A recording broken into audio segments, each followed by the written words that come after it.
Galw'r aelodau I.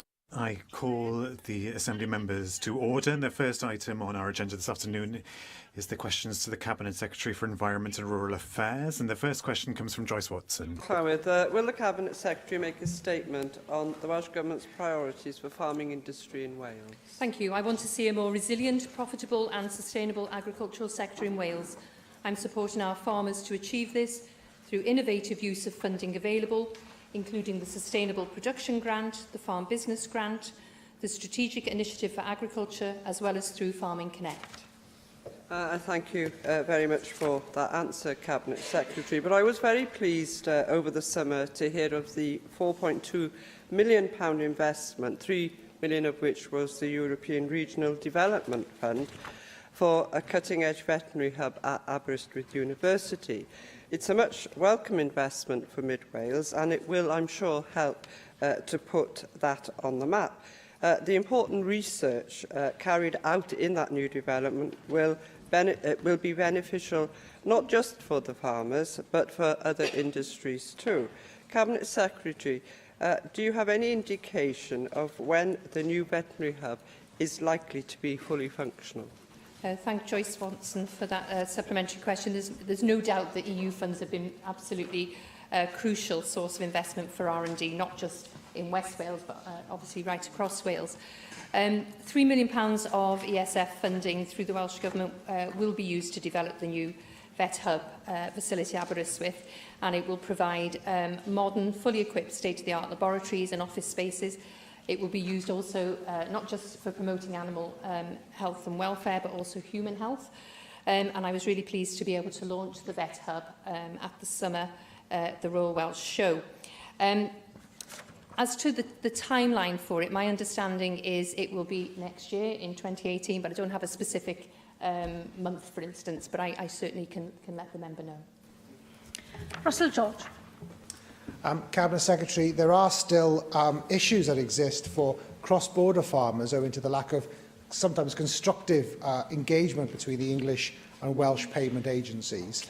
At a meeting of the cross-party group on cross-border issues, which I chaired earlier this year, the chief executives of Rural Payments Agency and of Rural Payments Wales are committed to holding joint meetings with the farming unions on a regular basis to discuss the outstanding issues and promote better working together. Are you aware if this has occurred and what preparations can be made to ensure that there is no delay in making payments to cross-border farmers this year? You raise a very important point, because I think the majority of late payments last year were due to this issue around cross-border and the lack of engagement, shall we say, from RP England.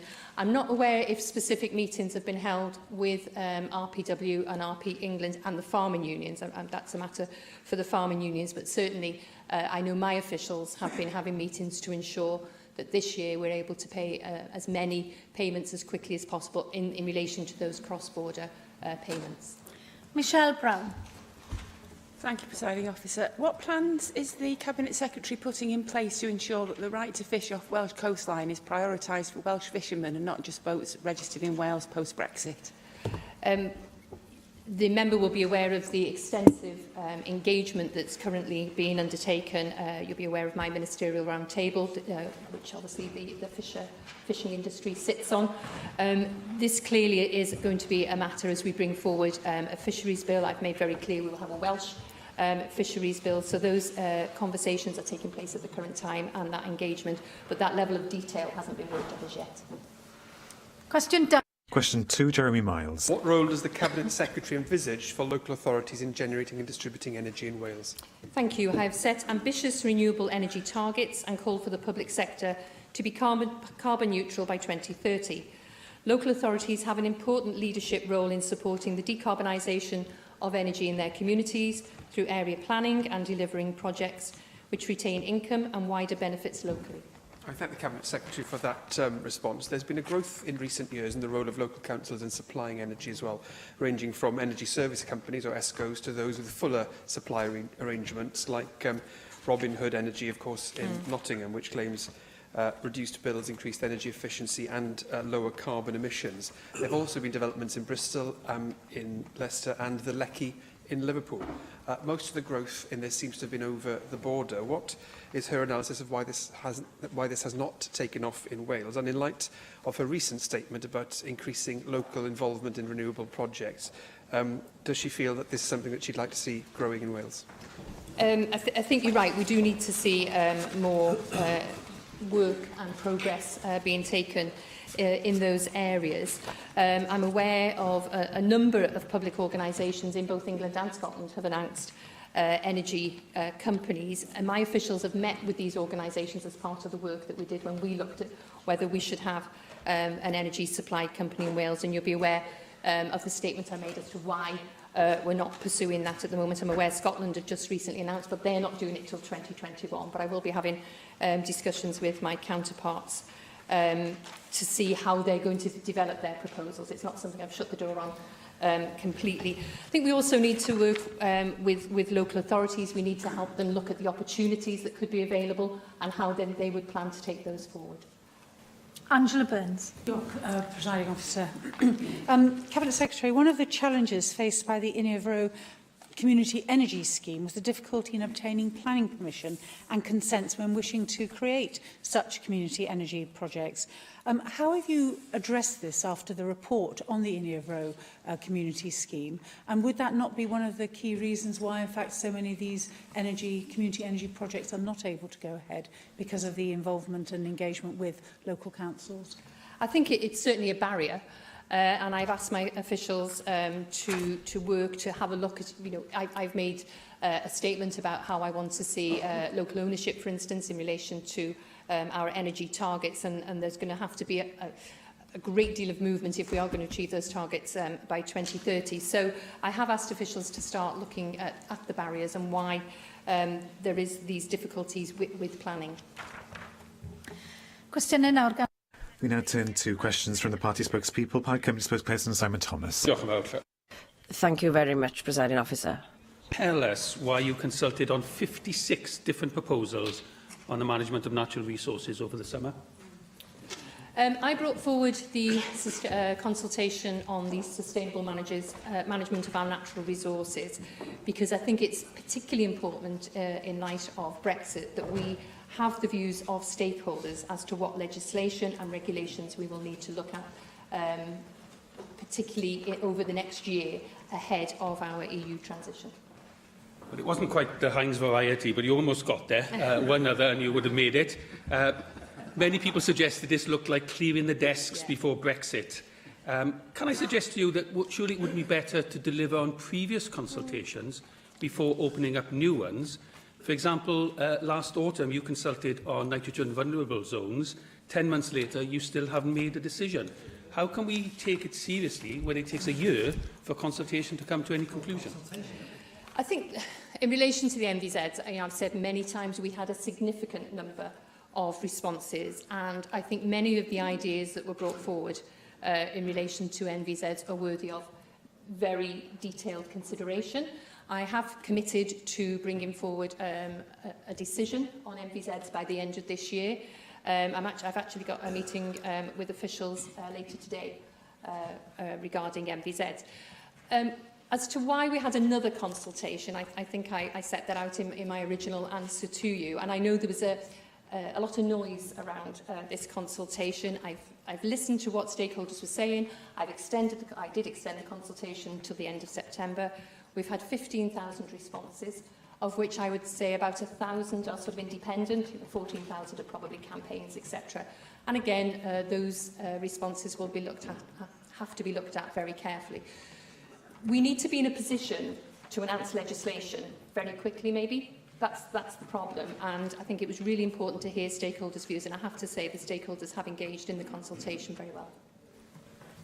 I think they have engaged because they were concerned, to be honest, that you were suggesting so many changes in such a short time frame. This is not to criticise some of the individual ideas in some of these consultations. It's the way that your government's now approaching consultation, a constant stream of new initiatives and no sign of actually delivering on previous ones. So let's look at one that you have now just published. Last week, you finally published the new TAN 20, which is planning in the Welsh language. That took 1.5 years. So I do wonder how long 56 consultations with 15,000 responses is going to take. But we did get the TAN 20 last week. Now, in the TAN 20, you say you want a local development plan-led system, and TAN 20 in turn says that the best way of assessing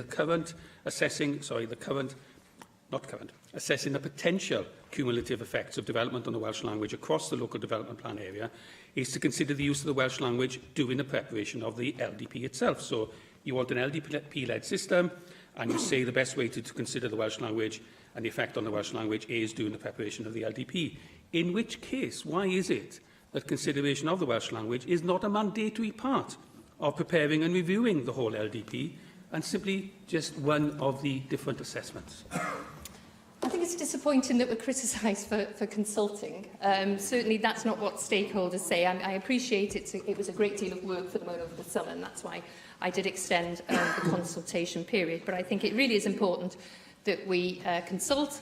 I think we'd be criticised if we didn't. So I'm afraid, on the basis you can't please all the people all the time, I'm very happy to consult. I'm also a Cabinet Secretary who insists as much as possible that we have the full time for consultations. I think 12 weeks is really important. In relation to TAN 20, you are correct. I published the updated TAN 20 last week to provide local planning authorities, developers and communities with clarity on how the Welsh language can be supported and protected by the planning system. It is a legal duty to consider the language as part of the sustainability appraisal of LDPs, and I think TAN 20 will help them with that task.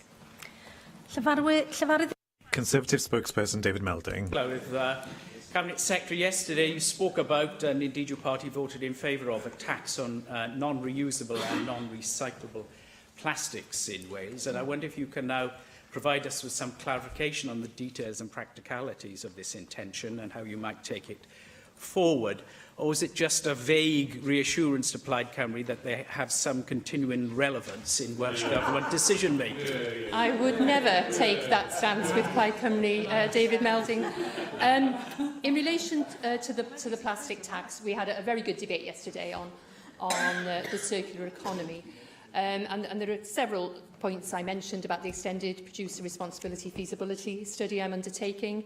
There was several members spoke in relation to a DRS, and obviously the Cabinet Secretary for Finance and Local Government having announced, I think, on the 3rd of October, the possibility of one of the taxes being from 4 of the taxes, and plastic tax was one of them.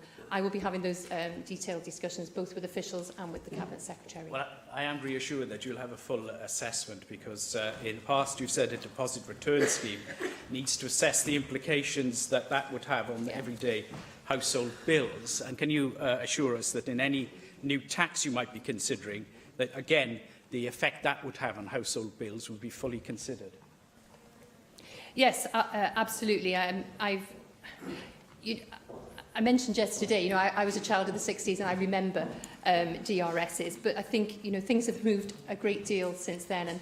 And in Wales, we recycle 75% of our plastic bottles. We have excellent curbside recycling. So you must make sure there are no unintended consequences or outcomes in relation to having a DRS, but absolutely the cost to the household has to be part of the analysis as whether we take this forward. And I echo that, it's very, very important. But as is how any tax would be applied, and as I've already stated, polystyrene food containers are technically reusable. And I think we need to be very precise in the action we are trying to take to achieve the outcome in reducing pollution from plastics. And I just wonder if you might be open to a more radical proposal, and one that these Tory benches would be pleased to support if you can find a feasible way of advancing it. And that's just banning some of these materials. That's what they're doing in the United States now. So if they could do it and don't find it's a horrifying attack on the free market, then perhaps we should be doing it too. And it's much simpler for the public to understand as well. Well, I'm all for radical policy, so I'm very happy to look at anything that will help us reduce, particularly plastic litter. There's been a campaign recently about plastic litter in our oceans, and I think it's absolutely appalling. So anything that we can do to help. So I'm very happy to look at any radical policy, and if the member would like to meet with me to discuss further, I'd certainly be happy to do that. UKIP spokesperson Neil Hamilton. The Cabinet Secretary will be attending NFU Cymru's conference in 2 weeks' time, and I'm sure she'll have seen the advance press release from John Mercer, the Director of NFU Cymru, in which he says that the Union firmly believes we can make a success of Brexit if our collective focus is centred on supporting our industry to meet the challenge of feeding a growing world population with safe, quality, affordable food. I'm sure the Cabinet Secretary will agree with me that it's vitally important that farmers in Wales should have a firm idea of what the legislative framework for agriculture will be after we leave the European Union, and therefore it's vitally important that the Welsh Government should make its framework decisions, at any rate, as soon as possible, and make them public. This is a great opportunity for Welsh farmers, as John Mercer says. Could the Cabinet Secretary give us some firm idea of the time it will take her to develop at least a framework agricultural policy that she can make public? Thank Neil Hamilton for his question. Yes, I certainly am attending the NFU conference. I think it's early November or late November. That's right. So I'm looking forward to that very much. I'm not sure I've actually seen the press release that you refer to, but certainly I engage frequently with the NFU, and I'm very aware of their views around opportunities as well as the challenges that we're facing.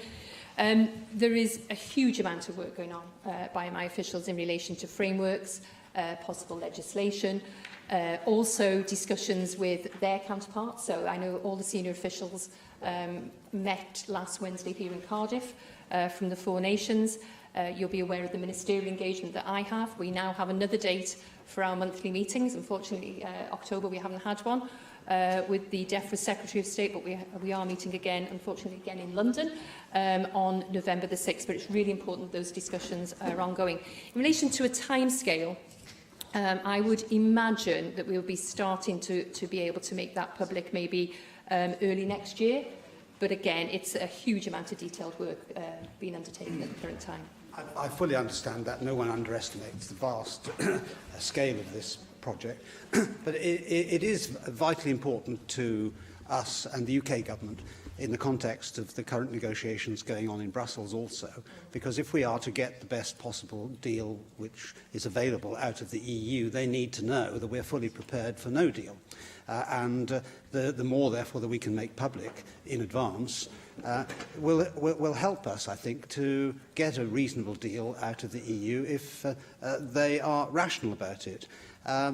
The fundamental basis of the current regime is the basic payment scheme, and UKIP's policy is to continue a variation of that, but to cap payments to £120,000 so that we end the discrimination in favour of larger farmers and agri-businesses, and we give more support to smaller enterprises. And we also believe there should be a 25% uplift for organic farms.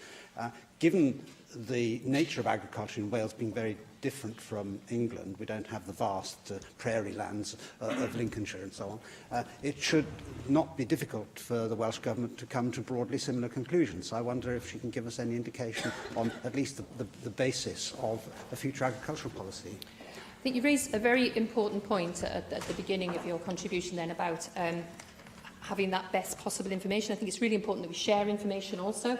And certainly, I'm very happy to share information with my ministerial counterparts, and I think we are starting to see more of that. In relation to being fully prepared for a no deal, well, I don't know how you can be fully prepared for a no deal. I don't actually understand how you can have a no deal, because leaving the EU, to me, is like a divorce. Now, you can't have a no deal with a divorce. You have to have a deal of whatever description. You have to have a deal. So all this talk about no deal, I'm completely perplexed as to how you can have no deal. And I think it's absolutely the UK's governments should be their top priority that they get the best deal possible. And that's what we're pushing for the people of Wales. In relation to your proposals, again, I'd be very happy to look at what UKIP's proposals are for future farming post-Brexit. obviously, we all want a deal if one's available, but it takes two to tango. And if the EU are not prepared to do a deal, they're not prepared to carry on talking until we pay the ransom demand, then that's what a no deal looks like. But that wasn't the purpose behind my question today, is to look at the future of Welsh farming and fishing. And further to Michelle Brown's question earlier on, what UKIP would like to see to restore life to our fishing and coastal communities is an exclusive economic zone all around the United Kingdom, and obviously in our Welsh waters, under the control of the Welsh Government, and halting equal access to these waters by European fishermen, to have no-take zones to aid spawning and replenishing of fish stocks. Yes, we might have foreign trawlers able to access our waters, but with permits, and to ensure that all fish caught within UK waters, including those taken by foreign vessels operating under licence, are landed and sold in the UK to help finance and attract investment in the newly developing fishing industry. So I hope the Cabinet Secretary sees that we can make a positive contribution towards this debate in a non-partisan way, and I think that there is scope for doing that with all parties in this Assembly. Yes, absolutely. I've just mentioned to David Meldon, I'm very happy to look at anybody's ideas, of course, and certainly I want to have a very positive fishing and fisheries policy. I think, talking to the fishing industry, and we're just starting now to get our negotiations ready ahead of the Fisheries Council in December, they do feel very badly done down by the EU. There's no two ways about it, certainly talking to the Welsh fishing industry. So it's absolutely right that we get that Welsh fisheries policy correct. So, yeah, very happy to look at any ideas you want to bring forward. Question 3, Hugh Rankin. Question 3, Hugh Rankin Davis. Will the Cabinet Secretary provide further detail on how stakeholders beyond management authorities can contribute to the development of the Marine Protected Area Management Priority Action Plan? Thank you. The Wales Marine Advisory and Action Group has been engaged in the development of the National Marine Plan for Wales. There is a statutory function which we must perform, and we will engage stakeholders taking this forward. We will seek the views of this group regarding the MPA management plan. I thank the Cabinet Secretary for that response. Back in August, as she will know, the CERA Committee published its catchily entitled report, Turning the Tide. And it stressed the pride we should have in a Welsh marine and coastal environment, the potential for marine protected areas to help support healthy seas and sustainable fisheries, and much more. Recommendation 1 spoke of the urgency of developing that MPA strategy. Recommendation 3 spoke of the need for Welsh Government to operate in a transparent and efficient way, ensuring stakeholders are fully engaged in the development of that MPA strategy. And the Cabinet Secretary responded positively to the recommendations, though, rather than committing to the development of an MPA strategy as recommended by the committee, committed instead to finalising the MPA Management Priority Action Plan and thereby agreeing a strategic direction by working with the Marine Protected Area Management Steering Group. But unfortunately, marine stakeholders working in the private sector and also non-governmental organisations are not part of the MPA Steering Group, which is limited to MPA management authorities such as NRW and local authorities. So could I, in a very constructive way, ask the Cabinet Secretary to look at this again, as I know she'll want to draw on the fullest expertise of the marine sector into the development of that action plan and marine strategy, and with the help of her officials, examine ways to have a platform of full engagement with all stakeholders before April next year? Yes, I'm very happy to do that. My department is working with NRW and the MPA Management Steering Group to finalise the Marine Protected Area Management Priority Action Plan. And once that's established, we will, of course, engage with a diverse range of marine stakeholders through the Marine Advisory Action Group. Mark Reckless. Cabinet Secretary, shouldn't that engagement, though, come before the plan is finalised? You have limited resources in your department. You face having to make more savings. There are extraordinary challenges about these marine protected areas. We know very little about what goes on at the bottom of the sea, and it's very expensive to find information. Why do you not bring the stakeholders in at an earlier stage so you can use both their resources and their expertise to help develop this plan? Well, when we began marine planning, we did publish a statement of public participation, and that set out how stakeholders could input to the plan right from the beginning, and then as it developed. So there is that consultation and that agreement with stakeholders. It's not a matter of them, they were excluded. We did have that. We've also got the Marine Planning Stakeholder Reference Group. That has a huge range of NGOs and industry and coastal fora, Crown Estates on it, NRW is obviously on it, and CFAS. They've been inputting throughout the whole process. So I think it's wrong to say they were excluded. They were there from the beginning. Cwestiwn 4. Question 4, Marcus Sherwood. What assessment has the Welsh Government made of the benefits that access to waterways brings to Wales? Thank you. In addition to considering activity tourism and recreation participation reports and strategies, the Welsh Government has undertaken significant public engagement. The recent consultation on sustainable management of our natural resources received around 15,000 responses.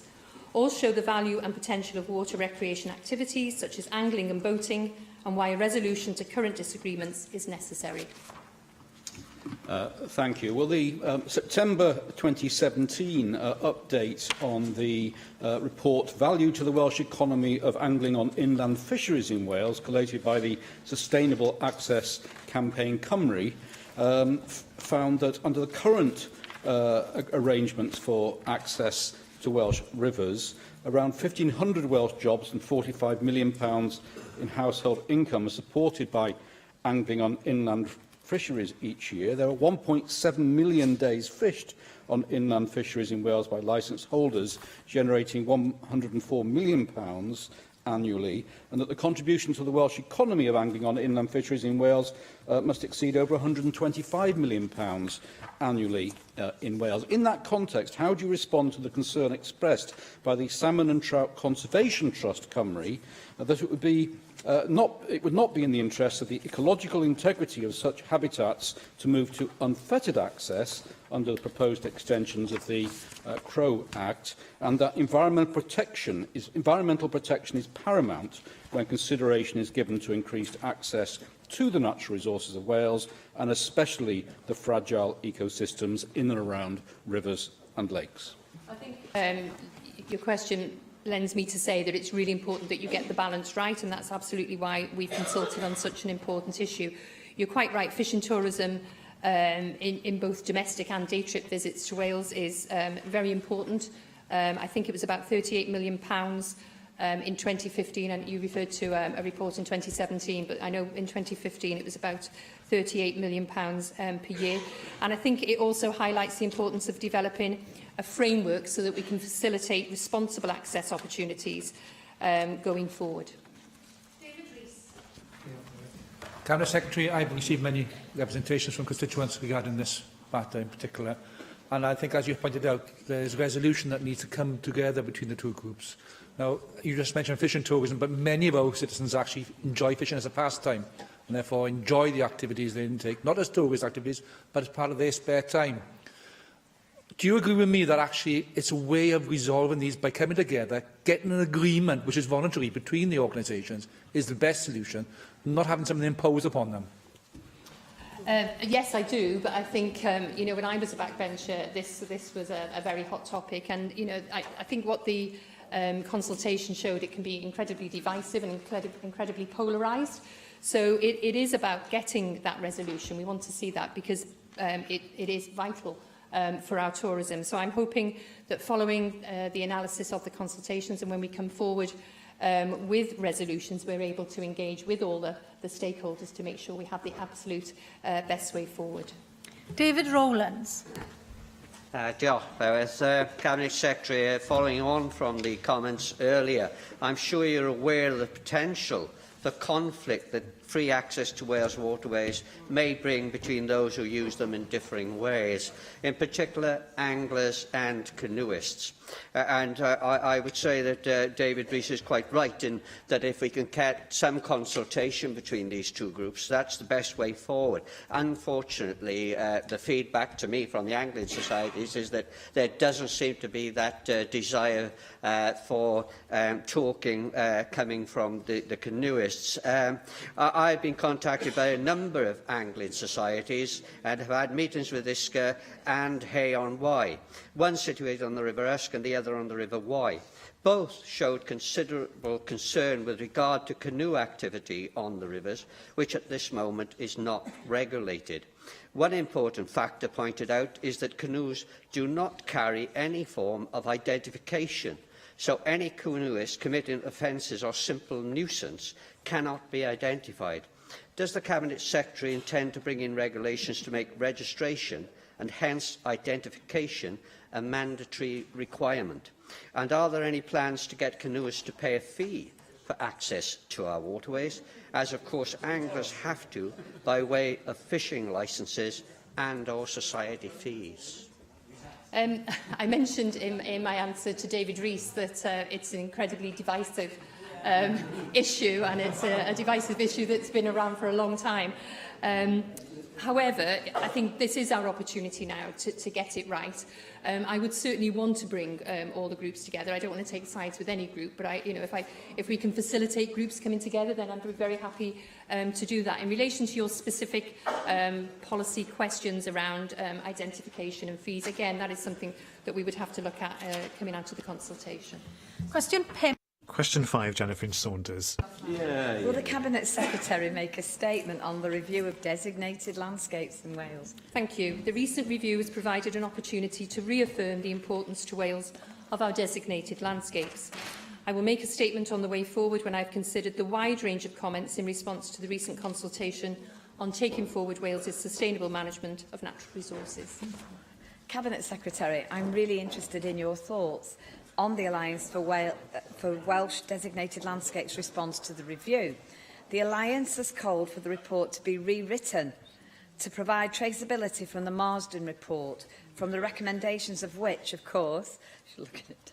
Sorry, it was commissioned. He didn't say anything. You can carry on. Yeah, no. Not yet. Not yet. They have also called, this is what they said, they have also called for a clear reaffirmation of the Sanford Principle. Will you commit to both of these proposals today? I certainly won't be having any report rewritten. It was a group that took a decision, brought a report forward that I've accepted. I was very grateful to Lord David Ellis-Thomas, who only has to look, clearly, for doing the work that he did with the group.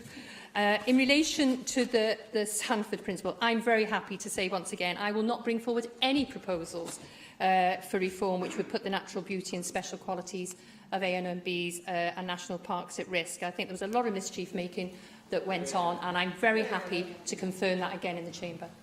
John Griffiths. Question 6, Mike. Question 6, Mike Hedges. Cabinet Secretary provide an update on the problem of non-native invasive species in Wales. Thank you. Invasive non-native species continue to have a significant environmental, social and economic impact in Wales.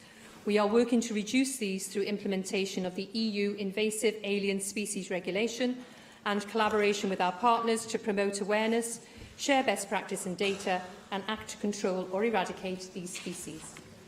Thank you for that answer, Cabinet Secretary. Of all the non-native species that we have in Swansea, the one that's causing us our biggest problem is Japanese knotweed, which is highly invasive, almost very difficult to get rid of, causes houses not to be able to be sold, causes things, drains to be damaged, and can cause houses to be have their foundations undermined. Can the Cabinet Secretary provide an update on both the use of the natural predator tests and on improved chemical treatment in getting rid of this highly dangerous invasive species? Thank you. Yes, we had an improved delivery method, and that has resulted in better survival in the insect psyllids, which is a key development in tackling Japanese knotweed. We had further releases earlier this year. Swansea University are currently analysing the results from the separate chemical control trials, which you'll be aware we supported a 2-year trial by Swansea University, and I very much look forward to reading their report.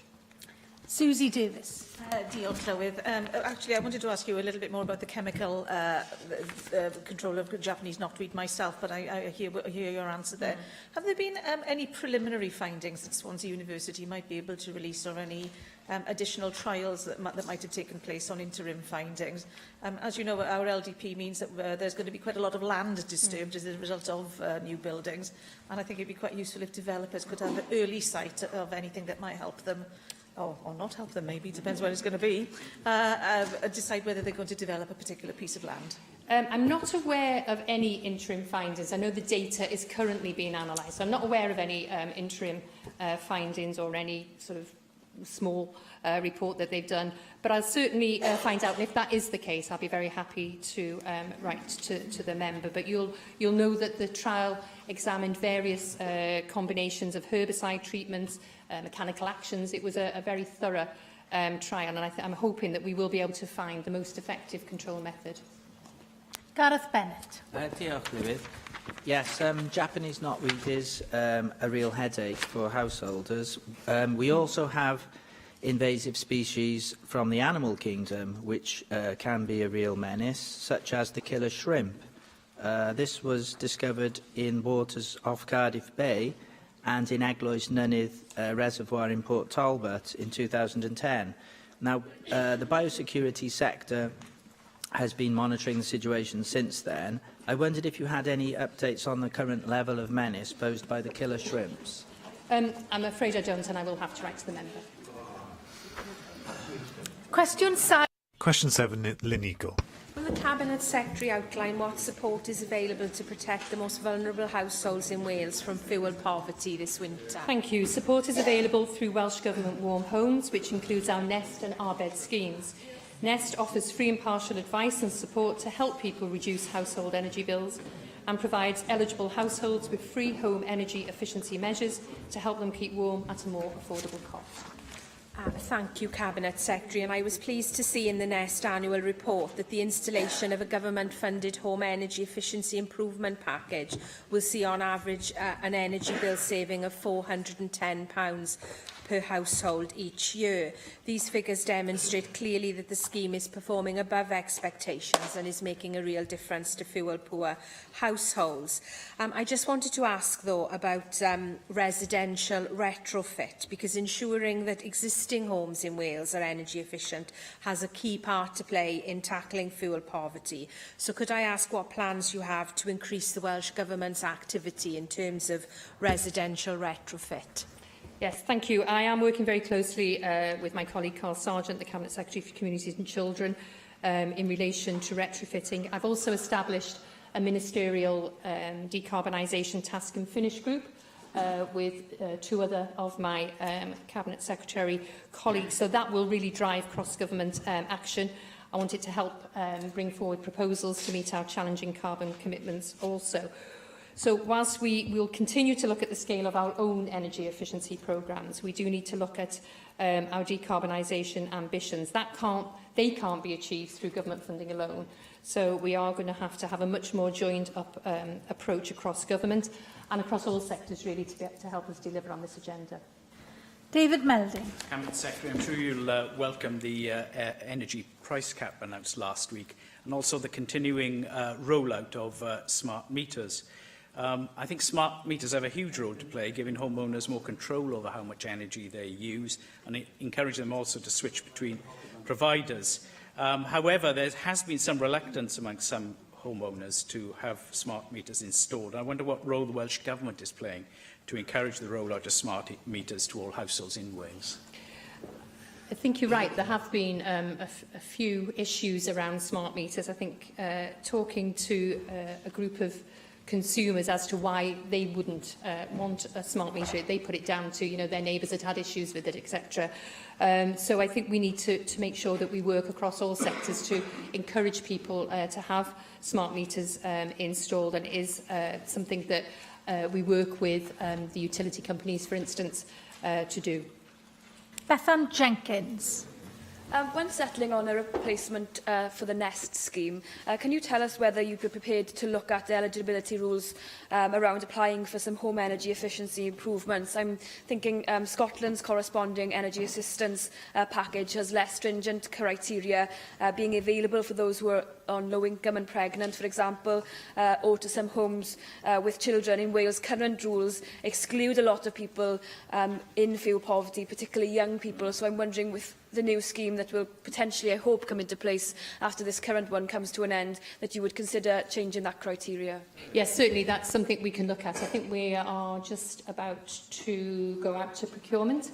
So clearly this is something we can look at as we do bring in the new scheme next year. Question 8, Paul. Question 8, Paul Davis. Will the Cabinet Secretary outline the Welsh Government's priorities for the agricultural industry in West Wales? Thank you. The Welsh Government is supporting the farming industry in Pembrokeshire and West Wales, as in all parts of Wales, to become more profitable, sustainable, resilient and business-focused.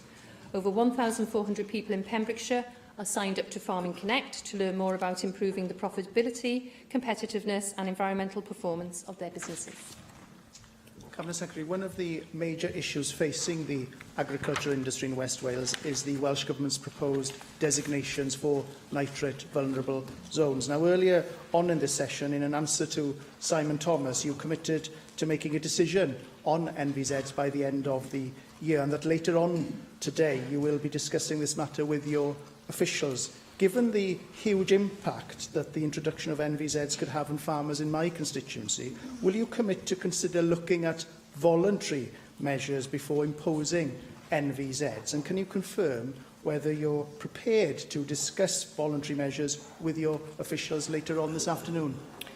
I have been having ongoing discussions with officials over the past few months, well, probably over the past year, in relation to this. And as I say, I have another meeting this afternoon. I am not ruling out anything.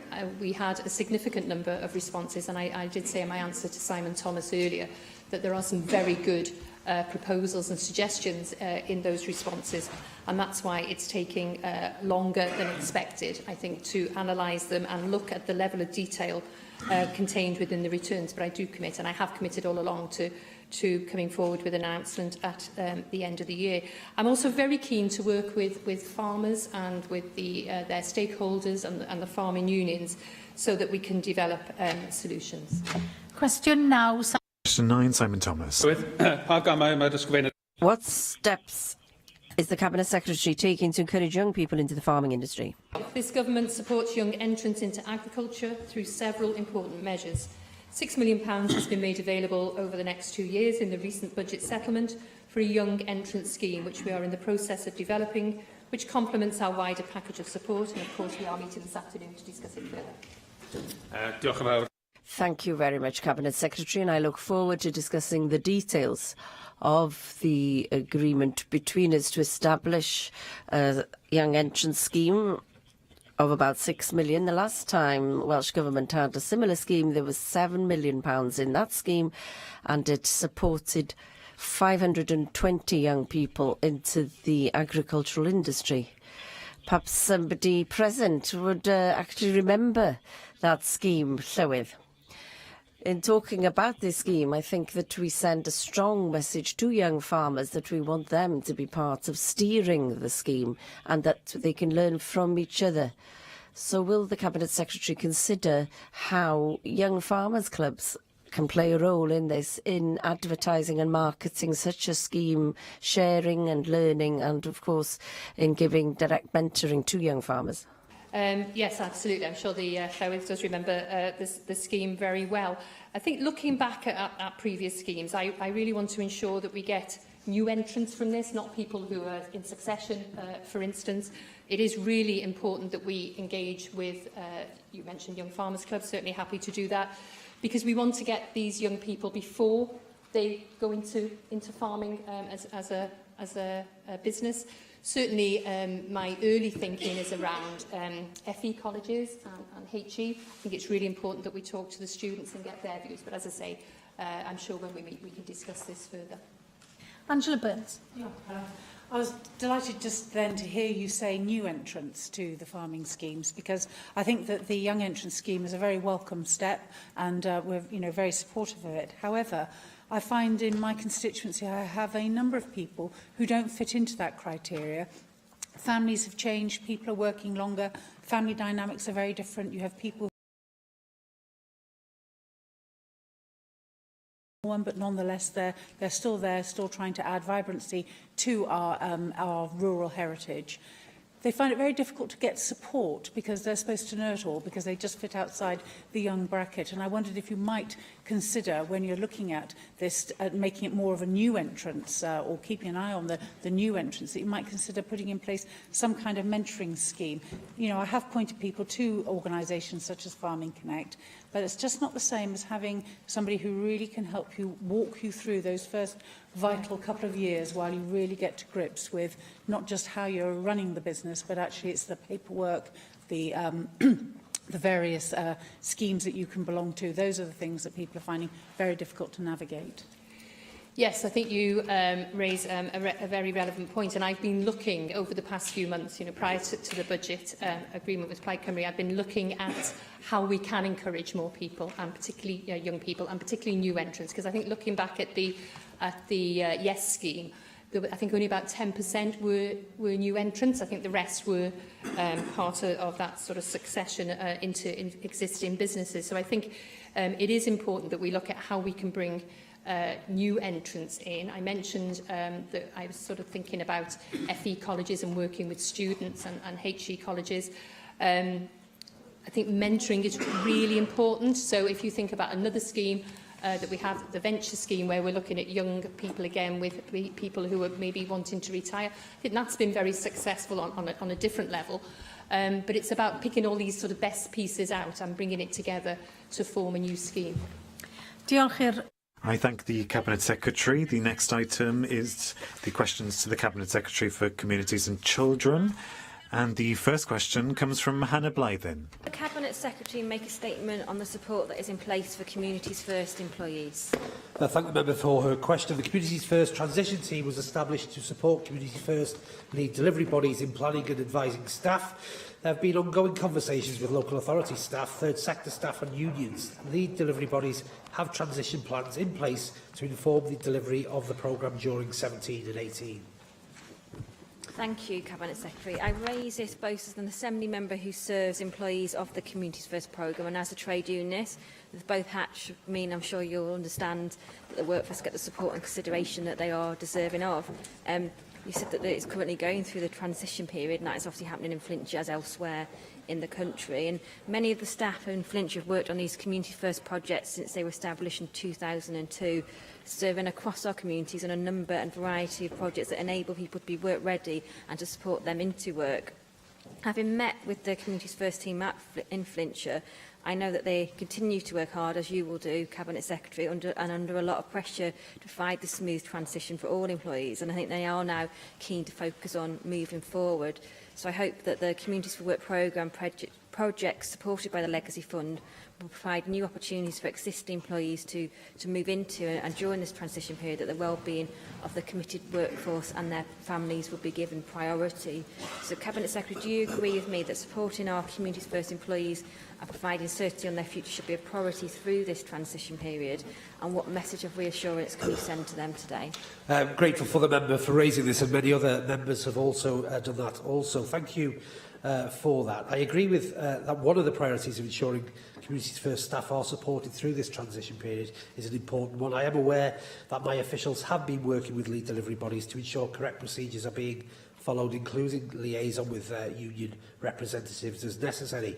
I know many of the Communities First staff in Flintshire and across Wales will want to continue to work to support our communities in other important programmes, and I wish them luck in doing that too. Janet Finch-Saunders. Cabinet Secretary, such is the confusion now over the winding up of Communities First in our communities that a number of permanent vacancies are still being advertised online. What steps are you taking to ensure taxpayers' money is not being wasted on further recruitment processes for a scheme that you are technically winding down? Well, the only person that's confused here appears it's you. The lead delivery bodies are in regular contact, encouraged to talk to my officials. If there are any questions or queries around transition period or associated staffing issues, then they're more than happy to talk to my team in that process. But the member has been misled in terms of her views today. Question to Jane Bryant. What assessment has the Cabinet Secretary made of the impact of UK Government welfare reforms on South East Wales? I'm grateful for the member's question. I'm deeply concerned by the devastating impact the UK Government's welfare reforms are having on low-income families, particularly those with children. Average annual losses are estimated to be around £600 per household in this sub-region the member represents, compared with £300 for households in the least affected sub-regions of Wales. Thank you, Cabinet Secretary. Earlier this year, research commissioned by the Cardiff Metropolitan University found the average rent arrears for tenants claiming universal credit was £449.97. The 6-week waiting period for the first payments will mean that the first payment universal credit for those in Newport will be December the 27th. Will the Cabinet Secretary once again urge the UK Government to reconsider the 6-week waiting period for this flawed policy, which will plunge yet more people into poverty and debt, and also support the housing sector's calls to immediately roll out the much-needed landlord portal and trusted partner status so that housing associations in Wales will be treated the same as those in England? I'm really grateful for the member raising that with me today. I have written to the UK Government to ask them to put a halt to the universal credit rollout. The principle of universal credit programme wasn't wrong, but it's not working right, and people are being affected, traumatised in the way that they are living their lives. In fact, 6 weeks wait. I read an article today of a young person on the Wirral in Merseyside having to wait 6 weeks, who was suicidal and living on water for that period of time. It is not right. It needs stopping and needs reassessing now. Mark Reckless. The unemployment rate in South East Wales has fallen to 3.5% this year. The employment rate in the year to June is up from 70.2% to 72.5%.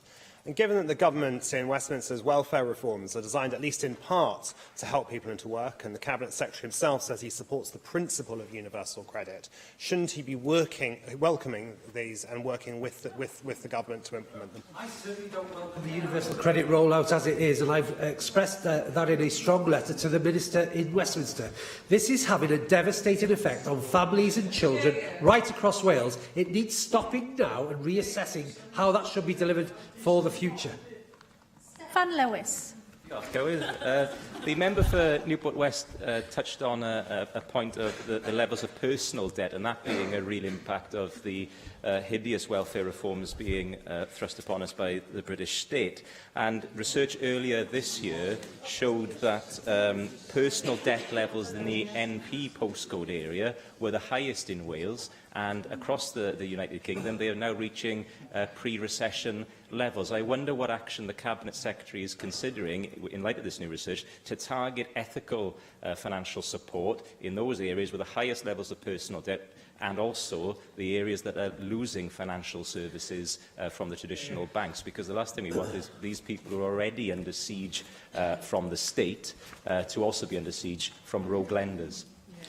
Yeah, the member is right to raise this point. I've worked with Bethan Jenkins in terms of financial literacy. It's a really important point. But many of these people who are undergoing universal credit rollout, the problem is here, they don't have any money. The problem is to have savings or otherwise is a luxury. This programme is flawed. I'm grateful for the member's support in this space. But actually, we have to collectively think about making sure the UK government recognises the damaging effect universal credit rollout is having on communities. And while we had 2 trial areas in Wales, there is lots of evidence behind that saying about the devastating impact it's having on those families there. We are only just starting the rollout of this programme, but it's flawed. It needs stopping. We now turn to spokespeople questions. Conservative spokesperson Mark Isherwood. Clive. As you'll be aware, the Prime Minister announced at the beginning of the month that there would be an extra £10 billion for the Help to Buy scheme, both to stimulate new home building and to get 135,000 more people onto the housing ladder, with full plans to be detailed in the UK budget 22nd of November. Given that the Welsh Government previously launched its own version of this programme some 18 months after the UK made a similar announcement with recyclable loan finance, how do you understand Wales might be impacted or benefit from this, and what engagement have you had or will you be having with the UK Government accordingly? We've had no indication of any additional funding coming to Wales on that particular point. Well, I'm disappointed, obviously, but I hope you'll be pursuing that, given this isn't normal block money, it's recyclable loan finance. If it's going to be funded on the same basis, of course, we don't know yet.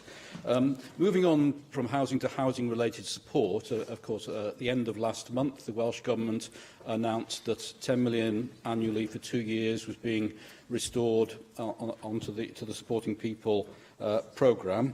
Of course, well received. £4 million of that going through your own departmental budget. The sector responded warmly, but calling to assurance that this money would be ring-fenced for housing associations and third sector providers. Will it be so, or what assurance can you provide, working with them, that this money will go where it needs to go? Well, the member could have been a little bit more generous in his observations. This wasn't money put back into the system. This was additional money. This Labour government here in Wales has put additional £10 million for 2 years for tackling homelessness, £6 million of that into the RSG and £4 million into my budget line.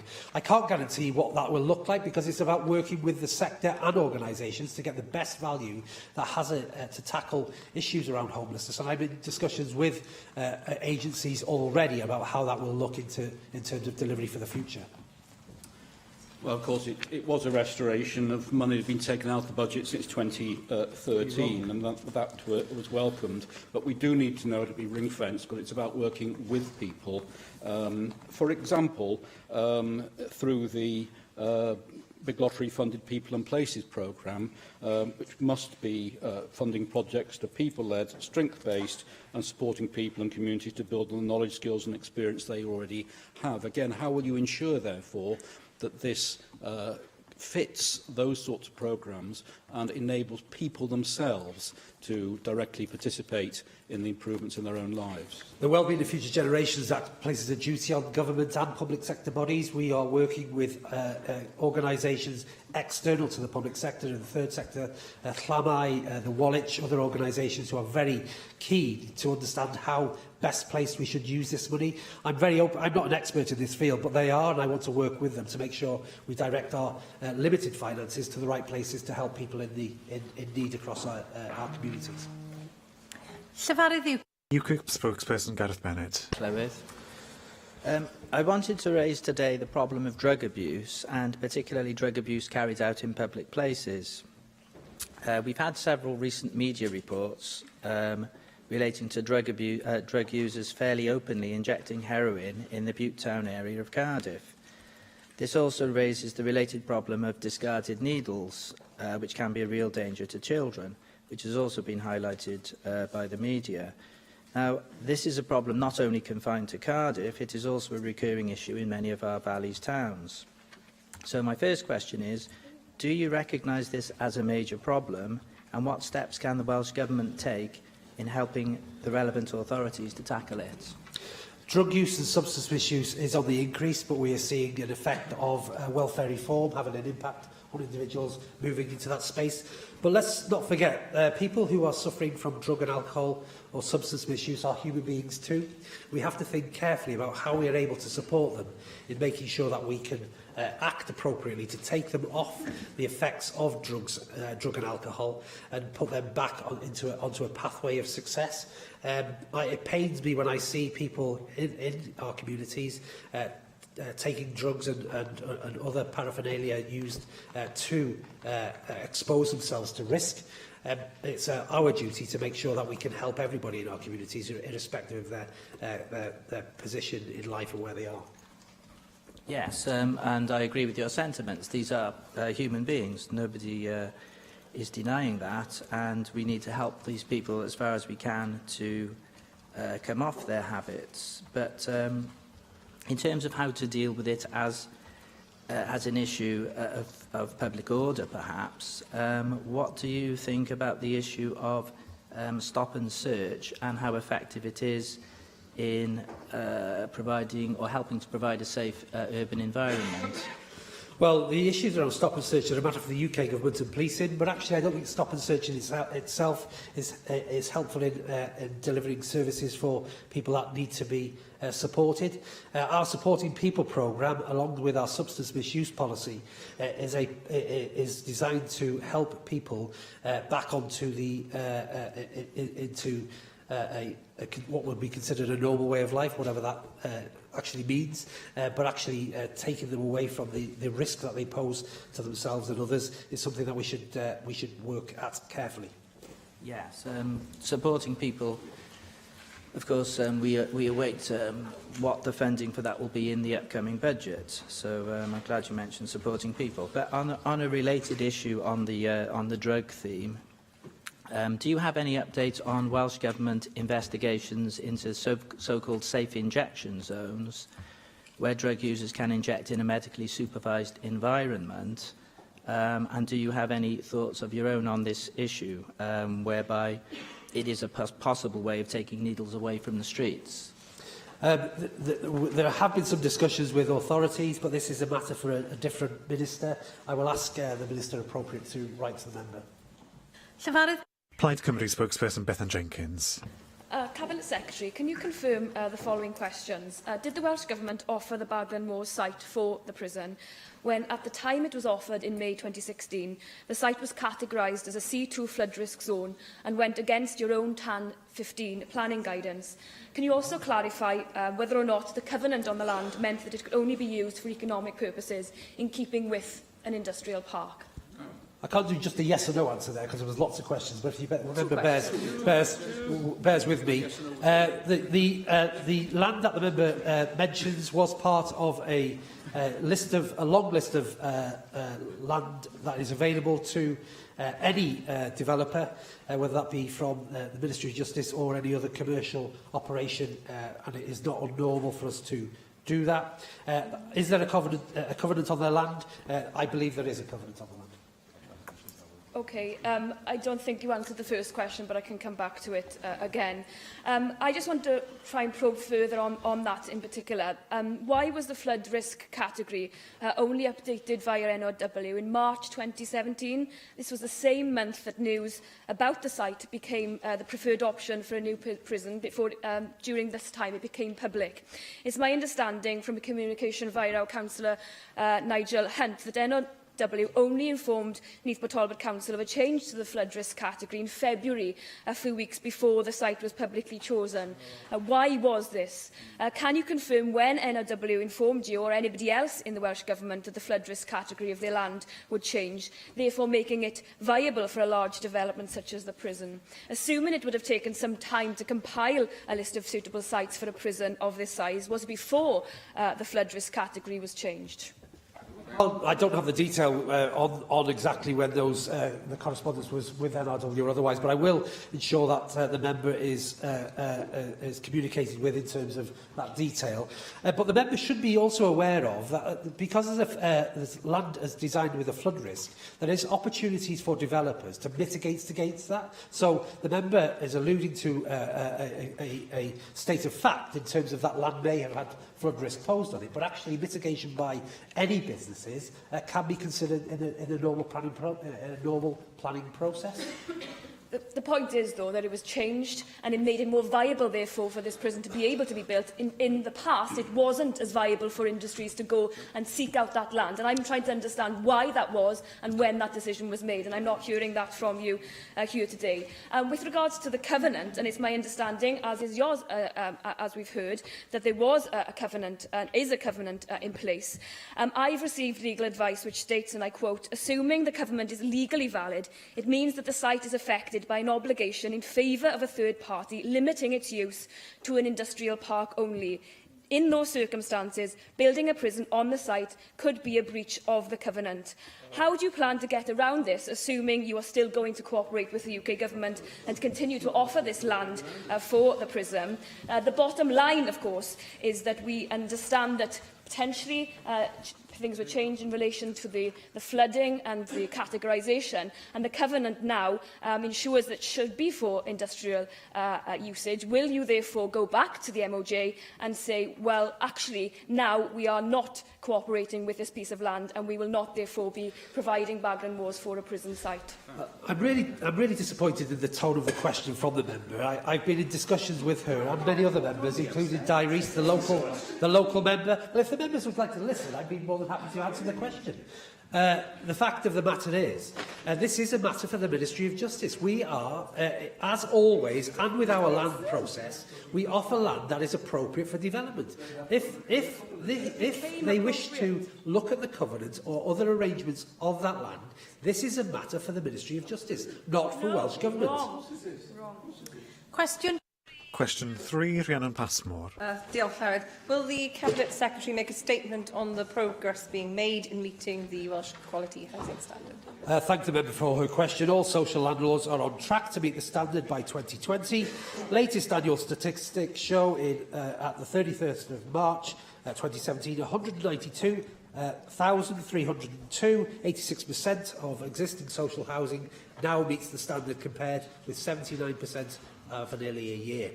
Over 15,000 households now live in better quality homes than in the previous year. Diolch, Cabinet Secretary. The figures released, as you said earlier this month, show that 86% of all social housing dwellings met the Welsh Housing Quality Standard by March 31st, which was a rise of 7 percentage points, unlike in England, where there has been disinvestment. This significant investment by Welsh Government is having a significant and far-reaching impact, and indeed transforming lives. Will the Cabinet Secretary outline how we can ensure that this progress is maintained and advanced across Wales? Flower, this is good news story for us, as the quality of homes are so important to people's well-being. It's also vital for us achieving many of our other goals as a government, including improving the nation's health and well-being. Investment in improving and building homes also has a huge potential to create jobs and training opportunities in areas like Rhiannon Passmore's constituency, and we look forward to continuing that support for organisations to develop housing quality standards. David Melding. Cabinet Secretary, I recently visited the Salsa House in Bridgend as part of the Climate Change, Environment and Rural Affairs Committee's work. I was very enthusiastic to see the prospect of building homes now that actually produce more energy than they consume. Now, that house costs roughly twice as much as a normal build house, but is not yet done to scale. And I understand that social housing does offer an opportunity to develop these products at scale, and they're aesthetically pleasing and very efficient and offer huge benefits to people, especially those who may be in fuel poverty also. I agree with the member. It's rather unusual, but in terms of this point, he's absolutely right in making sure that actually this is a clever investment for the future. It may cost a little bit more, but it's an investment for lower energy bills or decarbonisation. It ticks all of those boxes. I will be making an announcement shortly on the innovative housing schemes, and it's a case of watch this space. Michelle Brown. Thank you, Presiding Officer. I do support the objective of upgrading social housing. I really do, Cabinet Secretary. But I would like to ask, what analysis have you made of the cost to the social landlords of upgrading the houses and the likelihood of that cost being passed on to future tenants via rent rises? This is all measured within the business plans for associations and local authorities. We provide additional funding to ensure that they are no worse off, but it's about making sure that housing is fit for the future, and many households across all our constituencies are benefiting from this investment from government and from the sector itself. Question 4, Marcus Sherwood. What role does the Welsh Government play in the rehabilitation of offenders in Wales? Despite the rehabilitation of offenders in Wales being a matter for the UK Government, we work closely with and the probation service, for example, through our support for the Women's Pathfinder Diversion Programme. Thank you. Well, given that response, and of course your responsibilities at the devolved level for crime and justice policy, including youth justice, how are you engaging, or will you be engaging with the UK Justice Secretary after the announcement at the beginning of this month of a £64 million investment in youth custody to boost staffing and education for young offenders, and a national task force, i.e. UK presumably national task force, to help ex-offenders into employment, which will target employers to sell the benefits of employing ex-offenders, as well as advising governors on training to give former prisoners to maximise their chances of employment? I think what we mustn't forget, when in a lot of these institutions there are Welsh prisoners, and we must think about their integration back into our society as well. A lot of the services around prisons are devolved services, so health, education, etc. Are devolved services, and we have regular discussions about what the involvement is of government in terms of their ability to help structure a new approach to probation services and rehabilitation in our communities. John Griffiths. Diolch, Lewis. Cabinet Secretary, in order to effectively rehabilitate those leaving prison, it's very important that they have a roof over their heads. The Housing Act 2014 meant that prison leavers were no longer automatically categorised as being in priority need for housing. There was a 2017 post-implementation evaluation of that legislation, which stated that amongst those groups not having their housing needs met were prison leavers. Given those facts, will you now give further consideration to the protection and the categorisation of prison leavers in terms of homelessness and housing need? I think that the member is right to raise the issue, but I did create a working group that looked at prison leavers in terms of housing solutions. I will write to the member with the details of that group and what the outcomes of that were. David Rees. Cabinet Secretary, rehabilitation and the reduction of reoffending is something we all want to try and achieve. I'll give you one hint now, by stopping super prisons might actually do it a little bit and therefore stop the one in Baghdad. It might help you a little bit. But in a sense of how we help them to be rehabilitated, support services are critical. And those support services are going to be a huge resource to sort of draw on our services. What discussions do you have on the Ministry of Justice to ensure that they fund those resource services? So when we do rehabilitation, when we reduce reoffenders, because they're actually helping us and we're not doing it off their back. As with all prison estates across Wales, there is an agreement between the UK government and Welsh government in terms of the cost needs assessment on additional services required. I can assure the member, irrespective of if and when a prison does appear anywhere in Wales, there is a discussion with the UK government to ensure that we have the right amount of services and finances to deal with the issues surrounding any prison. Question 5, David. Question 5, David Rowlands. Diolch, Lewis. Will the Cabinet Secretary outline the Welsh Government's priorities for ex-service people in Wales following his discussions with the Armed Services Expert Group? Thank you. Our priority is to ensure we provide effective services that meet the needs in areas such as health, housing and employment.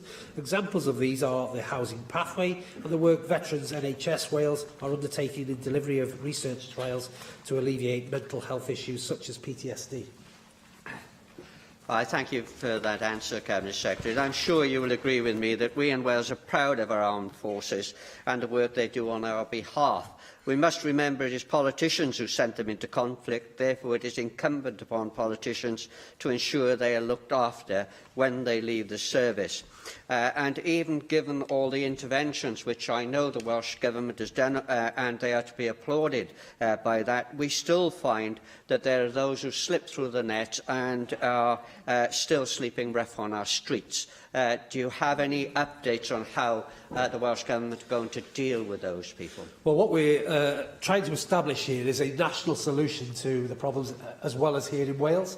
And what we're trying to do is identify service leavers who want to be supported and therefore give them a pathway to change. I think it's incumbent of the UK government in terms of how they deal with ex-service personnel, and I've raised this with ministers on several occasions about their moral responsibilities for when people go into conflict, how do they deal and support them post-conflict, and it's something I will continue to do and work with the Armed Forces expert group on that. Darren Miller.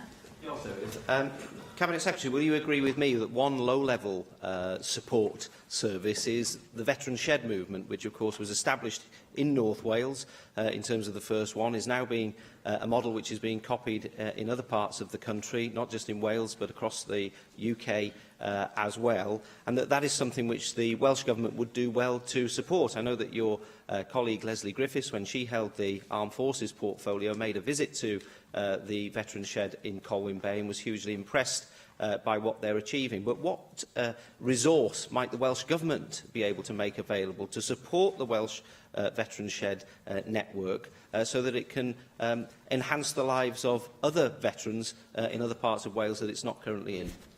I'm grateful for the member and thank him for the work he does on the cross-party group on armed forces.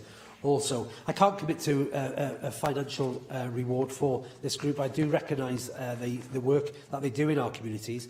I think what we are looking at as a government body is looking at the very high-level interventions that we can support with. The more lower but meaningful interventions the member talks about is an important one. We have to see what pathway to finance they can access, but I'm not quite sure it's at a government level.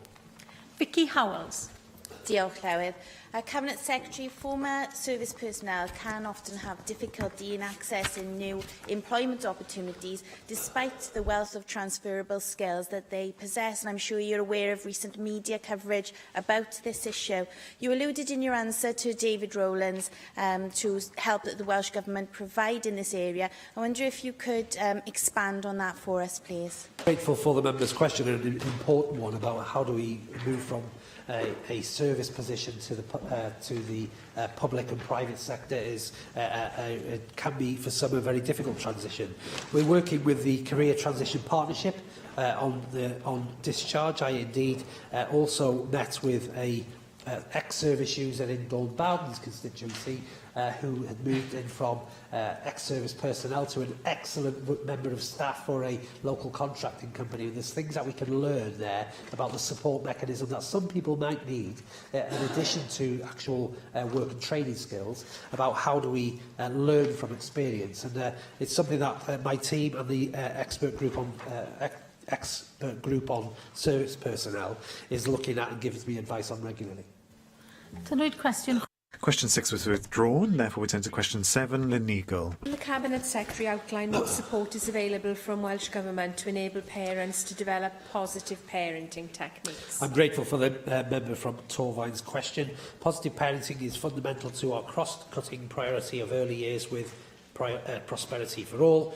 We support every local authority in Wales to provide a range of parenting support encompassing universally available information and advice.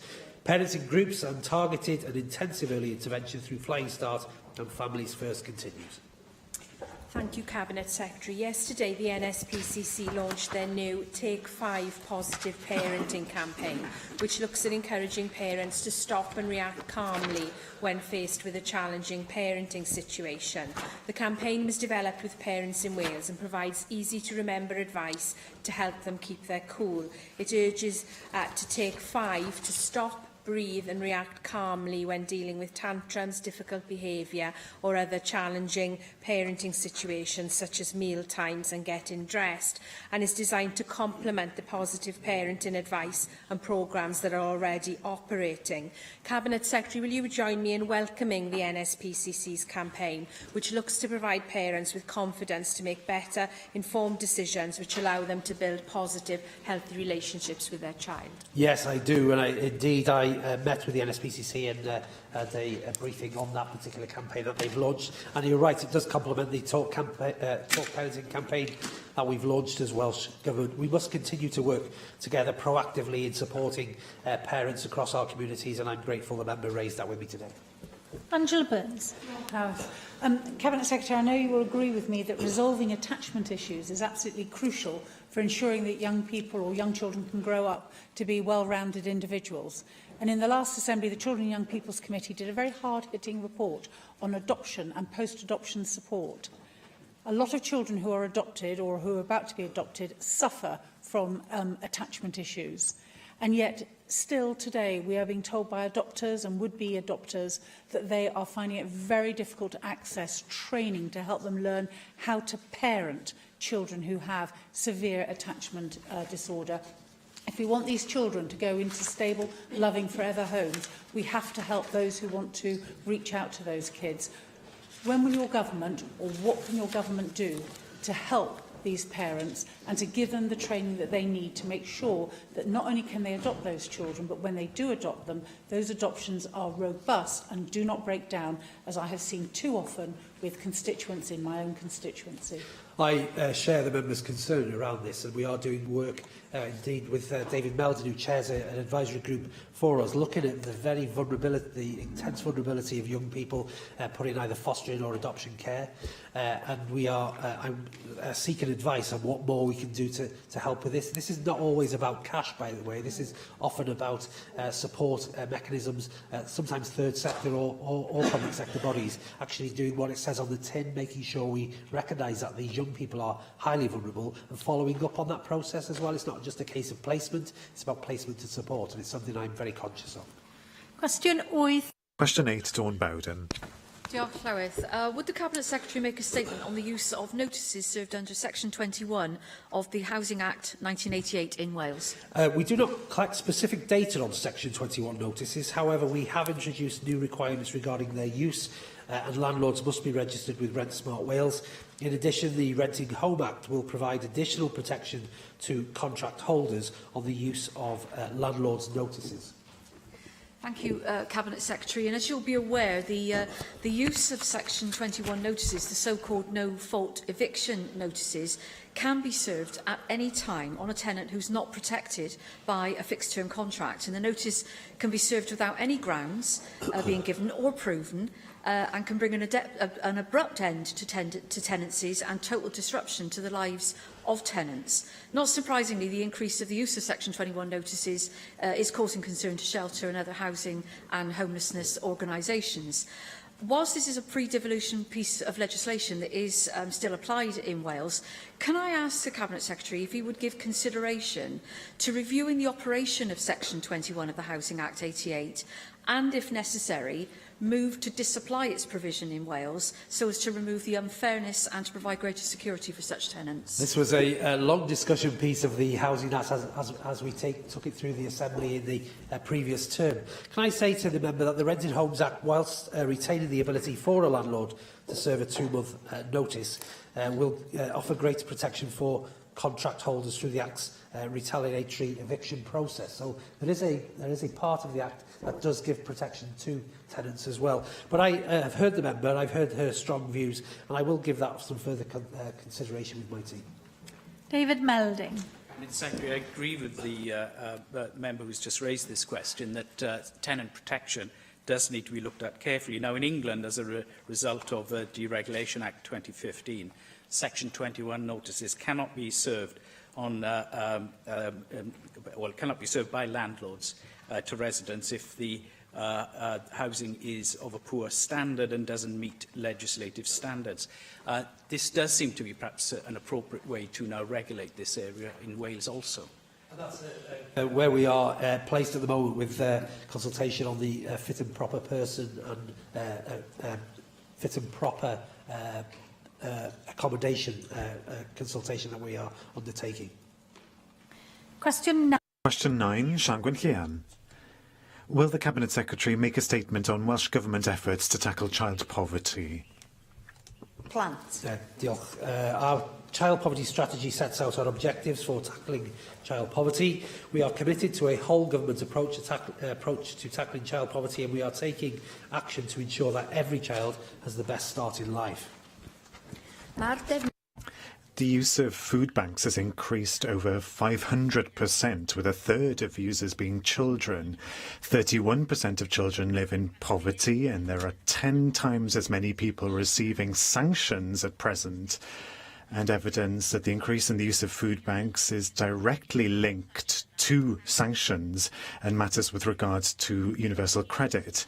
Do you believe and agree that we need to transfer administrative control for benefits from England to Wales? Administrative control, not the ability to vary the level or kinds of benefits, but the ability to bring the culture of sanctions, cruel sanctions, to an end, and the ability to create a regime that's kinder here in Wales and more humane. I don't disagree wholeheartedly with the member in terms of bringing the administration to Wales. However, what does concern me is that the UK government's inability to service that with the appropriate funding behind that. And I think I'd be very interested to have further discussions. The First Minister's been very clear about powers coming to the Assembly without finances to support that. I think it's a really important point the member raises, and she's right to say that I believe universal credit is one of the points that is driving people into poverty in our communities. Susie Davis. Diolch, Llywydd. All our local authority councillors, of course, should consider social justice in all their decision-making. But I wonder if, like me, you will welcome the specific appointment of a social justice champion in Monmouthshire County Council, an individual who's been tasked to make sure that the whole concept is cross-cutting through all decision-making. Myself, I would be more than delighted if she took it on board to make sure that the UNCRC articles were part of her work. I'm just wondering if you think the time really has come now to make sure that Article 12 in particular, but all aspects of the UNCRC, are obligatory for our public services, including local authorities. Well, that's, again, another long-standing discussion point of this Assembly. I would be quite keen to further debate that with the member and others to make sure that this is the right thing to do. What concerns me about champions in organisations is often it's a badge or a title. Actually, what I'm really keen on is making sure those champions turn their action, their duty into action. And we are seeing that in several aspects. And I'm encouraged by the member's point of the particular council that she raises with a social justice champion within that organisation. I wish her well. Question 10, Steffan Lewis. What assessment has the Cabinet Secretary made of the rollout of universal credit in Wales? I'm deeply concerned about the devastating impact on universal credit, who are left waiting for 6 weeks or more for their first payments. I've written to the Secretary of State for Work and Pensions calling for the rollout of universal credit full service to be paused. I thank the Cabinet Secretary for his answer, and it follows on from an answer he's given to the member for Arfon this afternoon. I know he will agree that universal credit is more than just a political shambles. It's cruel and it's causing real hardship. The cost of calling helplines has been raised regularly, as the crucial issue of the frequency of payments. Now, I don't doubt the Cabinet Secretary's sincerity in his opposition to welfare reform more generally. I know that he genuinely opposes the cruel sanctions regime as well. But I'm at a loss to understand why, therefore, he won't at least take a further step forward and look at the feasibility of establishing a social solidarity fund in Wales that could begin funding mitigation steps and then, at the same time, look to a devolved welfare administration model, because let's remember we're the only country in these islands without devolution of the administration of welfare, so that we can make it work for Wales, and rather than having to protest that lot up in London to change their ways, we can do something more humane for our citizens here. I'm grateful for the member's question. I generally know when I get questions, the member raises this on a regular basis, and that's encouraging in terms of his commitment too. The fact of the matter is that we do many things that mitigate the issues and effects that happen as a result of Westminster decisions. But as I said earlier, making sure that we have the finances to support the administration of this process is an important one. We have to make sure that taking responsibility is credible in the fact that we are able to act positively to support these individuals who are being affected by this. At the moment, the responsibility lies with the UK government, and we are very clear in saying that the universal credit process is not working for people and is dangerous in the way that it's been enacted. Question 11. Question 11, Vicky Howell. Diolch, Llywydd. What assessment has the Cabinet Secretary made of the scale and scope of modern-day slavery in Wales? I thank the member for her question. Today is Anti-Slavery Day, and anti-slavery events and activities are happening across Wales to raise awareness of this. It is by raising awareness and improving reporting that perpetrators can be brought to justice, and importantly, victims can be offered support. Thank you, Cabinet Secretary. The Welsh Government's Code of Practice and commitment to ensuring ethical employment opportunities among businesses in receipt of public funding offer clear objectives for how the private sector can help end modern-day slavery. Now, businesses like the Cooperative Group are leading the fight by offering paid work placements to victims of modern slavery through their Bright Futures programme and ensuring no place for traffic labour in their supply chains. What progress has the Welsh Government made more generally in ensuring the code is followed by businesses receiving public funding, and what work has been done to encourage the Westminster Government to follow our lead? Well, the member's right. The code is a first for Wales, along with many other things, and first for the UK. And along with the supporting guidance, it gives provides a practical means for tackling unfair, unethical and illegal practices, including modern-day slavery. However, the lead member for this is my colleague, the Cabinet Secretary for Finance and Local Government. I will ask him to write to you with specific details around the code and implementation of that. Mark Isherwood. Yeah. Well, concern has been raised with me that human trafficking through Holyhead Port is getting worse, but that not enough of the victims desperate to be found are being found. And despite this, it's so far been impossible to get the 6 North Wales county representatives around the table. How, therefore, do you respond to the findings of the North Wales Police Serious and Organised Crime Local Profile Modern-Day Slavery report, that there's evidence of organised crime groups operating in North Wales by trafficking victims through Holyhead Port to Ireland, or employing victims in nail bars or pop-up brothels, and of groups based in North Wales tied by familial bonds who target vulnerable males for manual labour and canvassing? Oh, believe me, human trafficking is alive in the UK, and we are the only part of the country that has an anti-human trafficking coordinator. And my team work incredibly hard with the police and other agencies to ensure that we are trying to keep on top of this issue, but we are a part of a larger island. I would encourage the member and other members to speak with other parts of the administrations of the UK to come together to create an anti-human trafficking coordinators across the whole of the UK in order to ensure that we can tackle the issues that the member rightly raises about the trafficking of human beings. Joyce Watson.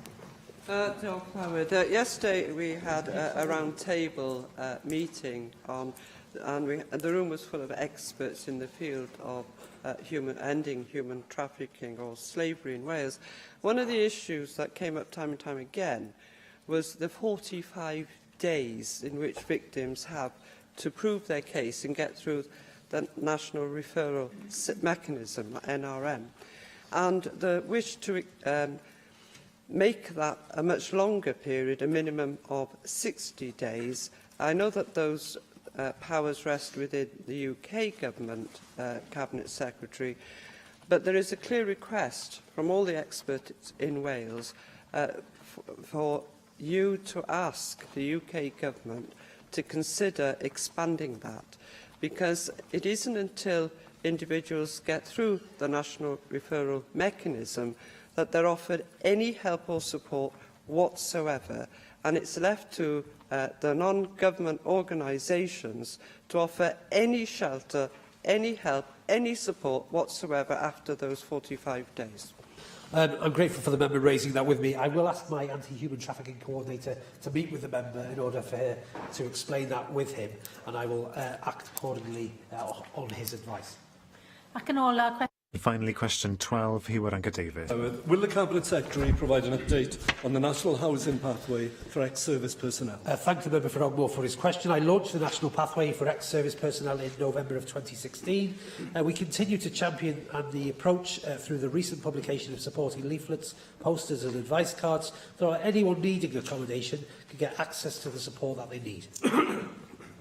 I thank the Cabinet Secretary for that response. In launching this pathway, which is a great innovation, much stress was laid by the Cabinet Secretary on the need for effective collaboration with housing consortia, with local authorities, regional collaborative committees, local health boards and other provider agencies. So this far into the pathway, could he give us an update on how effective that collaboration is and whether he sees a good uniformity in the collaboration right across Wales and not some variability on a postcode basis? I think what we are seeing, that we're learning from experience, and I said to Vicky Howells earlier on around dealing with ex-service personnel, it's a variable process because people's needs are all different. We have to understand that better. What we are really pleased with is about the housing pathway, is that local authorities and housing associations have picked up the gauntlet here and are working very well to help able service ex-service personnel and veterans in regards to their needs, but also the needs of families as well that accompany service personnel. So I'm seeing a great positive outcome right across Wales, and I have visited some of the organisations delivering these services to personnel too. Diolch i'r ysgrifennydd. I thank the Cabinet Secretary. The next item on our agenda is the topical questions, and the first question comes from Angela Burns.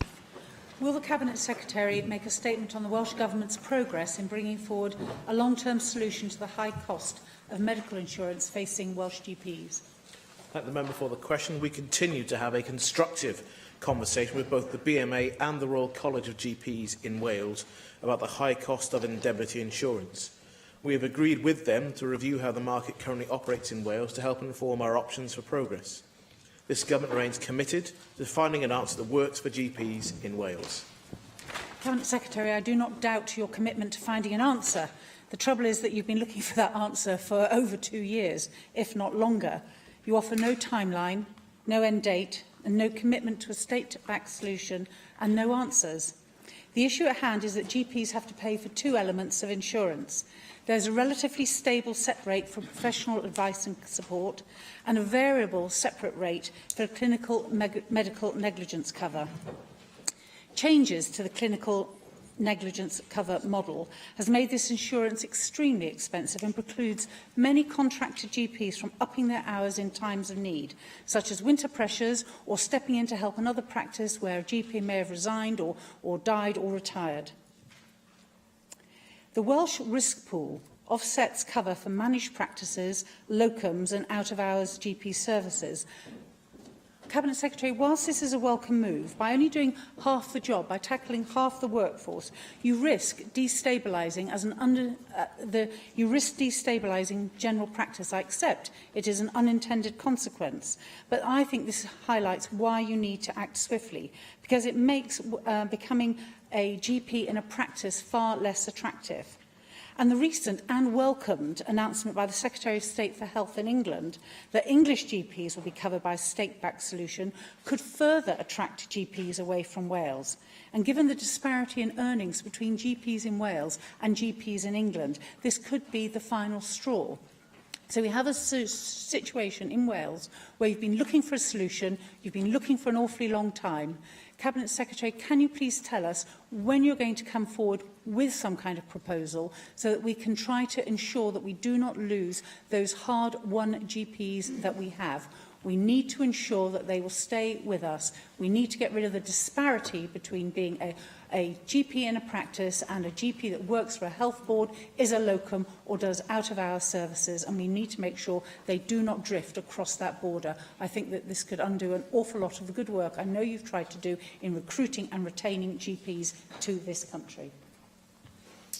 There are a number of points to respond to there. It's worth reminding ourselves that indemnity insurance is a general issue across the UK. Yes, and it's been an issue for some time. The need to do something about it has been accelerated by the announcement made by the then Lord Chancellor on the personal injury discount rate. And there is a difference. Those people that are working directly for health boards and the role of the Welsh Risk Pool, and those people that are working as independent contractors, and we need to recognise that. So this isn't someone there's an easy answer, and demanding progress in the here and now will deliver the answer. And committing to a timeline for where we are, we're actually undertaking some proper market analysis. We've agreed on the appointment of someone to do that for us. I expect a report to come back into government by the end of this calendar year, and that will then allow us to have a more detailed conversation about options moving forward. And I know you made the point about not committing to a state-backed solution. That's because I'm not in a position to do that. The announcement that Jeremy Hunt made to a state-backed solution is one that isn't fully worked out. The announcement's been made with 12 to 18 months to work out what that means. And we don't know what that means for us here in Wales or in Scotland or in Northern Ireland, because we haven't been given the facility to understand what that means in a state-backed. We don't have the power to do that here. If it's going to be a state-backed solution that provides resource, or the state standing behind GPs in England, we need to make sure that those facilities are available in every devolved nation. And of course, since the initial announcement, it's also been clear that GPs may need to top up their own premiums in any event. So there isn't a certain position that exists in England, but an uncertain one uniquely here in Wales. I expect us, over the time that we're working to have an answer for what options exist in Wales over the exact same timescale that people will move within England. And it's important that GPs understand that message. That's why I'm pleased to reiterate we have been and continue to work constructively with both the BMA and the Royal College of GPs. I wrote them at the time of the announcement, and I will, of course, come back to inform members when there is real progress to report. But this is an issue I take seriously, and I reckon there's a timescale to act. Caroline Jones.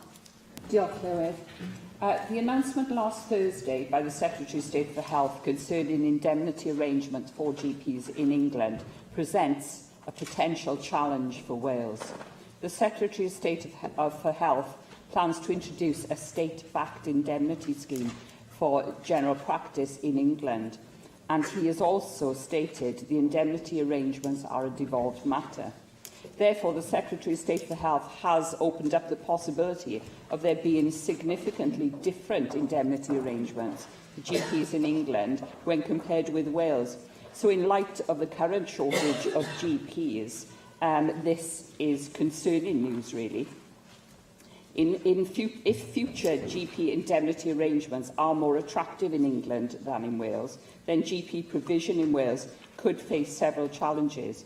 One challenge would be that existing GPs practising in Wales may move to practice in England, and would graduates also find practice in England a more attractive proposition. So in his statement last Thursday, he stated that his department would continue to liaise with the devolved administrations about GP indemnity provision. So, Cabinet Secretary, will you ensure that this promise is kept? And will you point out the specific challenges that we face in Wales? And furthermore, Cabinet Secretary, will you commit to holding discussions with GP representatives, including both British Medical Association and Royal College of General Practitioners, about the specific challenges we face concerning GP indemnity schemes in Wales, the recruitment issue, the retention issue, and in light of the proposed state-backed scheme in England, which I think will exacerbate the issues that we have in Wales. Thank you. I'm happy to reiterate that, of course, we're engaging with the BMA through their General Practitioners Committee in Wales and the Royal College of GPs as well. We have been engaged with them in a meaningful discussion in advance of this announcement. And, of course, there will continue to be conversations with the UK government. But with all due respect to the comments that have been made about GPs in England potentially in a more advantageous position, or the previous questions, comments about there's clarity in England, there isn't. There absolutely isn't. This is an announcement about a direction of travel and saying there can be a state-backed scheme. The detail of what that really means has not been worked out and is not clear to GP representatives in England or in any other of the devolved nations. And this challenge about what exactly is a state-backed scheme, it really isn't clear. If the state, the UK, is going to stand behind a scheme in England, but not in the devolved nations, that would be a very big problem. And I don't believe for one single second that the BMA would sign up to a scheme that uniquely advantaged practitioners in England, but not their members in Northern Ireland, Scotland or Wales. There's a need to have a grown-up conversation about what this means, what our options are here in Wales, how whatever answer we have fits the needs of our practitioners here in Wales and the public that they serve, but equally to make sure the state is not used to particularly advantage one part of the United Kingdom over others. And I would have thought that people in all parties would recognise that that's a position for us to adopt and expect to hold the UK government to account. That is certainly where GPs themselves are in every nation across the UK. Diolch i'r I thank the Cabinet Secretary. The next question comes from Simon Thomas. Thank you. Will the Cabinet Secretary make a statement on the Care and Social Services Inspectorate Wales's recent report on safeguarding children in Powys? Safeguarding children must be the highest priority for public bodies. The CSSIW report raised serious concerns, and I have issued a warning notice to Powys County Council. This was laid before the Assembly yesterday, and I have also published a written statement. I expect rapid improvement or more direct intervention action will be taken. May I thank the Minister for that response and for the opportunity to be able to discuss these issues with her yesterday. Since the statement of yesterday and my questions to the First Minister, a couple of questions have arisen in Powys's response to this situation. May I firstly ask specifically what steps the Welsh Government is taking or will be taken to ensure that the services will be safe over the ensuing 20 days. I know that you expect to see an action plan within 90 days, but what is being done at the moment, as the report states that children are at risk in Powys? And the second point, if I may just ask, last night on the media, Powys County Council responded to the situation by saying that the figures that they had as regards the management of the services had possibly been faked, and that they discussed this with the police. Have you any information or knowledge that you could share with the Assembly to say whether these figures, the data, is correct and that it's based on the services? And what other questions should be asked about other services in Powys? If there's an allegation that the Children's Social Services data is being manipulated, what does that say about adult and elderly services? And in that context, what steps are you taking as a Minister to ensure the security of the wider social services in Powys? And finally, Powys also declared that addressing this problem would cost £4 million to them. Are you happy in your mind that they have adequate resources and funding to do that? I thank you very much for those questions and also for the opportunity to bring this issue to the floor of the Assembly today. As you say, safeguarding of vulnerable children has to be the #1 priority, and that was certainly my priority when I first was made aware of the situation, and that was through the submission actually of a confidential note from the Chief Inspector of CSSIW, and that really does reflect the seriousness of the inspection report. It's very unusual, certainly unprecedented in my time in this post, for such an action to be undertaken. So it was certainly a priority then to satisfy myself, even before the report became formally accepted by Powys, that children in Powys were safe, and I required some immediate action to be undertaken. For example, Powys has responded by auditing cases and records and a risk-based assurance programme regarding safeguarding, and they brought in an external company to do that piece of work. They've also increased their staff resources and put in place a leadership and behaviours programme, and all Cabinet members are now on the Corporate Parenting Committee. So they have taken some early steps, but at every step I have sought out reassurances from the Chief Executive and the Leader of the Council that in their view children in Powys are safe, and they have given me those assurances, most recently when I met with them on Friday of last week to give them advance notice of the action we would be taking in terms of the warning notice. You mentioned the issue that Powys have referred a matter of potential performance management manipulation to the police. I have to tell you that neither I nor CSSIW have had any previous notice of this matter from Powys County Council, so I was disappointed and surprised to have to learn about that from the media. This is a matter for Powys County Council to consider, and of course now it is a matter for the police, so it wouldn't be appropriate for me to comment any further on that at this time. But I will say, of course, that we are considering the implications for our published statistics and those that we are due to publish following the announcement yesterday that the police are investigating those potential data manipulation issues in Powys. In terms of services more widely, I understand that Estyn does have some concerns about education, and that Powys is subject to the case conference process that it has. And in view of the concerns that I have about children's services in Powys, I have asked CSSIW to bring forward its inspection of adult social services. It was due for spring of next year, but I've asked them to bring it forward. And Powys will receive 6 weeks' notice as to when that will take place. I also understand that Powys County Council have suggested that, that improvements to children's services will cost in the region of £4 million, and I do understand that monies which had previously been taken from the children's services budget will be restored from the Council's reserves to meet that money. Russell George. Jock Farrell.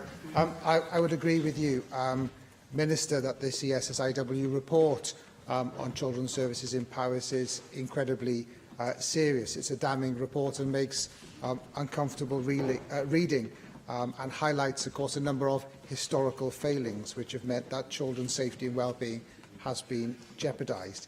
The report raises a number of very serious concerns about Powys County Council's Children's Services Department, which the report says has placed children at risk of harm.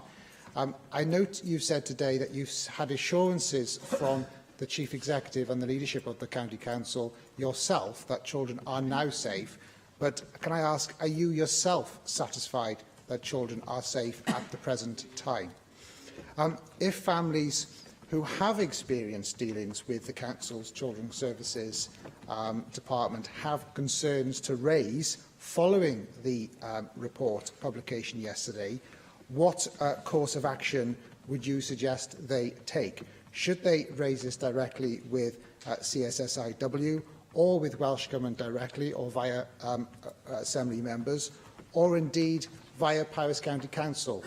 But if there is a mechanism to report any issues via Powys County Council, would you agree with me that it wouldn't be appropriate for them to raise concerns via the Children's Service itself? The report doesn't suggest any funding issues or cuts within the service area as a result of its failings. But I do see the report also today in regards to an extra £4 million of funds that have been made available. Can I ask, is there any commitment that the Welsh Government could make in terms of supporting that particular service financially from Welsh Government? I was also disappointed to hear that the Council hadn't raised with you any discussions it has had with the police, as we've seen in reports today. I note that the information reported says that Powys County Council have talked to the police. It doesn't say that the police are investigating any issue. Can I ask you, Minister, if you would formally make representations to the County Council? I shall certainly do it myself as a local Assembly member, but formally yourself as a Minister, to ask the County Council what exactly they're talking to the police about, and find out if there is a formal investigation taking place or not. It's certainly my view that the service should be built up from scratch, and leadership will be crucial in that. Have you any assessment of the experience of the new interim director that has been appointed? Do you also have any, are any arrangements in place to encourage staff who do have concerns to come forward without fear of being any negative consequence to them?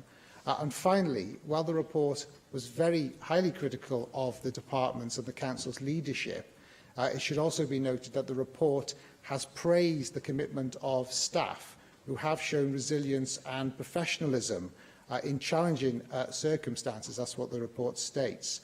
Often comments, of course, are lost when the media reports such concerning issues. So what is your message to those particular staff? I thank you very much for those questions, and you're right, the report is very clear that inspectors did note that there was real commitment shown amongst the staff, and who actually showed some real resilience and professionalism during this period. But serious performance issues did arise, and that was, in the view of the report, because of instability in management, poor and confused direction and weak governance. And certainly when I've had discussions with the Chief Inspector myself, she has been very much at pains to press that point, that it was deliberately very clear in the report that actually we should be recognising the commitment of the frontline staff who wanted to do a good job, but however the structures and the leadership and the governance and so on around them was preventing them from doing the better job that they could have done for the children in Powys. With regards to the police issue, as I say, I found out about it through the media, just like everybody else. So I'll certainly be pursuing that to get to the bottom of exactly what the issues are and what the police intend to do about it. Obviously, you wouldn't expect me to comment any further, being in receipt of very little information on it myself. However, I certainly will be getting to the bottom of the issue. The Improvement Board is going to be crucial in terms of driving forward improvement, as you can imagine. And Powys County Council have already convened that Improvement Board. That was one of the stipulations in the warning notice. I can tell you that the members of the board include Jack Straw, the former Chief Executive of Swansea, who retired from the council in the local authority in 2016, Phil Hodgson, the former Director of Social Care at Blaenau Gwent, and Jeff Burrows, who up until May 2017 was a Conservative member of Monmouthshire County Council. And those alongside Phil Evans, who is the former Director of Social Services at the Vale of Glamorgan, who is now taking over the Interim Director of Social Services for Powys, will be working as a strong team in order to drive forward improvement, and they'll be reporting back to Welsh Government on a monthly basis as we go through this period. But as you can imagine, since the concerns were first raised, Welsh Government and the WLGA have been in very close and constant contact with Powys on these issues. I understand that those members of that board have already been holding discussions together with CSSIW about the work of the board and what they'll need to do in terms of moving forward. It really is for Powys County Council to make sure that they provide significant funding to address these issues. As I say, funding had previously been moved out of children's services, and I understand that money will be found from reserves to reinvest in children's services to seek to address some of the issues which have been found in the inspection report. Some of these issues don't require funding, of course. Some of the key issues were lack of strategic direction and planning and lack of permanence in some of those senior and middle management roles, a blame culture. Some of these things are about the culture of the workplace and lack of leadership, as opposed to necessarily investment and capacity and so on. Joyce Watson. Clywyd. I've been reading with interest this morning about some of the allegations that have been surrounding the delivery or the non-delivery, to be exact, of children's services within Powys. I find it somewhat disconcerting to hear that you equally, Cabinet Minister, have found out for the first time by reading things online or listening to the news, in whichever form that arrives at. And it seems very clear to me that what has been missing is leadership, management, focus and finance. And unless you have those four constituent elements working together, then nothing is actually going to improve. But there's one thing that really, really worries me, and that is that you are talking about identified potential vulnerable children in every single case that we are talking about. And you're talking about case reviews where those children will have been identified ranging from low to medium to high risk. And we are being informed via the newsreels today that there is a possibility that some of those cases, or some of the information possibly surrounding those cases, has been misrepresented. In other words, tampered with. Now, I find that the most concerning thing of all. So my question clearly is, they're in a mess. There seems no doubt about that they're absolutely in a mess. And you've got staff there who have been trying really, really hard to do their best. It seems clear that there wasn't a transparent or open or trusted whistle-blowing process in place, because those staff would have been telling somebody somewhere about their concerns, and it was either suppressed or they were too afraid to state it. And I've seen this elsewhere in another authority where I used to be a county councillor. And if you've got a culture that doesn't allow things to come out in the open, then that culture needs close examination. So my question to you is this. They've got 20 days to put their bits of paper together, but it won't be 20 days that will change the culture.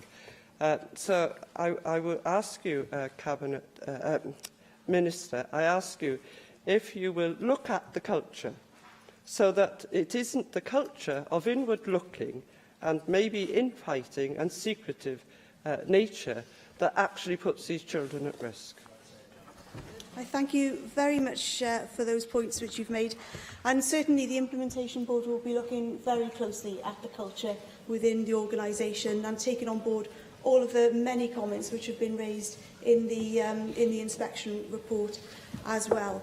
I think it's important that Powys County Council now looks to seek out peer support and looks for good practice amongst other local authorities which have a good and strong record on children's services. And also, I know that the Regional Safeguarding Board for Children in the area is also really keen to offer their advice and support. And the Chair, Jake Morgan, Director of Social Services in Carmarthen, has already spoken to the Chief Executive of Powys to offer his support. So I would expect the local authority to be looking for and accepting strong support from those areas which do have a stronger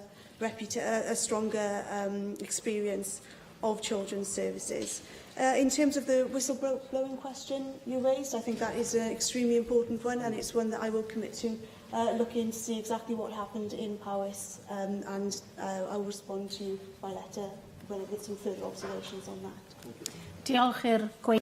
I thank the Minister. The next item is the 90-second statement, and the first comes from Heaven David. Diolch, Llywydd. On Friday last week, I attended the annual service at the Welsh National Mining Memorial in Senghenedd, which is in the Aber Valley ward of my constituency, and I had the honour of laying a wreath at the memorial. The service is held every year on or near the anniversary of the Universal Colliery disaster of 1913, a tragic incident which claimed the lives of 440 men and boys. It was, in terms of the sheer numbers lost, and remains the worst disaster in Welsh and British history. The Welsh National Mining Memorial, which stands at the site, was officially opened on the centenary of the disaster in October 2013. Indeed, the First Minister himself attended that event to unveil the bronze sculpture of a rescue worker coming to the aid of a miner. The idea of a Welsh National Mining Memorial was realised thanks in no small part to the tremendous efforts of the Aber Valley Heritage Group, a small band of volunteers who gave up their own time to go about collecting donations to bring this idea to fruition. The fundraising appeal received welcome match funding from the Welsh Government, as well as contributions from other sources, including the Coalfields Regeneration Trust and the Heritage Lottery Fund. The patron of the Aber Valley Heritage Group is well-known Welsh broadcaster Roy Noble. Roy did a lot of good work during the fundraising appeal himself, and as always, he was present and spoke at the annual service last Friday. Many local school children from the Aber Valley were also present at Friday's service, and it struck me how important it is that our younger generation learn about the industrial heritage of their area and the ultimate price paid by those who ventured out one day just to do their job. Jeremy Miles.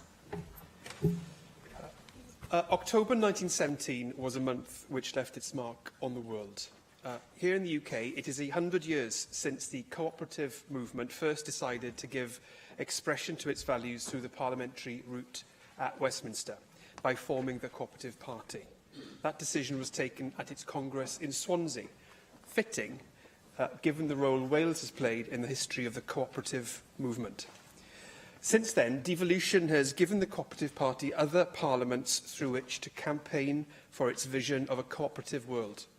Indeed, the very idea of devolution echoes so many of the values of cooperativism, of democracy, of active participation and of community. This last weekend at our centenary conference, the First Minister spoke of the ways in which this institution and Wales more generally supports and nurtures the cooperative ideal. As we celebrate our centenary, we have cooperators in all parliaments of the UK, and we have a thriving cooperative party group at the National Assembly, of which I'm proud to be chair. This fifth Assembly includes the largest number of co-op party members since devolution. Indeed, 25% of Assembly members now belong to the Cooperative Party. Through 100 years of change, the Cooperative Party has been a champion for democracy, active citizenship, mutual support, equity, community and sustainability, the principles of cooperation. And as we face the next 100 years, those principles remain as relevant as they were when the party was founded 100 years ago. Bethan Jenkins. I'd like to make a statement marking tomorrow as International Credit Union Day. Not for credit, not for charity, but for service is a credit union motto. We often forget the purpose of banking is not only one of business, but of social need. As we've witnessed the closure and acquisition of thousands of small retail and local banks in the last 30 to 40 years, and when we consider that the banks we do have are now fast disappearing from high streets and smaller towns, now more than ever an alternative is needed. Along with greater education surrounding financial inclusion, which I myself have been privileged to work on, more needs to be done to promote credit unions as part of a better financial education and tackling inequality and poverty. In the UK, sadly, Wales does not stack up favourably to Scotland and Northern Ireland when it comes to credit union membership. This despite Wales being one of the areas of the UK facing the biggest challenge in accessing credit and people managing their money. In the first quarter of this year, Scotland counted 1/3 adult members, Northern Ireland counted over 500,000 and Wales only 66,000 members of credit unions. This needs to change. On Friday, I was pleased to help open Celtic Credit Union's new branch in Swansea City Centre. This is the sort of development of the sector we should welcome, and I would urge all members here to get in touch with their local credit unions, support them and help to promote a more secure, financially inclusive and socially responsible alternative for the people of Wales. The next item on the agenda is the motions to elect members to committees. In accordance with Standing Order 12.24, I propose that the motions to elect members to committees are grouped for debate, but with separate votes. And I call on a member of the Business Committee to move the motions formally. Rhina Bjorwerth. Formally, and to speak, Paul Davis. And can I, from the outset, make it absolutely clear that we on this side of the chamber have no issue with Plaid Cymru filling the vacancies on the Public Accounts and Petitions Committee. We also have no issue with Neil McAvoy taking a place on the Petitions Committee as an additional member. Indeed, we think that he should take that place. However, we believe that these changes should not take place without also changing the allocation of committee chairs. Given that the political balance of the Assembly has changed once again, it's even clearer that the Welsh Conservative Group is the largest opposition group. Therefore, I want to once again put on record this afternoon my extreme disappointment that the current allocation of committee chairs continues to not accurately reflect the relative sizes of each of the party groups. As the Welsh Conservative Group continues to be the second largest group in this place, it's only right that that is reflected amongst the allocation of committee chairs. Indeed, the presiding officer has also concluded that business managers must have regard to the need to ensure that the allocation of committee chairs is politically balanced. As the Business Committee's report notes, and I quote, "Whilst the Llywydd is satisfied that business managers have been aware of that requirement during their discussions, she does not agree with a majority view on the committee that the current allocation is acceptable in fulfilling that requirement." Unquote. Therefore, it's my view that the Assembly should honour and respect the presiding officer's determination, because anything else, in my view, is disrespecting the chair. The presiding officer makes it absolutely clear that a situation where the Plaid Cymru group has more chairs than the Conservative group is clearly anomalous, and so the Business Committee should abide by that. Of course, the current number of members now stands at 12 for the Welsh Conservatives and 10 for Plaid Cymru. And yet Plaid Cymru has more committee chairs and more committee places than the Welsh Conservatives. So it won't surprise members to hear that my view has not changed since we last discussed this issue in this chamber. I believe that this is unacceptable, deeply undemocratic and frankly worrying that the National Assembly for Wales continues to operate in this manner. As a result, we on this side of the chamber will be objecting to these motions as a matter of principle, given that these particular changes have taken place without changing the committee chairs given the Assembly's current political balance. I'm disappointed that business managers from other parties are not convinced that a change needs to be made on the basis that committee chairs should have security of tenure. The role of business committees is not to keep chairs in their positions come what may, but to reflect the ever-changing political landscape of the Assembly. To chair a committee is a privilege, not a given. And if the political landscape changes, surely members must all respect that and be mature enough to reflect any new political balance. Now, in the report, the Labour Party's business manager has raised the question of the permanence of the current balance, given that Neil McAvoy is currently suspended rather than expelled from the Plaid Cymru group. And, of course, that's ultimately a matter for Plaid Cymru to determine. Her view is that there is a possibility that the allocation of chairs may therefore need to be revisited again by the Business Committee.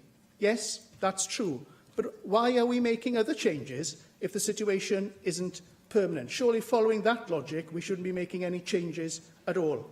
And in any case, the presiding officer has determined that Neil McAvoy is no longer a member of the Plaid Cymru group, and this institution should respect that determination. It is simply not right that an opposition party in this institution with fewer members than another opposition party has more committee chairs, and this could have serious implications in the future for this institution. In the year of the 20th anniversary of devolution, is this really the message that the Assembly wants to send to the people of Wales? If this situation is allowed to continue, then it has become clear that the majority of this Assembly no longer supports a balanced Assembly that reflects the political balance of its members. Therefore, Llywydd, I believe that this is yet another sad day for the National Assembly and its operations, and a sad day for our Constitution. Moving forward, I sincerely hope that this Assembly will eventually deliver an outcome that reflects the political balance of this institution when coordinating Assembly business, so that the people of Wales can have full confidence that the Assembly is working in a fully open, transparent and democratic manner. Caroline Jones.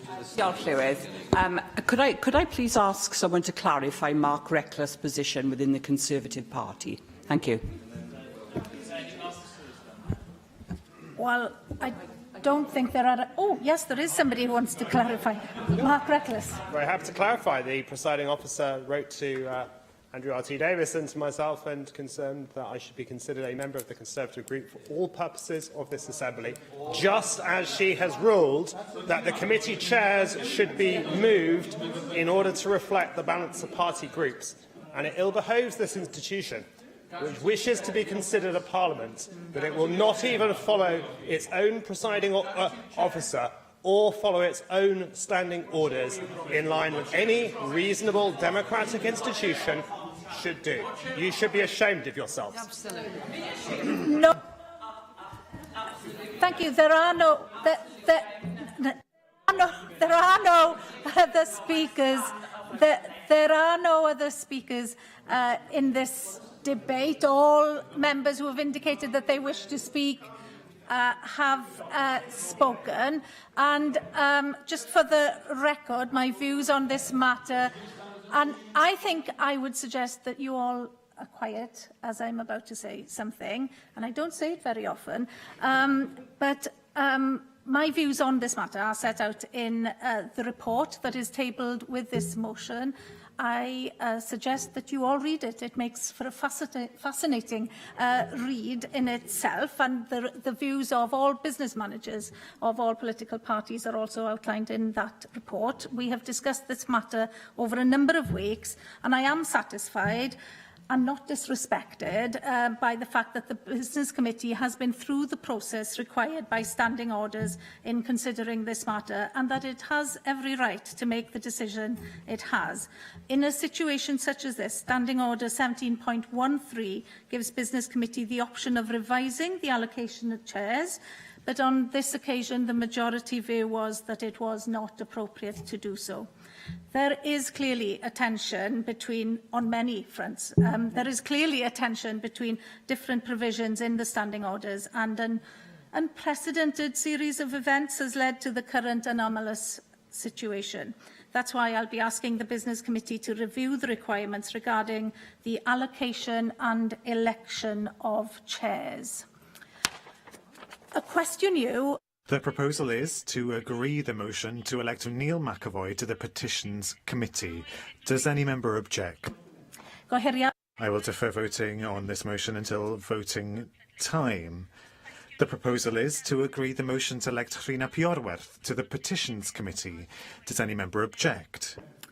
Gohiria. I will defer voting on this motion until voting time. The proposal is to agree the motion to elect Adam Price to the Public Accounts Committee. Does any member object? Gohiria. I will defer voting again on this motion until voting time. The next item is the motions to elect members to committees, and in accordance with Standing Orders 12.24 and 12.40, I propose that the motions to elect members to committees are grouped for debate and for voting. I call on a member of the Business Committee to move the motions formally. Rhina Piorwerth. Formally, the proposal is to agree the motions. Does any member object? The motions are therefore agreed in accordance with Standing Order 12.36. The next item is the motion to amend Standing Orders 26, 26A and 26B in relation to supermajorities for Assembly bills. And I call on a member of the Business Committee to move the motion formally. Rhina Piorwerth. Formally, the proposal is to agree the motion. Does any member object? The motion is therefore agreed in accordance with Standing Order 12.36. The next item is the debate by individual members under Standing Order 11.214. And I call on Jenny Rathbone to move the motion. Jenny Rathbone. Diolch, Llywydd. Chris Blake, who many of you will know as a non-executive of Natural Resources Wales and a proponent in many guises of sustainable renewable energy, has invested in an electric car, along with a wind turbine and solar panels on his house, to make sure that his vehicle is only powered by clean energy. But his frustration is that he cannot use this electric car to get to all parts of Wales. He, like other pioneers of electric cars, they can get from Carmarthen to Nottingham or London and back in an electric car, but they cannot get to Gwynedd or Anglesey, simply because the electric charging points don't exist. Many of us will be familiar with this argument, as Simon Thomas also tells us about his pain that he can't use an electric car to get from Aberystwyth to get round his region of Mid and West Wales.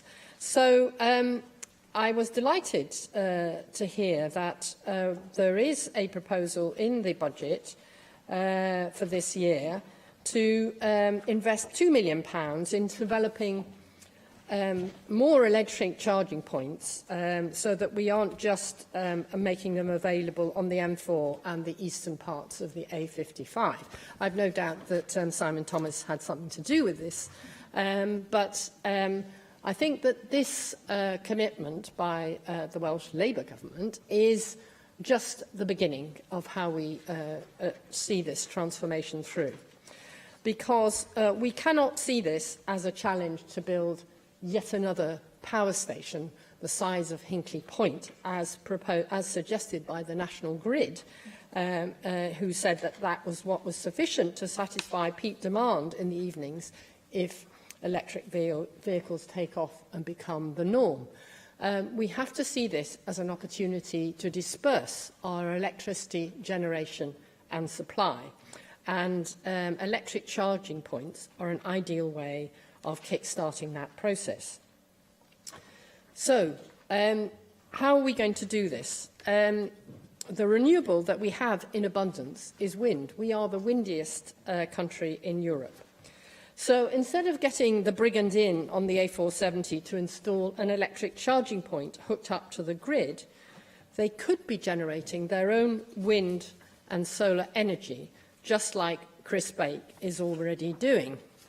Indeed, if they do install an electric charging point using conventional energy from the grid, I submit that they will quickly lose their market advantage before too long, as cheaper electric charging points fueled by renewables come along. This could provide a major boost for community energy schemes who no longer have to run the gauntlet of expensive connection costs to the grid if they have a steady income from electric vehicles needing to charge up, both for local transport and for long-distance journeys. And this will also then generate an additional opportunity for people to be able to generate their own energy for warming their homes. But electric vehicle charging points are but one cog in the revolution required to deliver our more sustainable future. Last week, the World Solar Challenge took place in Australia, was won by a Dutch car solely powered by the sun. Even though we have less sun than in Australia, vehicles that are at least partly solar powered is something we will need to consider too. Electric vehicles are not new to Wales. The milk float was produced in Merthyr from the 1930s up until the 1980s. An eco-travel network already operates across the Brecon Beacons National Park, offering electric vehicle hire of their fleet of Renault Twizzys. They've developed an informal 13-amp charging network with tourist businesses, so visitors get an interesting choice of attractions to visit, activities to try, and places to eat and drink. But electric vehicles are not just for individual or leisure use. They are one of the key ways we can clean up our public transport system, and this we must do because of our climate change obligations. The debate is not whether or how we will switch away from dirty diesel to clean public, is whether how we are going to do this in our switch away from dirty diesel to clean public transport systems. We've already seen London, Milton Keynes, Nottingham have all commissioned electric vehicles, and many of them are already in operation. Other cities will have to follow. So the question is, can Wales build the vehicles of the future that are going to be needed, particularly for mass public transport? Not least, I have to say, to capture the expertise we already have centred around the Ford engine plant in Bridgend, the Toyota hybrid engine plant on Deeside, whose current activities will cease as a result of the UK government decision to phase out petrol and diesel combustion engines by 2040, and probably a lot earlier as a result of that. Can we build an alternative vehicle industry focused on zero carbon emissions to make sure we don't lose the expertise we currently have in Bridgend and in Deeside? How can we, for example, take advantage of the production of lightweight electric London taxis, which is now happening in Caerphilly, to, for example, green our own taxi fleet? Now, the alternative to electric vehicles is hydrogen. The hydrogen fuel cell was invented by William Grove from Swansea in the 1840s. 12 years ago, but we haven't developed it to date properly. 12 years ago, Wales Online ran a story headlined "Hydrogen Valley to put Wales on green map." And the WDA at that point was setting out to develop a microeconomy in South Wales based around hydro technology. The then Minister for Economic Development and Transport, Andrew Davies, described Hydrogen Valley as a unique opportunity to use existing hydrogen infrastructure to harness the expertise in the private and the public sector. Within 10 years, he envisaged there would be hydrogen fueling stations, zero-emission integrated transport networks, hydrogen-powered water taxis and hubs where HGVs can transfer goods onto electric vehicles for delivery. The results so far are modest. The University of South Wales Hydrogen Centre in Baglan has developed Wales's first hydrogen fuelling station using renewably produced hydrogen. But hydrogen refuelling stations are limited to 2 University South Wales sites in Baglan at Pontypridd. They are working with a small company in Llandudno who plan to build hydrogen cars for leasing starting next year. But this is obviously not on the grand scale that we will need to do in the future. My final point that we need to think about is the systems that are already in place for wireless communications between vehicles and the congestion systems that we need to manage. And that is, they are already in place. We already can see them in operation when we look up how we're going to get from A to B on Google. But in the future, they will be used as a vehicle for managing driverless cars. And it seems to me absolutely vital that we fight to resist the privatisations of the 5G network, which will be the platform from which this can happen. This needs to be a public service, not a privatised service for profit that only those with the money can operate. So that is a major thought I leave you with for now. Thank you very much. Di Lloyd. Oh, diolch yn fawr. Well, thank you very much, Deputy Presiding Officer. Individual members' debate. Now, Tim Peake, the astronaut, gazing at planet Earth from outer space, marvelled at the spectacular appearance of our planet. And in a world when we talk in millions of miles, billions of kilometres and light years away, he noted that the spectacular appearance of our atmosphere, which is only 16 kilometres high, a thin, bright veneer that needs protecting, it's so vitally important. And it hit him at that time, the fragility, potentially, of our existence. It's a 16-kilometre depth, this atmosphere that we live and breathe only, which is how we come to this very necessary discussion on phasing out the traditional combustion engine, for all the reasons that Jenny's already alluded to, and introducing electric cars, hydrogen cars, driverless, automated cars, vans, buses, and all the rest. Because there's a lot of huge innovation going on.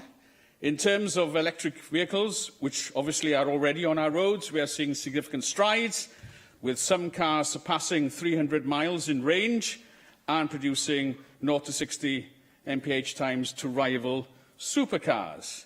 This increase in numbers of electric cars needs to be planned for, as well as the use of hybrid cars and those powered by hydrogen fuel cells that, again, Jenny alluded to, from William Grove's start with hydrogen cells and photovoltaic cells invented in Swansea back in Victorian times, used by NASA before now. We need to be using them far more on the ground as well, because those don't require mains electricity, the hybrid cars or the hydrogen fuel cars. But planning for increased electricity generation and supply needs to happen now, with a predicted increase in the peak time demand for electricity of between 15% and 40%. We need to be developing Welsh solutions to this electricity generation challenge. And obviously with tidal lagoons being obvious examples that should be supported now. In addition, there needs to be a national network of charging points for electric cars. We need to know what government is doing in conjunction with industry to expand this network to meet predicted demand. Simon. Just thank the good member. And just on the point about national network, I think it's important to bear in mind. Today, for example, Shell have announced that they are going to install fast electric charging points at some of their forecourts, but they are concentrated in the southeast of England. And this is why it's important to have a national infrastructure for cheer in Wales, so that places in Wales are not left out. Exactly right, because we need to have that national network of charging points. And turning to driverless cars, which are one of the biggest technological breakthroughs since the assembly line, companies such as Tesla, Audi, Nissan and Google are spending millions to get driverless cars on the road. You simply climb aboard, set your destination, and the electronics do the rest. and this is only a few years away. One of the biggest benefits driverless cars will offer is mobility to those who currently cannot drive, with clear social benefits in tackling loneliness and isolation as well. But I return to the fact that we need to plan for all this. How we pay for self-drive cars, buses, delivery vans and the rest. Yes, it should be a public service, I would contend. I agree with Jenny there. And exactly what role the public sector plays in developing a truly integrated transport network. And what about all those narrow, twisting country lanes in Wales? A special challenge, indeed, for driverless vehicles. Well, not just driverless vehicles, but particularly a challenge for driverless vehicles. So to end, there is much to ponder, but the direction of travel, as it were, is clear. In order to protect that fragile 16-kilometre depth of atmosphere that we all depend upon, support the motion. Diolch yn fawr. Thank you very much. David Melding. Thank you, Deputy Presiding Officer. It's a pleasure to support this motion, and I'm glad that the individual members' debates continue to bring really interesting ideas to the Assembly, and ideas that generally have cross-party support. I think we're all very much aware of the close links between high levels of congestion and air pollution. And I think that electric vehicles will offer a way to alleviate this issue. But as Jenny has already outlined, the lack of infrastructure at the moment is really quite frustrating. Though I would say that in the last election, I think for the first time, I saw several charging points built in naturally into the infrastructure of new houses, and rather than a long cable leading to the back somewhere or through the garage, there are now obviously properly designed charging points in some houses, at the front of some houses. So, you know, the world is changing, and we need to see this progress very quickly. I think the public sector can take the lead, especially in terms of public transport, and I'd include in that encouraging taxis to move to electric vehicles. Now, that obviously will require the availability of charging points around the city, and also, you know, perhaps some other incentives. But and also, I think, as urban areas restrict the use of private vehicles, especially if there's just single occupancy, then we can see much more of the inner urban travel being conducted on electric vehicles. So I think that's an important area as well. But unless you get the infrastructure right, you simply won't be able to see this transformation. They've tried very hard. It was interesting to note in Hong Kong, and they've been really trying to have a shift there with their Green Transport Fund, but they've concluded that high production costs, limited service life, long charging times and low energy density of e-vehicle batteries are the key constraints for electric vehicles to take up commercial transportation duties. So it is quite obvious that we've got to have a sort of holistic approach to sorting out the infrastructure and then providing whatever incentives are needed on top of that to see this modal shift, or at least the shift in the manner of the running of these vehicles. I think if we look at Cardiff, Swansea and Newport in particular, the air quality is often poor, and if we want clean air zones in these cities, and I'm sure that that is something we need to demand, then we're going to have to see this sort of shift. Can I just talk a little bit about the integration of transport modes? Because, again, I think this is very important. Now, usually we hear about, you know, you need to get off a train and onto a bus or vice versa, and that's very important. But I think the facilities for people who are perhaps driving part of their journey, perhaps to a satellite car park at the edge of a city, and then transferring to a bus, to train indeed, but also perhaps walking or cycling.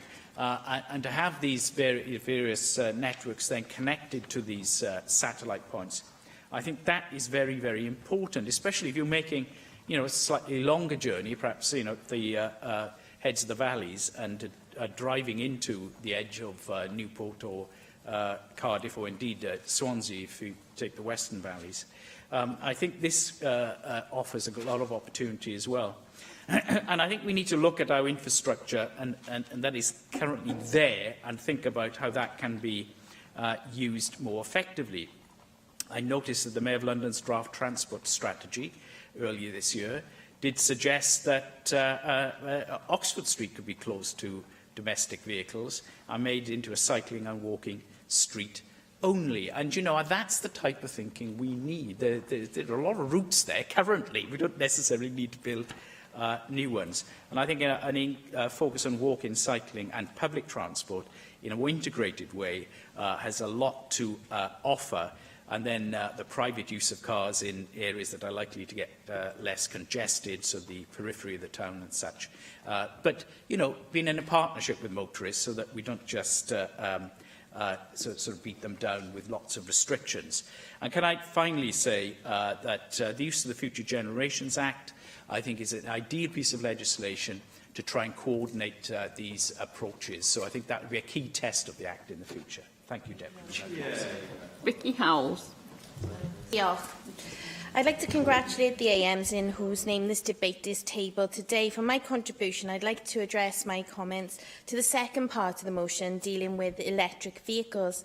The number of electric and hybrid vehicles on Welsh roads has increased dramatically in recent years, with nearly a 25-fold increase in the 4 years between 2012 and 2016. This is obviously something that we should welcome. We know that emissions from motor vehicles contribute to global warming and are linked to tens of thousands of deaths each year. However, to ensure greater take-up of electric vehicles, we need to ensure that the correct infrastructure is in place so they can be used in everyday life. And this is something that my colleague, Jenny Rathbone, has already mentioned. I noticed with great interest the commitment in the budget a few weeks ago for £2 million for electric vehicle charging points. I think this is a really sensible step in making sure Wales can develop the network of supply points it needs. But we need to ensure a network not just of charging points, but of rapid charging points. And these are those charging units that can provide an 80% charge in around 30 minutes, as compared to those units which take 3 to 4 hours to fully recharge a vehicle. With the average range of an electric car being around 80 miles, for many journeys, users will need to stop and charge their vehicle up again. And it's simply not feasible for us to have charging units where people would have to stop for 3 to 4 hours. These are the kind of things that put people off owning electric vehicles. So it's really important that we use this investment in getting the rapid charging points rather than the conventional ones. So outside of a dozen or so rapid charging points, which are largely limited to the M4 or the A55 corridors, this really is something that requires further development. And I would hope that the Welsh Government will engage with the passionate and committed electric vehicle community at an early stage to make the best decisions in spending this money correctly and efficiently. It is a basic point, but we must make sure that these charging facilities are located in the right places and that they're accessible 24 hours a day too. In doing my research for today, I found the report from the Low Carbon Vehicle Expert Group produced for the previous Minister for Economy, Science and Transport to be particularly useful. The report offers sensible suggestions for how the Welsh Government can promote a rapid charging network across the public sector estate and better develop an LCV fleet of vehicles. It also notes the importance of promoting alternative fuel sources amongst public transport vehicles. As the report notes, the strength of Wales' automotive base places us in a good position to develop as a centre of excellence for low-carbon vehicles, and this in turn offers new opportunities for us to stimulate growth and capitalise on its economic benefits. I commend this motion today. Thank you very much. Gareth Bennett. Thank you, Deputy Presiding Officer, and thanks to the various members for bringing forward today's debate. We do broadly support the motion, although there are some observations which do need to be made regarding the development of driverless and electric vehicles. Now, I take on board that we are going to progress with this technology, so the problems we have now may not be the problems in a few years' time, but I think I do want to follow Vicky Howells' lead in pointing out some of the problems that we have currently. Regarding driverless cars, I'm not really sure if they are going to be a positive development, because it seems to me that there is a very real risk that if driverless cars did become a commercially viable product, you could end up with more cars on the road. Will you need a traditional licence to drive them? If not, you could have people who are too old to drive getting back into a car, as well as people who are too young. Now, as Di Lloyd said, this could bring social benefits. However, we could have a huge increase in vehicles on the road, and the roads could end up being even more congested than they are now. We have to remember that every major improvement to the road system that we have ever had from the inception of the motorways in the 1950s onwards has led to more traffic congestion, of course. Thanks, Gareth. You made some interesting points there. There is, of course, a flip side of that if you have driverless cars which are communicating with each other by a computer, Wi-Fi, whatever it is, you can actually have shorter stopping distances because you're not relying on human reaction, so you can get far more capacity out of the existing road network. Yes, I'm aware of the concept, but what bothers me with that concept is the transitional period when you have both driverless cars on the road and you have passenger-driven cars on the road. How will they interact with each other? And I'm interested in what the implications are for congestion and other road factors in that interaction. But it's good that you raised that issue. The other issues relating to driverless cars, if it makes it easier for people to get into private vehicles to make a journey, this could have a negative impact on the use of public transport. And it is public transport that we are trying to encourage. And what about its impact on active travel? Driverless cars could make it even easier for kids to get to school in a private car, since that car might not even have to be driven by time-pressured parents. So I think that these are things that we do have to bear in mind as we go forward with considering driverless cars. Electric cars is the other thing that we've been discussing, and I don't want to rehash all of the very valid practical points that Vicky Howells just made. She mentioned the same measurements that I've seen quoted. She made a distinction between the two different types of charging points, and we do need the rapid charging points, but even then at the moment we're talking about half an hour to recharge to 80%. What does that compare with in terms of filling up a tank of petrol? A few minutes. So there is still a big difference, and it will render many journeys unviable in a certain time frame, which currently you can undertake. There are other issues as well relating to electric cars. How are we going to dispose of all the batteries after we've used them? And where do the parts come from to make them in the first place? Given that two of the parts that are used are lithium, some of which is sourced from Zimbabwe, and cobalt, some of which comes from the Democratic Republic of the Congo. So this may raise issues of working conditions in the mines in those countries. Another problem is that electric vehicles are also very quiet. You can't hear them coming.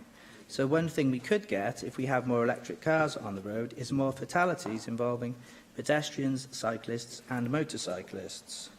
So I think, although I agree with the broad thrust of your motion, and it needs to be it's something that we do need to investigate, I think we have to bear in mind we are entering uncharted waters, and there could be pitfalls ahead. Thank you. Thank you very much, Deputy Presiding Officer. I'll make a short contribution. I want to do that because I feel genuinely passionate about this particular issue. I like cars. I've always liked cars. I used to go to the motor shows when I was a young boy with my parents. I consider cars to be pieces of art, works of art. And one can look at a car from any period and learn a lot about that period, from the car in front of you. And yes, the cars on our roads in Wales in the future will be a sign of what the fashions and ways of life in Wales will be in future. And my interest in cars is in the way that they drive and the way that they're driven, which has also followed fashion and trends globally. And we know already that driving has changed over the years as the aspirations and expectations of people have changed.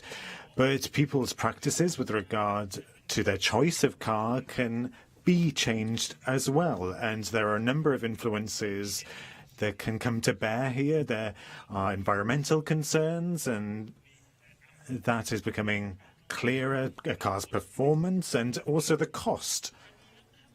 And in Wales now, we're perhaps at the beginning of this next major change with regard to the way that cars are driven, which is the change to electric cars. But it's a gradual change.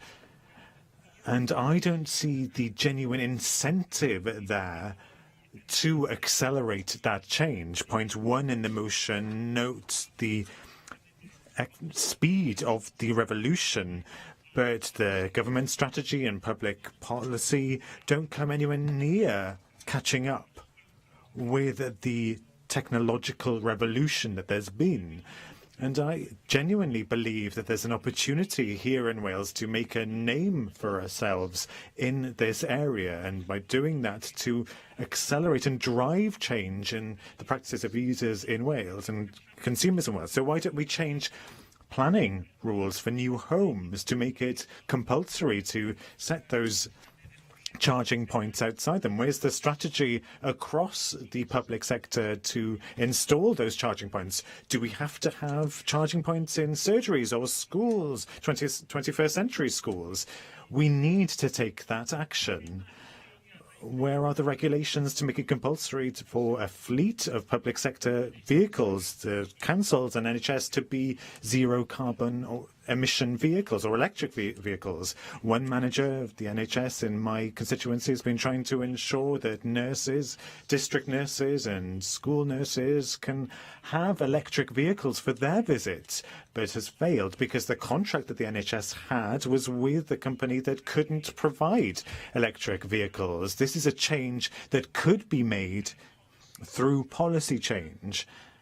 What about a network, a commercial network that's marketed with regard to its tourist potential to ensure that you come to Wales and your hotels and the attractions will be places where you can charge your car? I don't know whether the tactic is to leave things, let things happen organically, leaving things to chance, but you only have to look at Tesla maps of charging points across Europe to see that Wales is being left behind here.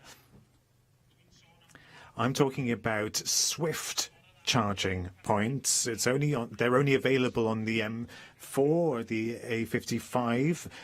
I genuinely want to have an electric car, but I can't overcome the barriers yet in a way that makes sense economically at present. Ashamedly a fan of the motor car for its artistic and mechanical and technological merits, and before I'm criticised, I'm as eager as anybody to make sure as many people as possible leave their motor car behind and use public transport. But as a car fan, I want Wales to embrace and to accelerate the electric vehicle revolution, to normalise electric vehicles. So let's try to build a reputation for Wales as a EV-friendly country. And knowing that investment and culture change doesn't happen overnight, I think even a declaration of real intent, a declaration of ambition to build that reputation could be a good way to get the ball rolling on this. Finally, I was discussing recently with an electric vehicle enthusiast in my constituency who incidentally has installed a high voltage charger at his business in Llangefni because of the lack of charging points elsewhere. I said, I don't want Wales to just follow others in this. His response at the moment, we're not even following, we're looking at our feet and shuffling. And we really need to move ahead from that. Diolch yn fawr iawn am Thank you very much for taking part in this debate. Opportunity. I'm thankful to those who've put forward this motion today, and with a pun fully intended, let's use this debate as a spark to government putting a positive electric vehicle vision forward for Wales. Thank you. I call on the Minister for Skills and Science, Julie James. Thank you, Deputy Presiding Officer. And can I too add my thanks to the members who tabled this very important debate and for all the thoughtful contributions from all members today in the Chamber. I too am a bit of a car fan. Everybody who knows me at all well knows that I restore old Minis by way of relaxation at weekends. I too also feel that Wales should be on the crest of the wave, whatever analogy you want, to take this forward. I feel obliged, I'm afraid, to address some of Gareth Bennett's somewhat downbeat contribution by a well-known anecdote from the introduction of motor vehicles in the first place, where many countries across Europe embraced the motor vehicle, but Britain put in place legislation to make a man with a red flag walk in front of them. And consequently, almost all of the large successful automotive firms of the 20th century were in Germany and France, whereas we lagged behind terribly. And the lesson of the Luddites is clear. You cannot hold back the tide of technology. You can only embrace it and mould it to your own ambition. And that is very much what we want to do here in Wales as part of our government strategy to embrace and involve ourselves in this very welcome, in my view, change of as the technology advances. And we'll do that by having a tripod structure to stand on. And that is by having policy which embraces the change and is fleet of foot, by having infrastructure policy to go with that overarching policy that allows us to mould our investment, to make sure that the new requirements for that infrastructure are in place, and also that we have a skills policy that produces the people necessary to produce both the infrastructure and indeed the vehicles and so on that travel on that infrastructure into the future. And there's absolutely no reason at all why Wales couldn't be in the forefront of all of those things. The need for action is extremely clear, not only because the technology is upon us whether we like it or not, and indeed I hope members will see that I do like it very much, but also because actually it allows us to set a clear pathway for Wales in terms of decarbonisation and very seriously good renewable energy generation at the same time. We have to be ahead of this game. We have to understand intelligent transport systems, the integration of information, certainly. Thanks for giving way, Julie. You've been extremely good and diligent at visiting broadband not spots across my constituency, across deepest, darkest Wales over the last few months. Are you really willing to take this on? You might get invited to all sorts of parts of Wales to check electric charging point not spots as well. I'm looking forward to it already. Well, the reason I've been visiting all of those places is because I want to make sure that we are embracing the technology as it comes upon us. So I was about to say, understanding intelligent transport systems, the integration of information and communication technology with transport infrastructure, vehicles and users is one of these important challenges. So as we adopt these new technologies, low emission, connected autonomous vehicles and so on, we need to make sure that both our companies in Wales and our infrastructure are in a position to take advantage of it. We've got a whole series of manufacturers already interested in coming to Wales, who are already in Wales, who are interested in adapting their practice to embrace this. And that's part of the reason why we're going to invest the 100 million to invest in the automotive park in Blaenau Gwent. And that will, I won't rehearse the metrics for that because you're all aware of it. I recently attended a dinner after Digital 2017 with a series of automotive and digital entrepreneurs with a view to getting them together to talk about their ideas. And that was a very instructive dinner because it really does make you understand some of the integration pieces for this.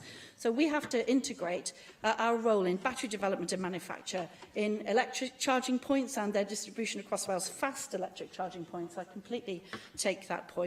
That we have to have a low-volume special-purpose electric vehicle manufacture, composite manufacturing. We need to have highly competitive, independent companies in Wales, but we have to have a good public infrastructure for them to be able to use it, both for the test beds of the next couple of years and then for the cars of the future as that rolls out. And I think it's worth having a look for a minute at just a few of the things that we will need to discuss along this way. Members will know that we recently published a mobile action plan which talks about readiness, amongst other things, for testing of 5G and other innovative solutions in Wales. And I'd like members to just apply their minds a little bit to how an autonomous vehicle might travel along a road. That road will be wired. It will have a fibre broadband tetrabyte pipe running along it, and it will have nodes every so often to talk to the vehicles above it. The car won't stick a spike into the road. It will have to have some kind of spectrum, Wi-Fi or radio spectrum, to talk to that road and to the car in front of it. If the government sells the 5G spectrum, radio spectrum, which is a finite resource, bear in mind, you know, it's not an infinite thing, in the way that it sold other spectrum, then what we will have effectively is equivalent to land banking. So members will be very aware that 4G is not available right across Wales, but 4G has been sold, and the companies that own it are simply not utilising it in areas which are not commercially viable. We call on the UK government to seriously think about the way that it approaches the next spectrum sales, not as cash cows, but as ways of making sure that this infrastructure can be used productively to make this technology happen properly. So, for example, I personally would not want to be driving along in an autonomous vehicle in the middle of Powys, only to find that my mobile connection cuts off because a private sector company has done a nefarious deal someplace else in the world and gone bankrupt. I would quite like that to be public infrastructure, that I need to be reliable and resilient. So I think these things really do need to be thought through as we move forward into the future. So I thought it was worth pointing that out. At the same time, we need to be embracing, for example, battery and technology change so that the range gets bigger and better, that we address some of the issues that Gareth Bennett raised around the production of rare materials and so on. And recently I had the real pleasure to attend the Catalysis Research, Cutting Edge Research Centre at Cardiff University to look at some of the experimentation that's going on there in developing different fuel cells and using different catalysts to produce different types of fuel technology. I confess that although I understood what I was being told at the time, I'm not too sure I could reproduce it now in all of its chemical technicolor glory, but it was very impressive indeed. And of course the government has put an enormous amount of resource into knowledge transfer partnerships and the commercialisation of such resource with appropriate private and public sector companies around that research to make sure that the commercialisation for that kind of thing happens here in Wales. And I'm going to run out of time, otherwise I'd read you a whole long list of things, companies that are very much part of that. As Vicky House pointed out, we have provided £2 million in the budget to help secure a network of charging points, and in addition we are putting 10 fast charging points in Welsh Government offices to serve employees and visitors as a network as we roll it out. We're liaising with the UK Office of Low Emission Vehicles, administering the UK funding on the potential for running roadshow type events in Wales for public and private sectors. And my innovation team has run several events in partnership with Innovate UK and the Knowledge Transfer Network on opportunities for funding integrated transport systems as part of our infrastructure, connected autonomous systems and accelerating innovation in rail systems. Deputy Presiding Officer, I have another 12 or so pages about all of the things we could do in rail and electrification. No, I don't think so. Which I won't indulge myself in reading through. But I do think it's worth, and you'll forgive me for doing so, I do think it's worth mentioning the need for advancing policy thinking at all levels of government in the UK. And the issue about generation of electricity in order to support these new technologies is a big one. And so I'm going to take this opportunity unashamedly to ask the UK government to make the decision on the Swansea Tidal Lagoon in the way it should be made, as we know everybody in Wales wants it to be made. Because I think it's not really acceptable that they have dragged their feet on that, and to abhor the lack of electrification of the mainline railway down into Swansea, not least because we need the infrastructure for that to roll out some of the other programmes. There are many things that we can do. We've been clear from the outset that we want integrated transport systems in Wales to bring communities closer, to link our people with jobs, leisure and tourism opportunities, and to develop our economy. But more than anything else, we want to ride the crest of this wave, embrace it and make it Wales's contribution to the future as we go forward. Diolch yn fawr. Thank you very much. And I call on Lynyd Morgan to reply to the debate. Well, diolch yn fawr. Jenny Rathbone and everybody else who sponsored this debate, because I think it's really important that we start to look to the future. When we are developing a new economic strategy, this has got to be a fundamental part of it. And I'm really pleased that Julie James was the person replying to this, as she has a real understanding of this technology and the need and the potential of this changing the way that we live. And I don't see it as something negative. I see it as really giving new opportunities opportunities, in particular to people living in rural Wales. I know that General Motors this week announced it would be test driving self-driving vehicles in New York City. So the point is, this is happening now. This is not a revolution that's going to happen in the future. This is not science fiction for our grandchildren. This is happening now, and we need to catch up. And we need to create the infrastructure and to put that in place. In fact, Elon Musk, who's the guru of this new technology, has said he wants to have a fully autonomous vehicle on the road by 2018. That's next year. That's a commercial vehicle. So things are changing. I've just come back from Brussels yesterday. You could see cars being charged on the street in Brussels. Other people are doing it. We need to catch up. And it's predicted that in time, this new technology will lead to a 90% reduction in accidents, a 40% reduction in congestion, 80% reduction in emissions, and 50% reduction in parking space saved.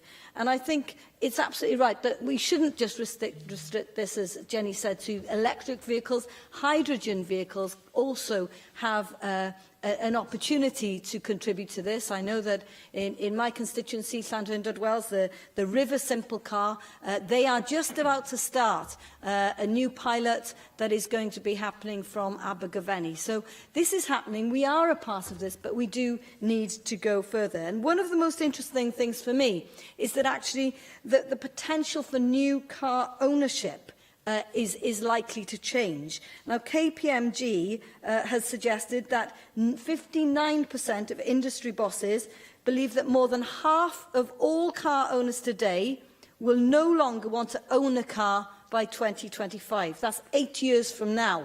Well, I don't know about you lot, but that means I bought my last car. So I think it's really important for us to understand that this circular economy, that the new way of owning cars is actually also going to change the way we have our relationship with the way we travel around. And of course there will be casualties. There will be casualties. You know, taxi drivers are probably not very happy about this. The people who build combustion engines were probably not very excited about this. But that's why we have to move with it and create the new jobs. I'm not one of those doom mongers. I don't think that we can stick the finger in the dike. I think it's really important that we embrace it and we run with it. And we have to take advantage of those economic opportunities. The Boston Consulting Group says that this market is going to be worth $77 billion by 2035. Now, even if we had a fraction of that in Wales, that would be a great step.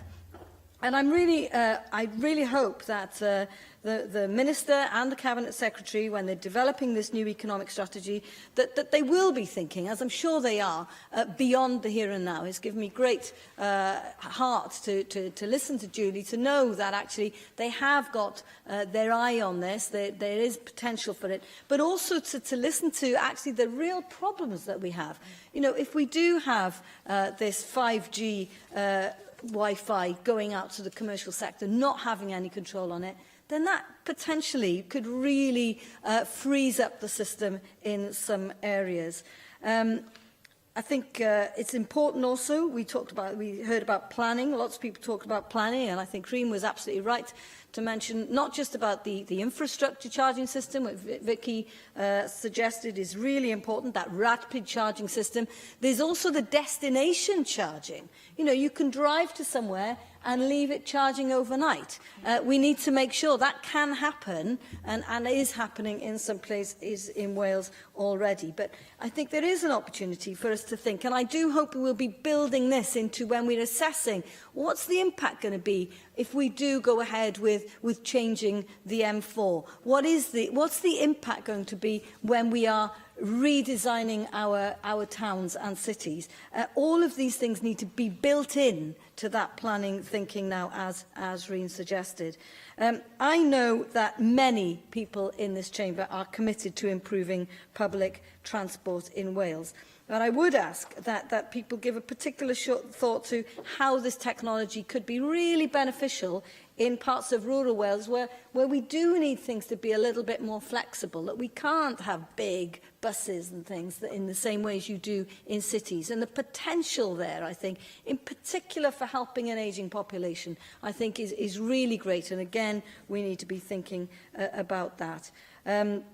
Di Lloyd talked about the difficulty in narrow country lanes. Well, one of the things that I've learned from talking to Tesla is that you have to paint white stripes at the edge of roads. And in half of our rural areas, there are no white stripes for these autonomous vehicles to read. So again, what are local authorities doing? Are they actually writing that into their economic strategies?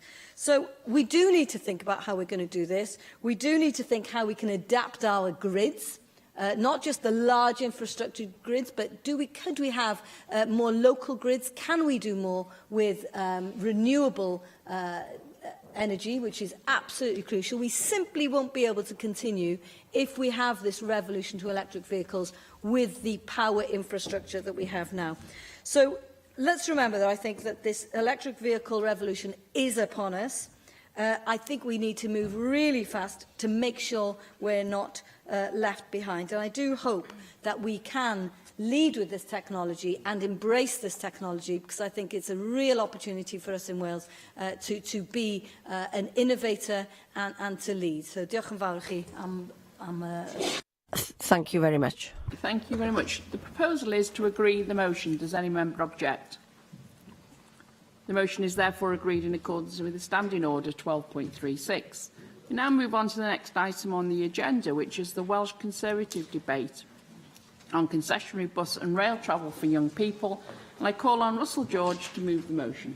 Thank you, Deputy Presiding Officer. I move the motion in the name of Paul Davis, which calls on the Assembly to extend the eligibility for free bus travel entitlements and rail card privileges to all 16 to 24-year-olds in Wales. And I think our debate this afternoon is very relevant to follow on from the previous debate. As members may appreciate, we are unable to support the Welsh Government's amendment, which seeks to delete our motion in its entirety. I must say, though, that I welcome the fact that the Welsh Government appears to be following in the footsteps in consulting on a new scheme to support young people in using public transport and reforming the My Pass scheme, a scheme which, despite sinking millions into it, has not really lived up to the initial potential and has been characterised as disappointing take-up. The aim of this motion, Deputy Presiding Officer, is to help relieve young people of the financial challenges that they face in today's economic climate through the introduction of a scheme designed to make public transport more accessible and levying the playing field for younger people.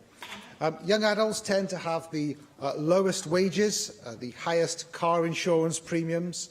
They suffer most from Wales's housing crisis, and they've also suffered the uncertainty over not knowing whether their tuition fees will be rising yet again. And this, of course, has compounded the concerns of younger people regarding the costs of higher education. Therefore, our Green Card scheme, which we have proposed, could lift the barrier to assessing education, training for jobs and many other people for many people in Wales. Indeed, this is an issue which faces many young people in my own constituency, where the cost of assessing of public transport is a major hurdle for many young adults as they try to access further and higher education. As a result of the schools and colleges in some areas of Mid Wales providing increasingly limited courses, the financial constraints and sheer difficulty of accessing further education elsewhere means that young people are either not pursuing their first choice of subjects or not pursuing further education at all. So I'd suggest that we must act. I struggle to see how the Welsh Government's Prosperity for All strategy can become a reality without sufficient measures being put in place to reduce the cost of public transport for younger people. The justification for this motion stems from the obstacles which younger people are facing in today's Wales. Welsh workers now have the lowest weekly wages in the UK. Shockingly, in Scotland, a pay packet contains £43 more per week than that of a Welsh worker. And as a result of this, younger people are facing a bleak outlook in terms of their earning potential. And I believe by providing a free bus service and a rail card, this will play a role in enabling younger people to pursue employment or further education, especially as 18 to 21-year-olds are the most likely to use a bus than any other age group. Our young people depend heavily on the bus and rail network to access work and education opportunities, so we on these benches believe that they should be supported in that. I would like to note that our proposal has been met with highly positive feedback from the Confederation of Passenger Transport, who were delighted by Welsh Conservatives' efforts to support the use of buses by younger people. And we proposed 2 fully costed initiatives which we believe would reduce the financial burden facing younger people in Wales. So, in order to help younger people reach their potential, I think the Welsh Government must make public transport more accessible to a struggling age group. And our free bus travel scheme will also have substantial environmental benefits that go beyond the immediate benefits to young people themselves, encouraging people to switch from private motoring to public transport. And this is, of course, consistent with the Welsh Government's aims to reduce vehicle emissions. I will also reinvigorate the bus industry. Well, as I said last week in a contribution, it's clear that if young people are introduced to public transport early, they stick with it and continue to use public transport in later life.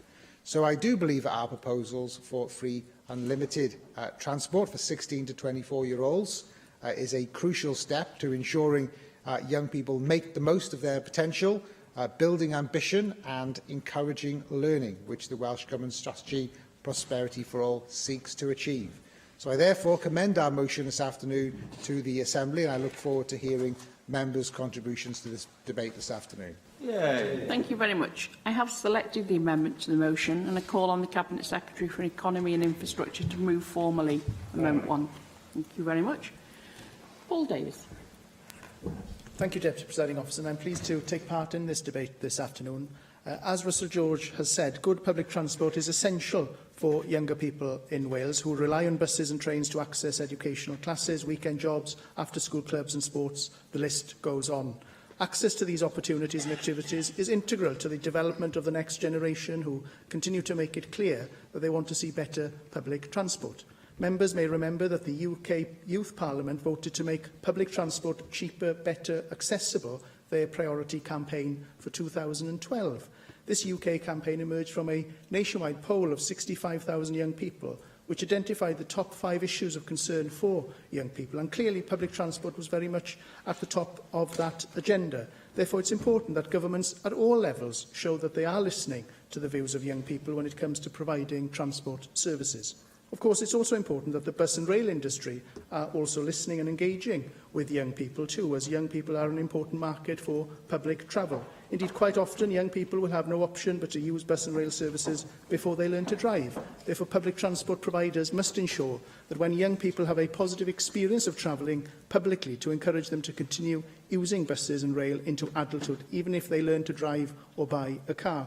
We live in an age where it takes seconds to send a tweet or update a status on Facebook, and so it's clear that young people can be a great influence or a strong critic of public transport, and that's something that perhaps the bus and rail industry haven't taken that seriously in the past. Therefore, perhaps there's an opportunity here for bus and rail service operators to engage more with younger people when developing services and even campaigns in the future, by using these digital platforms much more than they've done in the past to communicate with young people. Therefore, given the importance of public transport to young people, this motion is today calling on the Welsh Government to support the introduction of a new Green Card scheme to provide all 16 to 24-year-olds in Wales with access to unlimited free bus travel and discounted rail travel. I think that this scheme sends a clear signal to young people across Wales that we recognise the concerns that they have surrounding public transport, and we're looking at ways that we can better support them. This policy will also help strengthen and support the bus industry in Wales by encouraging more and more young people to use public transport, thereby protecting those bus services for the future, which is particularly important in rural areas and the constituency that I represent. A scheme like this will undoubtedly make some bus services, especially in rural areas, much more sustainable. Of course, the use of public transport can be even more of a barrier to young people with learning difficulties, who quite often find the public transport system complex and intimidating. One of the most effective ways that the Welsh Government can support young people with learning difficulties using the public transport network is by simply increasing understanding and tolerance of the challenges that faces young people with learning difficulties. I've had many representations from groups such as Pembrokeshire People's First, and I should declare an interest as their president. Groups like Pembrokeshire People's First continue to advocate policies to make public transport more accessible to people with learning difficulties, and one of their calls has been for free entitlements to bus travel. Hopefully this scheme will help in some way by encouraging more young people with learning difficulties to use public transport, thereby building up their confidence and encouraging them to live more independently and engage in the wider community. Now, the importance of providing good public transport is certainly felt in rural areas where services are fewer and costs are higher. For young people living in rural areas like Pembrokeshire, the geography simply is not as interconnected as other parts of Wales. Therefore, I believe there's a case here for making better use of the existing transport fleet in rural local authority areas by developing more of a partnership approach with those delivering transport services in local communities. This would mean bringing together a range of agencies and stakeholders along with local authority departments to centrally coordinate and schedule public transport by taking into account capacity on the mainstream network and hopefully identifying gaps in transport provision where solutions can be met jointly. With funding tight for many local authorities in rural areas, alternative options are needed to support transport availability for young people, and perhaps a collaborative approach that can coordinate public transport is an effective way forward. Therefore, in closing, Deputy Presiding Officer, at the very heart of this debate is the desire to deliver more support and independence to younger people. I believe that to do this, the Welsh Government, public transport providers and young people themselves have to work together to make services more affordable, accessible and acceptable. Our proposals aim to give young people the independence to travel more freely around Wales by offering free bus travel and discounted rail travel to young people, and I urge members to support our motion. Thank you very much. Jeremy Miles. Diolch, Deputy Llywydd. Today you speak to any young person about the sort of things they want to see from politics, and public transport, both its availability and its cost, are always pretty near the top of the list. Through the Neath Area Economic Forum, we heard a story of a young man who'd lost confidence due to a failed job placement, which had broken down as a result of his having to depend on bus transport from the top of the Neath Valley into Neath and onwards into Cardiff. The difficulty of making that journey work for him had led to him losing his job and set him back really on the road to sustainable employment. So young people definitely need a new deal for bus users, and one which gives them free or cheap travel, but that also improves travel times and experience. And that's about bus prioritisation, planning issues and technology, as we've discussed several times before in this chamber. But on the cost of travel, I welcome the Welsh Government's consultation on extending the age of discounted travel to those aged 24 years old, and I'd encourage young people across Wales to respond to that consultation with their views so we can hear what matters to them. I also think it's right that the Welsh Government should keep alive the option, if needs be, of a mandatory scheme to build on the voluntary arrangements if that should prove to be necessary. But the debate today on the Welsh Conservatives' motion is not about those things. The motion repeats the policy that the Conservatives have been pushing in the press in recent weeks, which has the virtue of consistency, if little else. They claim that offering free bus travel and a third off rail fares would cost £25 million. Let's examine that. There are currently some 15,000 pass holders who will take approximately 1.5 million journeys on buses by March 2018. On the basis of those figures, you can assume that a completely free travel pass would be used by many more young people. Assuming an adult bus ticket price costs around £2 and some 350,000 people would be potentially eligible, the price tag for the Conservative proposal is not 25 million, it's probably much nearer 70 million. And that's just for the bus element, let alone the rail discount. Now, I've got a calculator if anybody wants to borrow it. But they tell us that they want to scrap education maintenance allowance in order to pay for part of it, just like their Tory colleagues did in Westminster. The EMA, which, by the way, supports 26,000 students to stay in education. Now, if you're one of those students, and we've heard a lot about educational opportunities from the bench opposite today, if you're one of those students, the Conservative plan would take away from you more than £1,500 a year. Russell George has said that transport costs are a huge barrier to education, and I agree. But what on earth do you call a £1,500 hit? I call that a huge barrier too. And if the Tory bus policy is puzzling enough, their policy of a third off rail travel is already national rail policy. So I won't be backing the Tory motion today because it doesn't help young people and it doesn't add up. I urge young people to respond to the Welsh Government's consultation and to tell us what they want from a discounted bus travel so they can get a policy that works for them. Thank you very much. Di Lloyd. Thank you very much, Deputy Presiding Officer. And it's a pleasure to take this debate this afternoon. Now, Plaid Cymru will be supporting the Conservatives' motion today because, in principle, we are supportive of the notion of extending competence for free bus and rail travel for every person between 16 and 24 years of age in Wales. If you ask young people whether they want to pay to go on the bus or to go for free, well, going for free wins every time. But the budget has to be available in order to achieve this. Therefore, I would urge the government to look at the Conservatives' proposals on this and not to disregard or criticise any policy proposals from opposition parties without even considering them first. Doing otherwise would certainly be immature from the government and excessively parochial without reason. In looking at the government's amendments, in addition to the government's consultation document, it looks as though the government will be introducing something similar over the next few years anyway. So the response of the government to this Conservative announcement was completely unnecessary.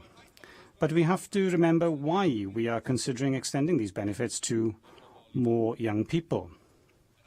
Obviously, ensuring that more young people use public transport would bring a number of economic, social and environmental benefits, as we've already heard in this debate. But in substantial areas of Wales where driving is more convenient, public transport is also scarce, and we need to enhance the provision of bus services, and ultimately we need to bring it back to be a public service. But in situations and locations where public transport provision is available, it is vital that we discover innovative means of changing behaviours in favour of using public transport. We need buses and trains which are reliable, that arrive or reach their destination on time every time, which are clean, which are integrated with other services, and that are linked up together, and that happens regularly. So we don't need to spend a long time, a large part of every day, travelling. The proposals that we're debating today are worth considering as one obvious means of reaching this goal of changing behaviours in favour of using public transport, in favour making it easier for young people to get a job in the first place and keep that job when they've had it. So I look forward to receiving more information about these possibilities from the government once the consultation period is completed. Thank you very much. Thank you. Janet Finch-Saunders.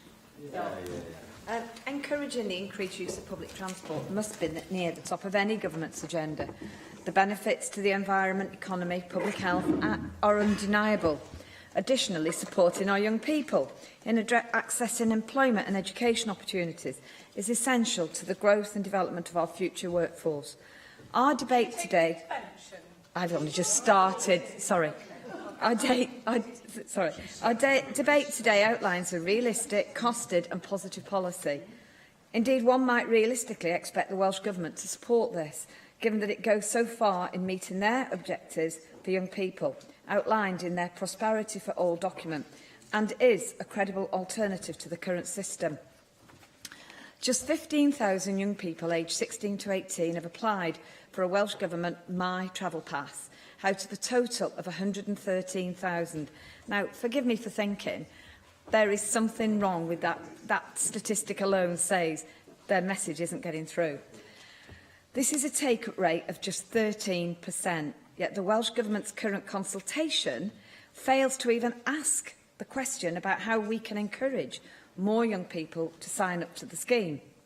This is a real concern, because we know that 23% of drivers are involved in motorised vehicle accidents, and 21% of those involved in serious or fatal accidents are aged 24 or under. So we need to be actively encouraging alternative and greener transport options where possible.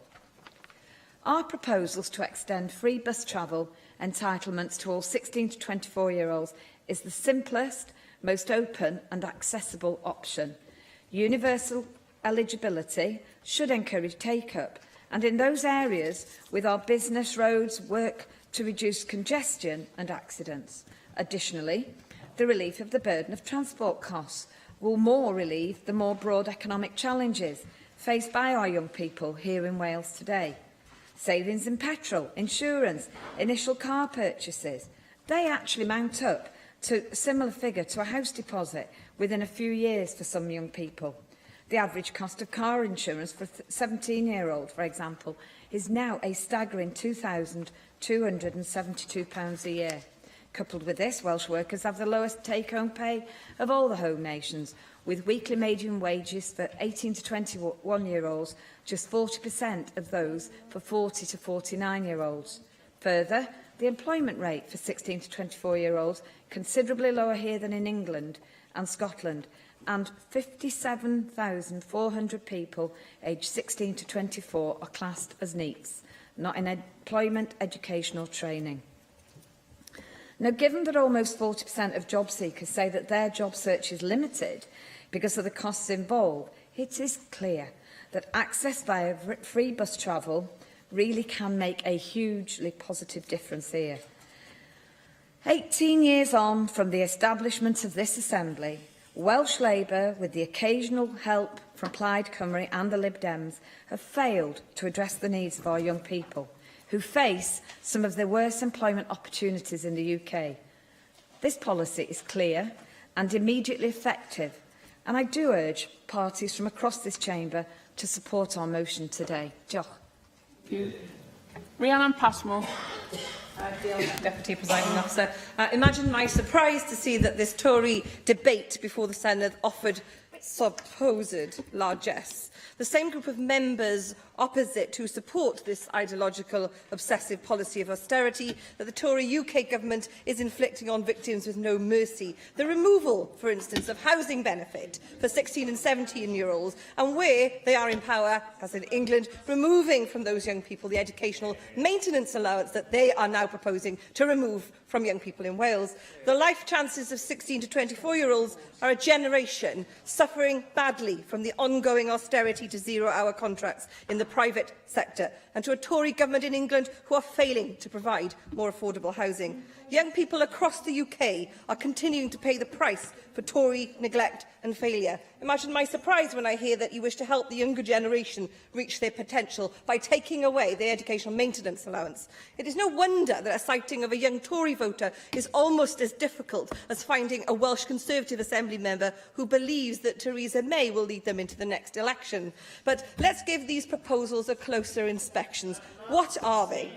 Well, the economic professors opposite lecture us on the evils of spending are claiming that they are offering free bus travel and a third off rail fares, as Jeremy Miles has already stated, for all 16 to 24-year-olds at a cost of £25 million.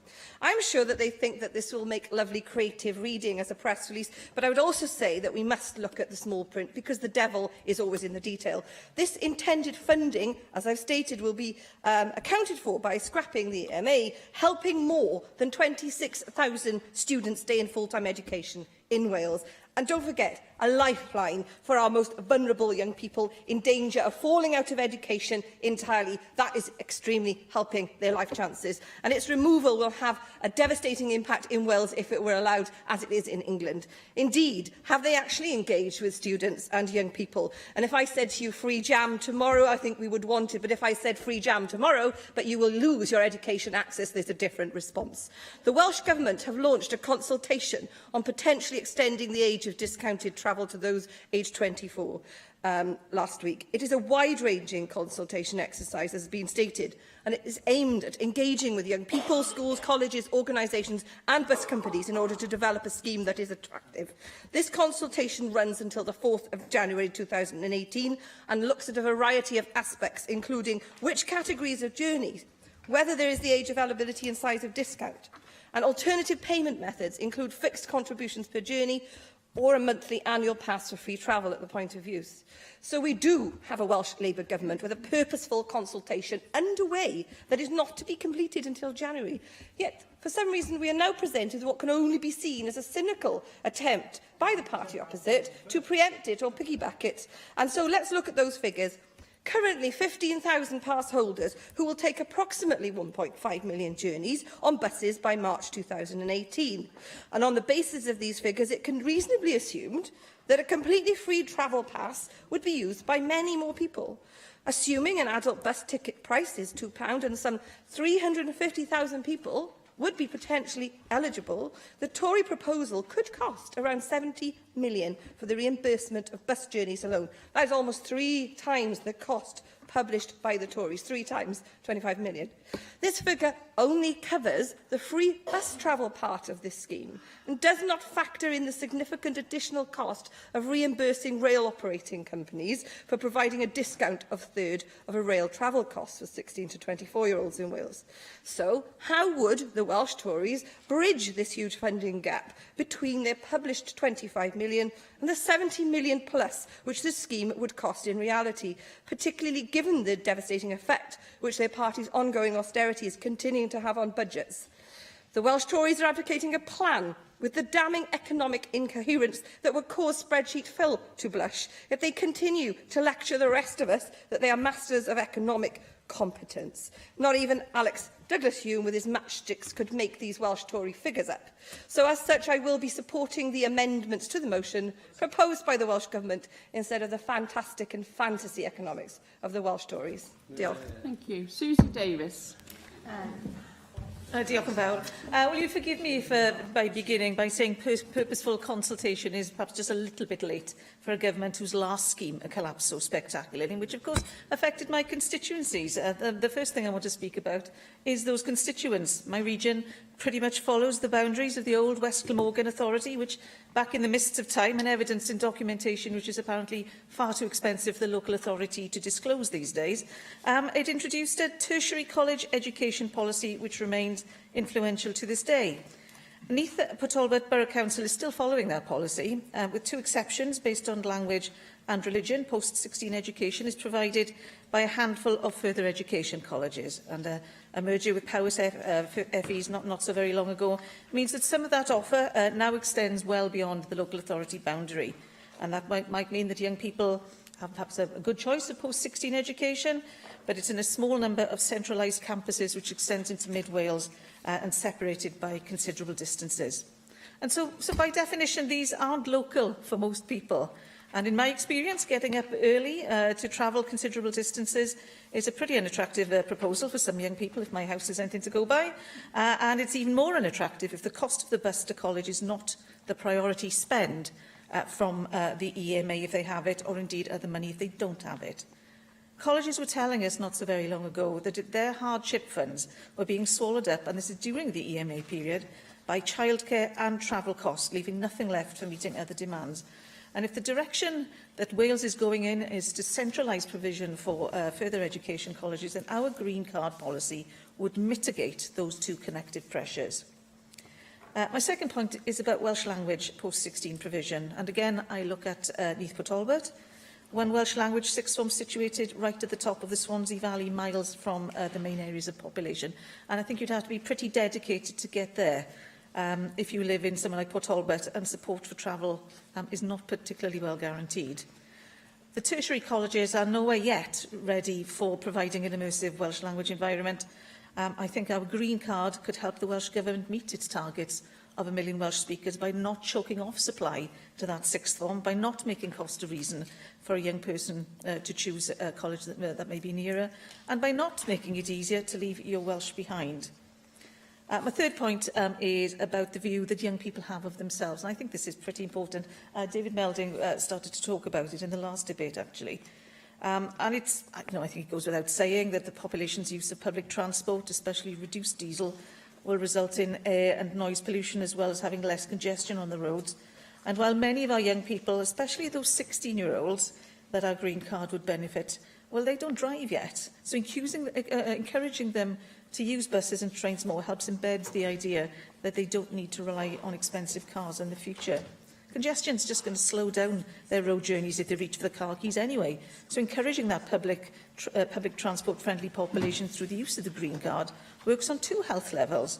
The first being about air quality, but fewer cars, fewer idling cars. It's the same thing, really. But the second, and perhaps less obvious point, is that in using public transport, you do end up walking and cycling more.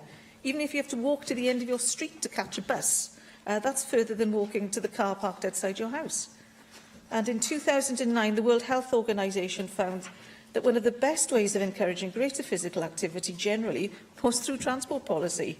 And the Welsh Conservatives' Green Card feeds into this really, in a really obvious way, because public transport journeys will require some footfall or cycling travel at least one end of that journey. Countries where population make a higher proportion of trips by walking, cycling or public transport, I'm sure we've heard this before, they have lower rates of obesity. And also, although this may not actually be the strongest argument in Wales, I suspect, sunlight exposes us to vitamin D, which in turn leads to a lower risk of cardiovascular disease, type 2 diabetes and some cancers. And then just to finish, on the area of health, but more importantly, wider well-being, it does matter how young people become confident and how they don't limit their own horizons. And young people currently have to buy a rail card to get cheaper travel, or they perhaps get a deal when they go to university when they open a student bank account. And I just did a quick ask around locally before this debate last week, and found that Swansea students don't just use their cards to go home. They take some chances to go places and make contacts, which lead to work opportunities, new networks, trips that some of them would not have considered without the discount. Now, University College in London also found that discounted travel cards were not always taken up because even a one-off payment can be affordable at that time. So that's one small barrier, closing off all that opportunity for those already best placed to take it. Now, I think all our people need that opportunity, not just students, and our free Green Card makes it just that bit easier to seize that opportunity. Thank you very much. I now call on the Cabinet Secretary for Economy and Infrastructure, Ken Skates. Thank you, Deputy Presiding Officer, and I'd like to thank all members in the Chamber for their contributions today for what is becoming a very much transport-related set of debates. Before I respond to comments specifically about bus services, I'd like to add my name to the list of car enthusiasts and say that Wales is in a prime position to take advantage of emerging technologies, particularly in electric and hydrogen powertrains. In fact, I'm a classic car enthusiast, and I'm pleased to say that it's now possible to convert your petrol-driven classic car to an electric powertrain, thanks to a service that actually exists here in Wales, Dragon EV, right at the forefront of developing electric engines for existing vehicles. We are right at the forefront of research and of development and of implementing new ways of powering vehicles. Moving back to bus services, and particularly bus services for young people, I think it's abundantly clear from this debate that we all wish to see more young people using local bus services. We want people to use them more regularly, not just for environmental benefits, but also, as Susie Davis highlighted, for wider social and well-being benefits, for better connecting communities, and crucially, enabling people to better connect with other human beings. And so it's the objective of this government, and it's something that we are keen to encourage for the well-being of existing and indeed future generations. Now, since April of this year, young people have made over 500,000 trips using their My Travel Pass, and today there are more than 17,000 pass holders. I accept that the proportion, the uptake, is not as high as we would wish it to be, and so the challenge is to encourage even more young people to do the same, to enhance our discounted bus travel scheme for younger people, and to make it easier for an entire generation to travel by bus. Last week, I was delighted to make good on our promise to consult on how a new Welsh Government scheme, to be introduced in April of next year, can best encourage more young people onto our buses. And I'd like to emphasise the point which was raised by Jeremy Miles, that it's absolutely vital those who stand to gain the most from any discounted travel scheme are at the heart of any decision that we make. The consultation on discounted bus travel for younger people in Wales aims to capture the views of young people, of schools, of community groups, of colleges and of bus companies on a scheme that is both attractive and affordable, one that can practically support people in their life, in their work and in their study. Now, the consultation document invites comments about maintaining the existing provision or extending the scope of the current scheme to include potentially an increase in the upper age limit, increasing the level of discount, replacing the current reimbursement arrangement with a charge per journey, which is something that we see in many parts of Europe, and also on introducing a monthly or annual fee so as to retain free journeys at the point of travel. The consultation also considers extending the scheme to apprentices, only some of whom are currently eligible under existing arrangements. It also looks at potentially extending the scheme to volunteers, to carers, to recipients of education maintenance allowance, to all young people in further education. And I do recognise the benefits of such a scheme to many other people who actively contribute to society or who need assistance when embarking on a new career but currently fall outside the age of eligibility. And that's why I'm particularly keen to explore what appetite there is for extending the age of discounted travel up to 24-year-olds, potentially allowing us to help more young people make the most of bus travel right across Wales. The scheme, introduced in April 2018, will be one that best reflects the needs and preferences of our young people and helps further boost bus travel as an option. That's essential if we are to create a sustainable bus network for the future. Now, in the current financial year, we have set aside up to £1 million to support the one-third discount scheme. Any enhancement of the scheme can be expected to result in increased costs for compensating bus operators under what would continue to be a voluntary arrangement. Operators, though, who wish to be eligible for bus services support grant funding must offer the discount.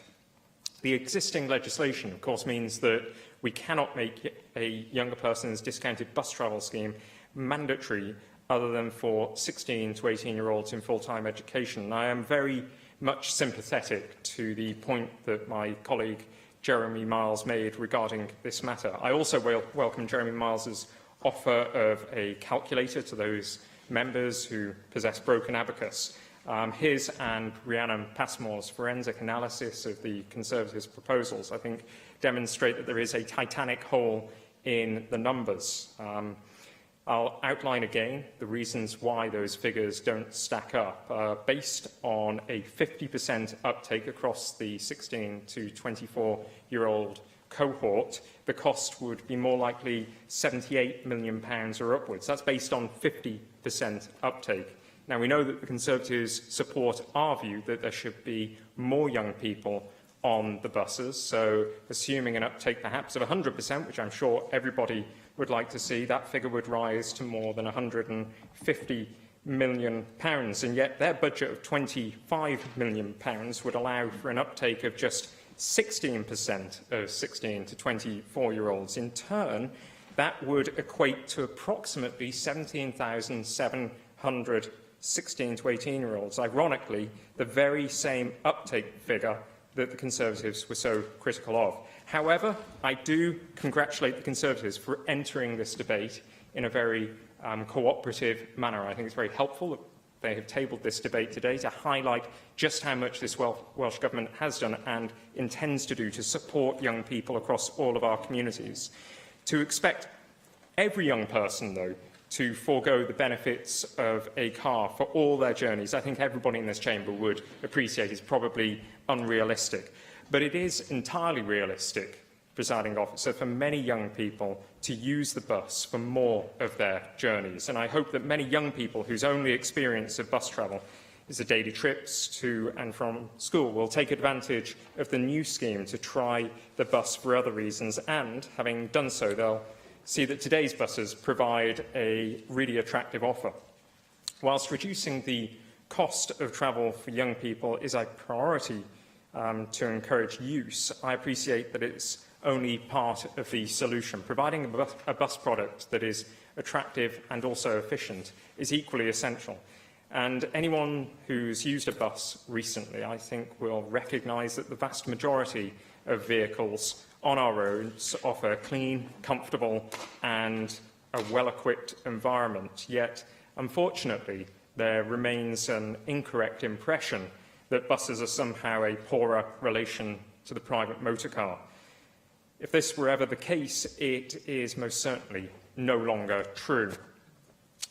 I've asked the Confederation of Passenger Transport, representing the bus industry, to develop proposals for a marketing campaign to publicise and promote today's bus network. And subject to their proposals, I would hope to match fund their financial contribution to any such campaign in order to drive up patronage. The new scheme I plan to introduce in April will be a better, more attractive means of encouraging younger people to use the bus for more of their journeys. And the current scheme has made a good start, but we need to do more if we are to change attitudes.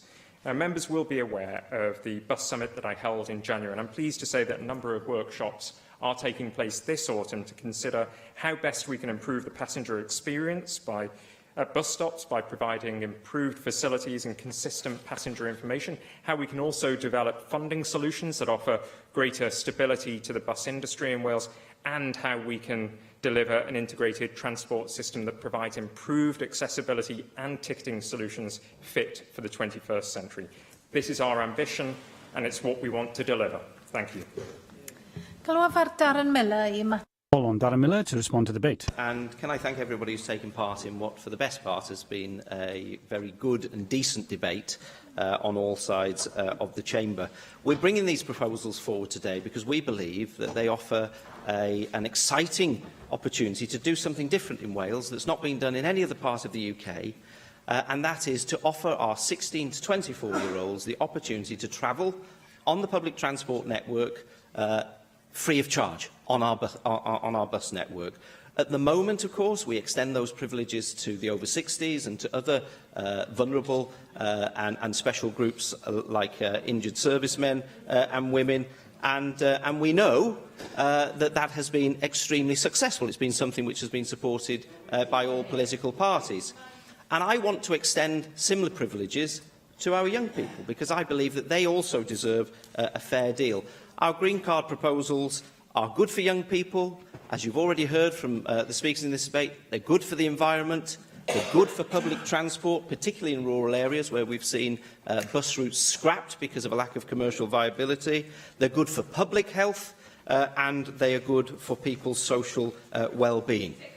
I will explain where I'm at with costings in a second, if you'll sit down, please, because I think it's really important that the one significant objection that some members seem to have is around the funding. Okay? So let me go into a little bit of detail on our funding and how we've costed these proposals. First of all, can I just say that your suggestion, Rhiannon Passmore, about the fact that if we scrap EMA, it's going to push up the number of people who are not in education, employment or training, is wrong. Because actually, Wales has a higher rate of NEETs than England, which does not have EMA at all.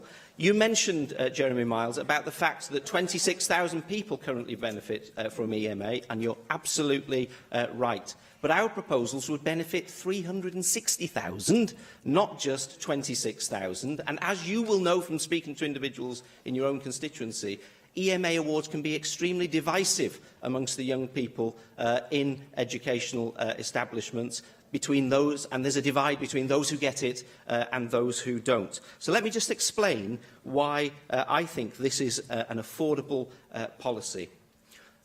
Your costings, Cabinet Secretary, have been based on the My Travel Pass scheme, which currently operates, which, frankly, is an extraordinarily expensive scheme. I cannot see how it is costing the Welsh taxpayer quite so much money. At the moment, for the figures for the financial year to 2017, there were 9,000, just let me get the figures here. There were 9,250 beneficiaries of that scheme at a cost of 9,743,000. That means that the cost of My Travel Pass per beneficiary is £1,053 a year.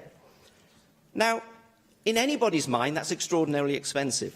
£1,053 per year to get a third off your bus passes, when you can actually buy a bus pass for a whole year in my area for £490 a year at a commercial price. I think that's an extraordinarily expensive scheme, and I'm yet to see any explanation as to why it's costing the Welsh taxpayer quite that much. I'm very happy to take an intervention. As a member will be aware, it's based on a no better, no worse off scenario, and therefore the reimbursement is based on the amount of trips that a young person will make. Now, your scheme, as you've proposed, would supposedly cost just £25 million, and yet it would apply to 350,000 people, meaning the cost per person would be just £71 per year.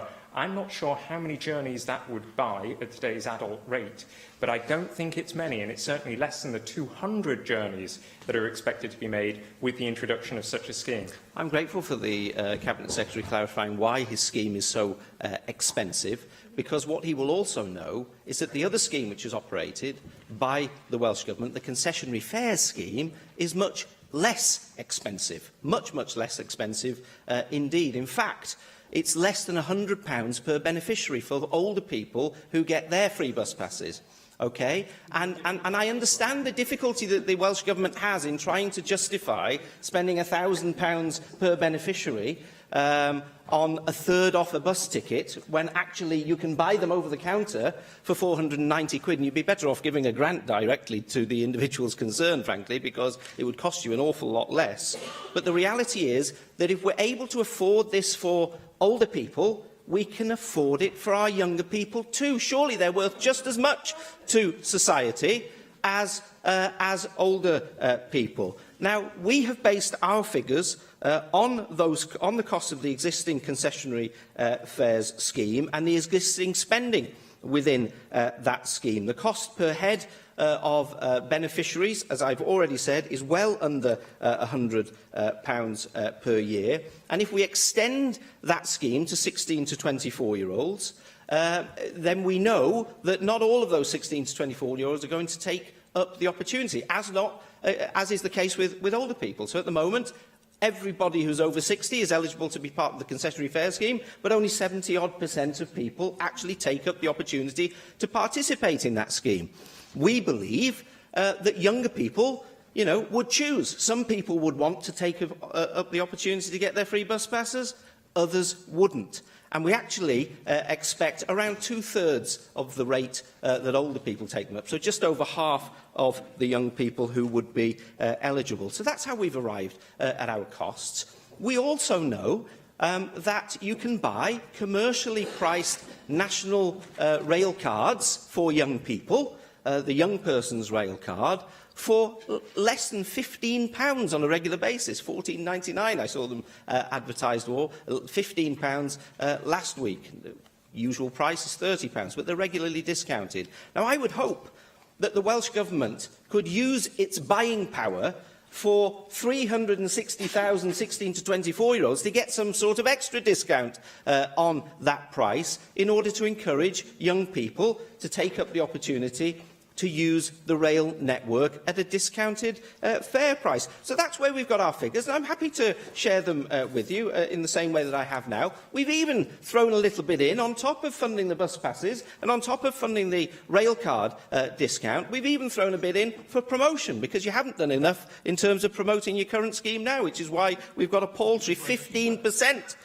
15% of our of 16 to 18-year-olds actually receiving and taking part in the My Travel Pass scheme. Now, you've already heard that for young people, this is a big issue. It's one of the top priorities, as Paul Davis and Jeremy Miles acknowledged. The cost of transport is a barrier for people being able to get to their place of education. It's a barrier for them getting a job interview, let alone getting to and from work. So we need to do something about this. We've come up with a solution. We've presented that solution. We're trying to do it in a non-partisan way, and it's a shame that some people who have spoken in this debate have tried to make it a very partisan debate completely unnecessarily. So we've got a realistic, fully costed solution to the travel woes of young people across Wales, and we want to encourage you, Cabinet Secretary, to seriously consider taking these plans forward, because I tell you what, it will make a huge difference to young people across Wales. My daughter's just passed a driving test, okay? I'm very proud of her. Just passed a driving test, first time, unlike her dad. And the cost of her insurance is absolutely extortionate, over £1,600 a year. You know, and let me tell you, she's not driving a flash car. You know, it's a small, tiny, pokey little car. So when you consider the costs for young people of being able to be a motorist in the current time, you can see why our proposal would give them another alternative, would encourage them to take up the opportunity to use public transport, would help those bus routes stay sustainable, would encourage them to get out and see their friends and to see some of what Wales has to offer, would enable them to get backwards and forwards to their place of education or work. I will take an intervention for Thank you. In terms of, as has been stated, improving the life chances, well-being and potential of young people, how do you see factoring in the side of the coin whereby you are going to get rid of the educational maintenance allowance to pay for this wonderful proposed policy? Well, I thought I'd spelt that out, but just to repeat myself, because you clearly weren't listening, the education maintenance allowance does not achieve its stated aims. The education maintenance allowance was scrapped in England, and they have lower levels of NEETs, in fact, record low levels of NEETs in England, whereas Wales's rate is much higher proportionately of 16 to 18-year-olds. As I say, I think using that money, it's also very divisive, using that money and giving 360,000 young people the opportunity to benefit rather than 26,000 is a much better use of taxpayers' money. And that's why I hope, Cabinet Secretary, that you'll take forward our proposals. A question. The proposal is to agree the motion without amendment. Does any member object? Go ahead. I will defer voting under this item until voting time. The next item is the Plaid Cymru debate on the North Wales economy, and I call on Llyr Griffith to move the motion. Thank you very much, Llywydd, and it's a great pleasure to lead on this debate in the name of Plaid Cymru on the North Wales economy and, in fact, the broader need for Welsh Government to treat North Wales more equitably, something that a number of people feel that they haven't been able to do at all for a number of years by now. Now, the United Kingdom is acknowledged and recognised as an unequal state, one of the most unequal in Europe, where investment, of course, is focused on one small part of that state at the expense of the other parts.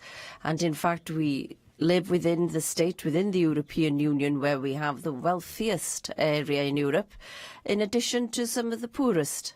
And that, of course, is following on the failures of consecutive governments of every hue in the United Kingdom. And, of course, that is a topic of great disappointment and frustration to a number of us. But there is a risk, too, that Wales is falling into the same trap and that we are going down a similar unfortunate route. When the referendum was won to establish this assembly 20 years ago, and there's been a great deal of looking back and commemorating that over the past few months, there was a great deal of hope throughout Wales that we as a nation could not only start making decisions for ourselves, but also that we could do things differently.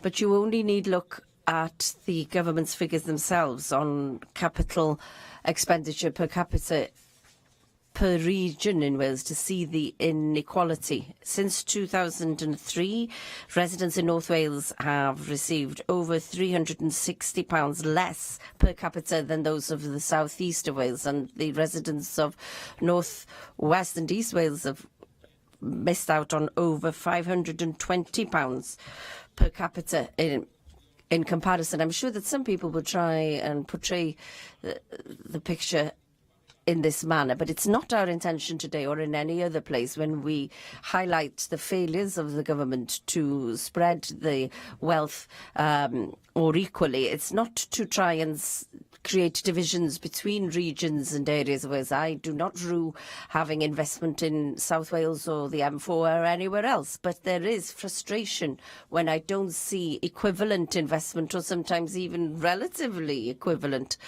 investment in North Wales. And our intention in this debate is to underline the need to unite our nation by ensuring that we have a country that shares the advantages of devolution more equally. And I must say that the impression that I get is that this feeling in North Wales that everything goes to Cardiff has never been stronger. And that is certainly what I hear across the region that I represent.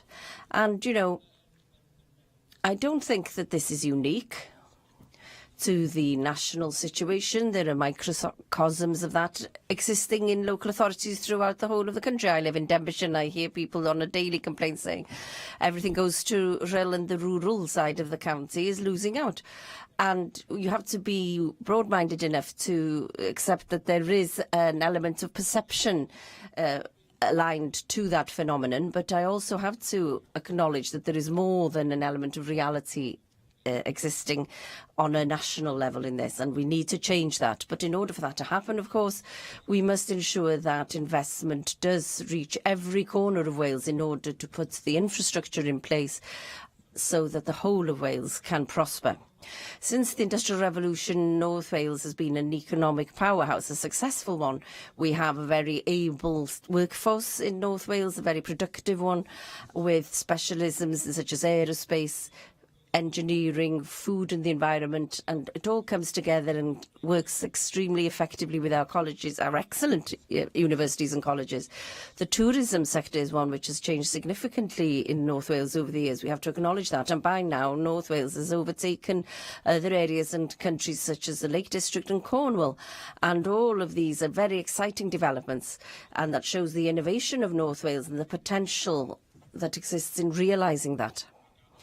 North Wales has excellent opportunities to grow its economy, and all the ingredients are present for a lively, vibrant economy. But in order for that to happen, we must receive the support required to unlock that potential. If you talk to any one of the region's companies or any particular sector, you will hear the consistent theme of the complaint as regards the fundamental weakness in the infrastructure of the North Wales region. The ability of our roads to cope is poor, and there were queues of 6 miles along the A55 this afternoon. It's one of the major European routes and one of the main routes of North Wales, and it was gridlock. And public transport and the rail network is weak, and the 4G reception phone reception signal is extremely poor in some areas, as is broadband extremely painfully slow in many parts of North Wales, and I can speak to that from personal experience. The state of our roads, of course, means that it's not easy for our producers to get their product to market. And we were talking about tourism, and in North Wales we have Sipworld, Bounce Below, Surf Snowdonia, the best quality mountain biking and whitewater canoeing and rafting. But you try and travel from one to another on public transport, and I would say it's almost impossible to do so. Investment by an ambitious government that looks to boost the whole of Wales can, of course, make a key difference. A Cardiff-centric approach to government has seen new institutions, of course, created along the M4 corridor at the expense of other parts of Wales. Now, the new Welsh Revenue Authority was a prime example, if you ask me, of an opportunity missed. The government decided, of course, for it to be located at Treforest, and, you know, all well and good for the people of Treforest. But there was a palpable feeling, in Wrexham that there was a missed opportunity. We know that HMRC are closing its tax office in Wrexham. Over 300 employees are likely to lose their jobs there. They had many of the relevant skills. And the question that people there are asking, well, why didn't it come here when this opportunity offered itself? Yeah, yes, I will, of course. Thanks very much. I'm listening with great interest to the contribution.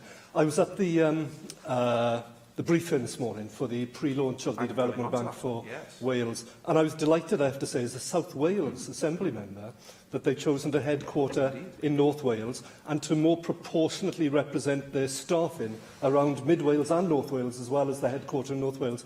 Now, that is a good way forward, he'd have to agree, and probably we need to do more of it, but it's not to criticise other regions in trying to get investment into their area too. I agree, and thank you for that, because you're making my speech for me, effectively. I can probably skip a page. But when you think that the government is getting it right, as you say, you know, the new Development Bank for Wales is going to be headquartered at Wrexham, but then, of course, we hear that the Chief Executive won't be based there. We hear that lead officers and board members will be based elsewhere, despite the Cabinet Secretary, of course, telling us that it wouldn't just be a brass plate on the door. Well, you know, I accept that it is positive that it is going to be based there, but, you know, it does still leave a little bit of something hanging there about, you know, whether they genuinely will be headquartered there or whether really that isn't the case. Now, Plaid Cymru has been consistent in insisting that we need parity of funding for all parts of the country, as well as the real devolution of existing and the establishment of new national institutions, such as the Welsh Revenue Authority and the Development Bank, and of course the National Football Museum as well, we hope will, if it comes to fruition, be culturally important and be an important economic driver for North Wales as well. Now, in our recent budget deal, we secured millions of pounds, of course, of extra investment for North Wales, including funds for potentially the National Football Museum I mentioned just now, investment in north-south links, medical training for the north, work on the Third Menai Crossing, etc. And that, of course, is positive. But there is a concern in North Wales that the North Wales economy, there's a feeling that it's becoming a bit of or there's a risk, certainly, that it's becoming a bit of an afterthought. It's an add-on or an appendix to the Northern Powerhouse. I'm hearing that from increasing numbers of people in the sector, and there's a danger as well that it falls between the two stools of the Northern Powerhouse in England and the city regions in South Wales. And we need to guard against that, and we need to ensure that North Wales becomes an economic powerhouse in its own right, as part of a broader national Welsh economic strategy. And of course, an all-Wales economic vision, such as Plaid Cymru's, is essential if we are to spread prosperity and opportunity throughout the country. And I'd flag up here as well that the Shared Prosperity Fund that the UK government is proposing to replace some of the EU regional funds that Wales is currently receiving for the post-Brexit era. Now, the EU regional funds are accessible, of course, to West Wales and the valleys if we look at certain aspects of that funding. Now, if the Shared Prosperity Fund is for all of Wales, and, you know, there's a discussion to have about how we use that money, then I'm already hearing people expressing concerns that it's going to be channelled into areas that are already getting the lion's share of investment. I'm not saying that's going to happen, but we really need to be mindful that there's a risk there that some of those areas in North Wales, West Wales and the valleys potentially will not be able to access as much money as they have previously been able to. The North Wales Economic Ambition Board as well, of course, is critical to all of this, and the amendment or one of the amendments before us is quite right to recognise their role, and their growth vision offers certainly a direction of travel for us, and their work recently on highlighting the skills needs in North Wales lays out a clear challenge to the Welsh Government and to the UK Government, and it's a challenge, of course, that needs to be met head-on. Now, alongside all of this, of course, Plaid Cymru wants to introduce a regional renewal bill that will enshrine in law a requirement on our Welsh Government to ensure that investment benefits all parts of our nation and drives up productivity in every part of Wales. It will transform how investment decisions are made in Wales, as well as how they are delivered. And through legislation, we'd establish regional development agencies, as well as a National Infrastructure Commission with statutory powers. And in its remit letter will be a duty to spread investment across Wales. We need to prioritise the most deprived areas for investment in order to rebalance the economy, and the Government has a duty to ensure that no community and no part of Wales is left behind as it seeks to create the jobs, the growth and the opportunities that we all deserve. I have selected the 3 amendments to the motion. If Amendment 1 is agreed, Amendment 2 will be deselected. I call on the Cabinet Secretary for Economy and Infrastructure to move formally Amendment 1 tabled in the name of Jane Hutt. Formally. I call on Mark Isherwood to move Amendments 2 and 3 tabled in the name of Paul Davis. Mark Isherwood. John Clive. Well, as this motion states, we need to strengthen the performance of the North Wales economy and regret the historic underfunding of North Wales by the Labour Welsh Government. We also, though, regret Plaid Cymru's role in this when in coalition with the Labour Welsh Government and in its historic budget deals with them. The Welsh Government has now launched 4 economic strategies since 1999, yet Wales' economic performance has continued to stagnate. In 1999, the value of goods and services produced per head of population, or GVA, in Wales was 72.4% of UK average. In 2015, it shrunk to 71%. The West Wales and Valleys sub-region, including 4 North Wales counties, was still bottom across the UK at just 64% of the UK average. Even Flintshire and Wrexham saw their GVA fall from almost 100% of the UK level to just 84%, whilst GVA in Anglesey had fallen to just 54%, the lowest level in the UK.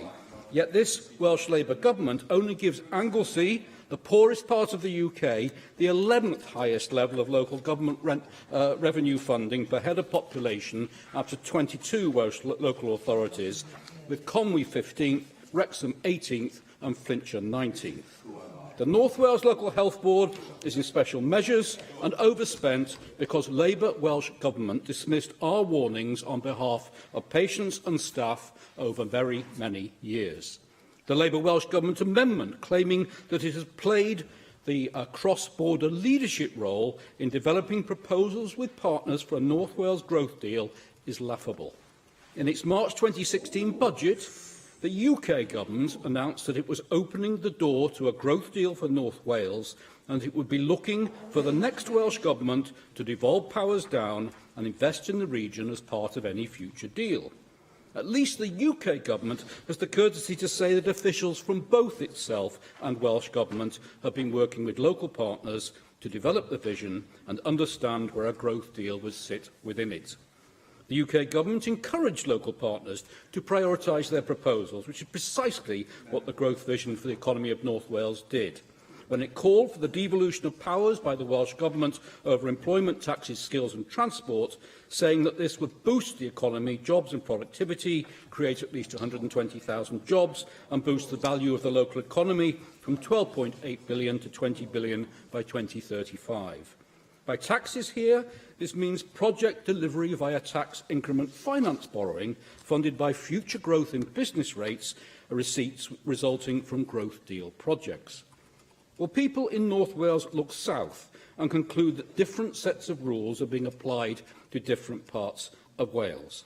As the chair of the North Wales Chamber of Commerce stated, The Welsh Government is too Cardiff-centric, and North Wales could be better served if it could secure its own form of devolution deal with the Welsh Government so it can respond much more quickly and in a more informed manner to ongoing developments within the region and across the border. Well, yes, Plaid Cymru has done a deal. Done a deal with the political devil in return for a few crumbs from top table. And to those isolationists who would undermine the growth deal, I say do not betray the people of the borderlands, middlelands or westlands of North Wales who stand to lose the most. Absolutely. I therefore move Amendments 2 and 3, proposing that this Assembly notes that the North Wales Economic Ambition Board's A Growth Vision for the Economy of North Wales document concludes that North Wales is well placed to receive a range of new responsibilities, and that we endorse its call for the devolution of powers by the Welsh Government. April's update on development of the North Wales growth bid stated that ambitions for flexibilities and devolved powers to be granted to the region include transport functions, strategic land use planning, business innovation and advisory functions, careers advice and taxation powers.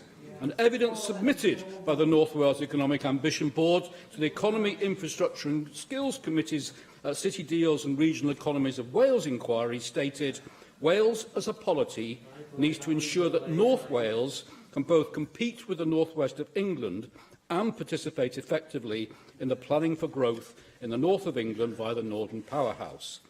They also said devolution of functions to North Wales that matches that of neighbouring English regions is a defensive necessity and a desirable enabler of growth. That is the economic and social reality within which those in the North East live. It's also the means to spread prosperity into those middle and western regions which still languish at the bottom, not just of the Welsh, but of the UK table after 18 years of devolution. Rhina Piorwerth. Thank you very much, Llywydd, and thank you for being able to contribute to this debate. Can I set one caveat, as Llyr also did? It's very common in North Wales to hear that people say that everything goes to the south, but I don't have any interest in feeding divisions. I want to unify the nation, and that's very important. Where there is evidence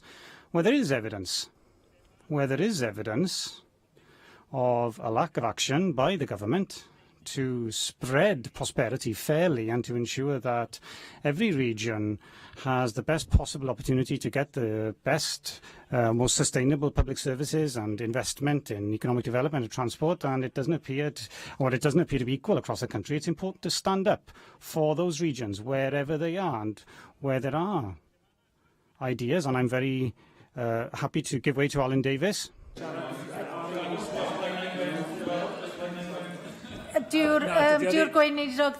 The Minister does not wish to contribute to the debate, although he's making too many sedentary contributions, if I may say so. So if the Minister allows members to speak in full.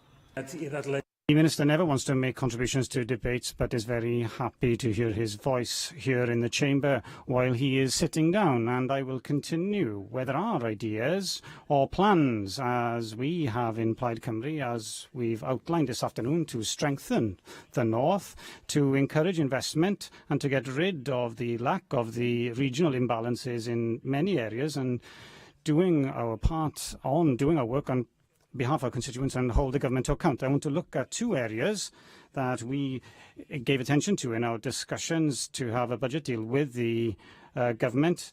Transport first. Dualling of the Britannia is something that I've called for consistently since I was elected, not just responding to the delays at rush hour, even though that's very frustrating for people who use the bridge for commercial reasons.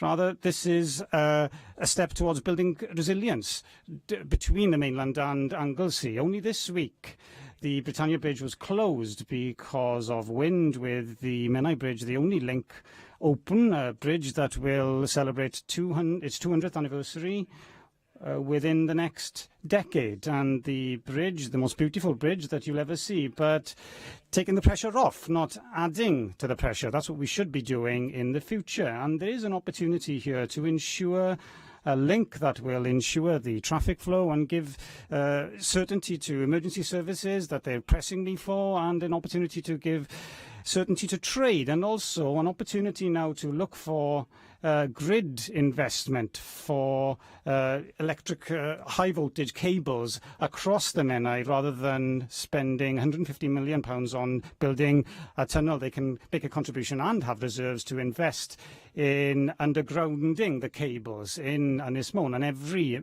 elected member in Ynys Môn supports that, apart from the regional member for UKIP.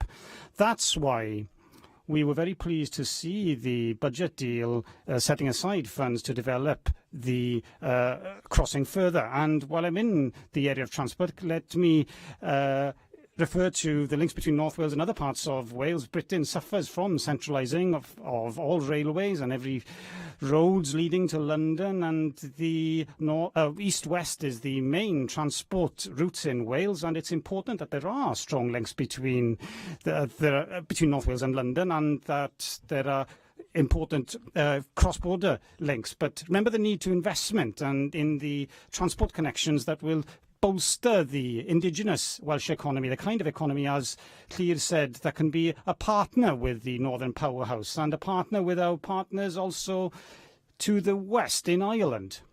I have a minute left, and I'll use that to draw attention to another area, namely the lack or the shortage of healthcare workers that we have in North Wales, specifically doctors, and Plaid Cymru has made a proposal that could tackle this, namely to establish a medical training centre in Bangor. We know that there is a pattern of doctors tending to settle to work where they have been trained. Somehow we need to provide more doctors who are rooted in Wales, in rural Wales, and have developed specialisms, perhaps, in rural medicine, and who are committed to working in rural Wales and in the North Wales area specifically. And there is an opportunity through this centre to provide that in partnership, I hope, with Cardiff and Swansea. There is talk of moving more students from Swansea and Cardiff. We know that some trainees are going on rotations around Wales, but it is a barrier for people who don't want to do that north-south travelling, and it's a barrier for them to come and study within the Welsh system. So what about strengthening the medical education that we have in North Wales? So in medical education and transport and economic development, we don't just need fairness, we need to ensure equality of opportunity, and that the people of Wales be able to see that that is the reality. Blythe. Diolch, Lewis. I welcome the opportunity to have this debate today and to be able to contribute, as I'm proud to serve the community that shaped me, and since being elected just over a year ago, I've been clear that I'm not only here to be that strong voice and stand up for my constituents in Delyn, but also for North Wales and the North East Wales area as a whole. Like many others from the area, I'm all too well aware of what I tend to call the devolution disconnect from the area, from my not least because from my constituency, it's actually quicker to get to London, by train from Flint than it is to get to Cardiff. And there's a whole range of things we can do to tackle that. And I'm actually, for that one of those reasons, I'm looking forward to the Senedd app coming to Delyn next month and using that to actually engage more people with what the Assembly does and how it impacts on their lives. But also it is about ensuring that we bring greater economic benefits from devolution to the region. And I'm pleased to see some such investment in the pipeline, including the development bank that was launched today, which will be based in Wrexham. And I'm also supportive of the plans to have a national football museum also in Wrexham. But I'd ask perhaps if there's any clarity from Plaid Cymru, whether that be part of the National Museum or a standalone museum. And from my own personal perspective too, I would also keen to know whether the museum would feature those Welsh greats such as Neville Southall and the late Gary Speed, who also played for the #1 team for North Walians to support Everton. I should point out this is the only time I ever support the team in blue. Over the summer... Second intervention is worth noting that Neville Southall outed himself as pro-independence over the past few weeks. He backed me personally for my and works in Blackpool. Everybody seems to have a story about Neville Southall. I'll leave it there. During the summer, I spent a lot of the summer doing a survey of constituents, going out door to door, knocking on doors, and one of the main issues that came back was public transport, particularly in more rural areas. And there's many issues around, bus and train tie-bills and integration in the region, and I think issues that the planned North East Wales Metro needs to address. 50 million from the Welsh Government to take forward the North East Wales Metro is a big proposal that could bring huge economic benefit. But as we work towards this metro gathers pace, I think we also need to consider the importance of people's ability to access decent work closer to home and provide a driver for businesses to invest and expand. I think the proposals for new stations at Deeside Industrial Park and Broughton and Airbus Broughton is to facilitate travel to Airbus and the new Advanced Manufacturing Institute would better equip our region with transport connections to meet work demand. However, I think the ambition shouldn't end there. I think we need to look at additional stations, and particularly from my own perspective, my own constituency, I think there is merit for looking at an additional station in the Greenfield Holywell area, which not only would connect the advanced manufacturing sector in the North East with the energy sector in the North West and Greenfield and Mostyn Docks, but also actually could link into some of the tourism heritage of St Winifred's Well and Basingwork Abbey in the area. We've already touched on how an integrated transport system is essential, not just to connect us east to west and north to south, but also across the border in North West England. So we know around almost 23,000 people commute from North Wales daily into the North West of England, and almost 31,000 travel in the opposite way into North Wales. And this has had a long-standing pressure on our transport infrastructure, and one that needs addressing. And we know the value of that M56, A55 corridor is £35 billion, and over 2 million people live within a 30-minute commute of Deeside Industrial Park, making further investment in our infrastructure all the more significant, which is why improvements to A55 and looking at the Menai crossings, additional routes, widening where we can, the resilience study to look at those pinch points to see how we can address our challenges, all incredibly important, as it's the gateway to North Wales and all the amazing tourism and attractions that we have there. And so we need that infrastructure in place to better make the most of our visitor economy. Talked about, I work on the Welsh Government's commitment. We talked about a growth strategy and a growth deal for North Wales. I'd ask kind of where the UK government is on this, and hope to see something more than just warm words in the autumn statement, and actually some money to follow, money where their mouth is, literally, so we can take that forward. But we need the UK government, Welsh Government, all politicians across the region, working in partnership with stakeholders like the North Wales Economic Ambition Board, the Mercy Alliance, working together to achieve this growth deal for North Wales. And, we can't, I think other people have acknowledged that, when we talk about the North Wales economy, we can't ignore the fact that we're historically and physically and economically connected to our neighbours across the northwest of England. And although cross-border working, I think, brings a unique sense of challenges, it also could bring significant opportunities, but we need to make sure those opportunities make the most for us in North Wales. Finally, I'd like to welcome the Welsh Government's amendment to this motion, which commits to continued support for the steel industry in Wales, including Shotton Steelworks in North East Wales. I won't refrain from repeatedly making the case for Shotton Steelworks when we talk about the steel industry in Wales. It is a shining light in the sector and that produces profitable and unique projects with a highly skilled and committed workforce. And it's just one example of the advanced manufacturing sector, which is the cornerstone of our regional and wider wealth in North East Wales. Indeed. Are you winding up, please? I am. Indeed, I believe there is great potential in the pipeline for North Wales, a potential that's been recognised right now by the government here. But we cannot be complacent. We must build on this, ensure that the voices of the people of North Wales are heard loud and clear in developing our region if we successfully bridge the gap between North and South and get a fair share of the devolution dividends. Thank you very much. Sean Gwenllian. Thank you, Deputy Presiding Officer, and it's a pleasure to participate in this vital debate today. And as a GOG, or a northern person from the West, I will use my contribution to discuss North West Wales specifically. One of my favourite practices as the Arfon Assembly member is to chat to as many people as possible across the electoral area, my constituency. And one of the things that is raised with me time after time, as with Llyr, is this feeling that the Westminster government and increasingly the Welsh government is leaving our communities behind, or they are leaving our communities behind. But it's more than a feeling. Unfortunately, it's also a reality. Llyr Griffith has alluded to the fact that residents in North Wales have received over £350 less per capita compared to the residents of the south east of Wales since 2003, and with the possibility of using all the borrowing powers of government on funding the black route of the M4 soon, then it's likely that the residents of North Wales will still be waiting for fair play, and that for many years to come, unless there's a significant change of direction.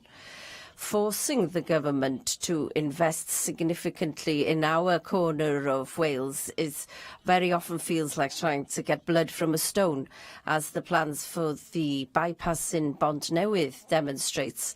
Significant investments of this type don't come, or only come, because of the tireless campaigning by Plaid Cymru over a number of years. We do need to invest in the North Wales infrastructure, but also invest in jobs.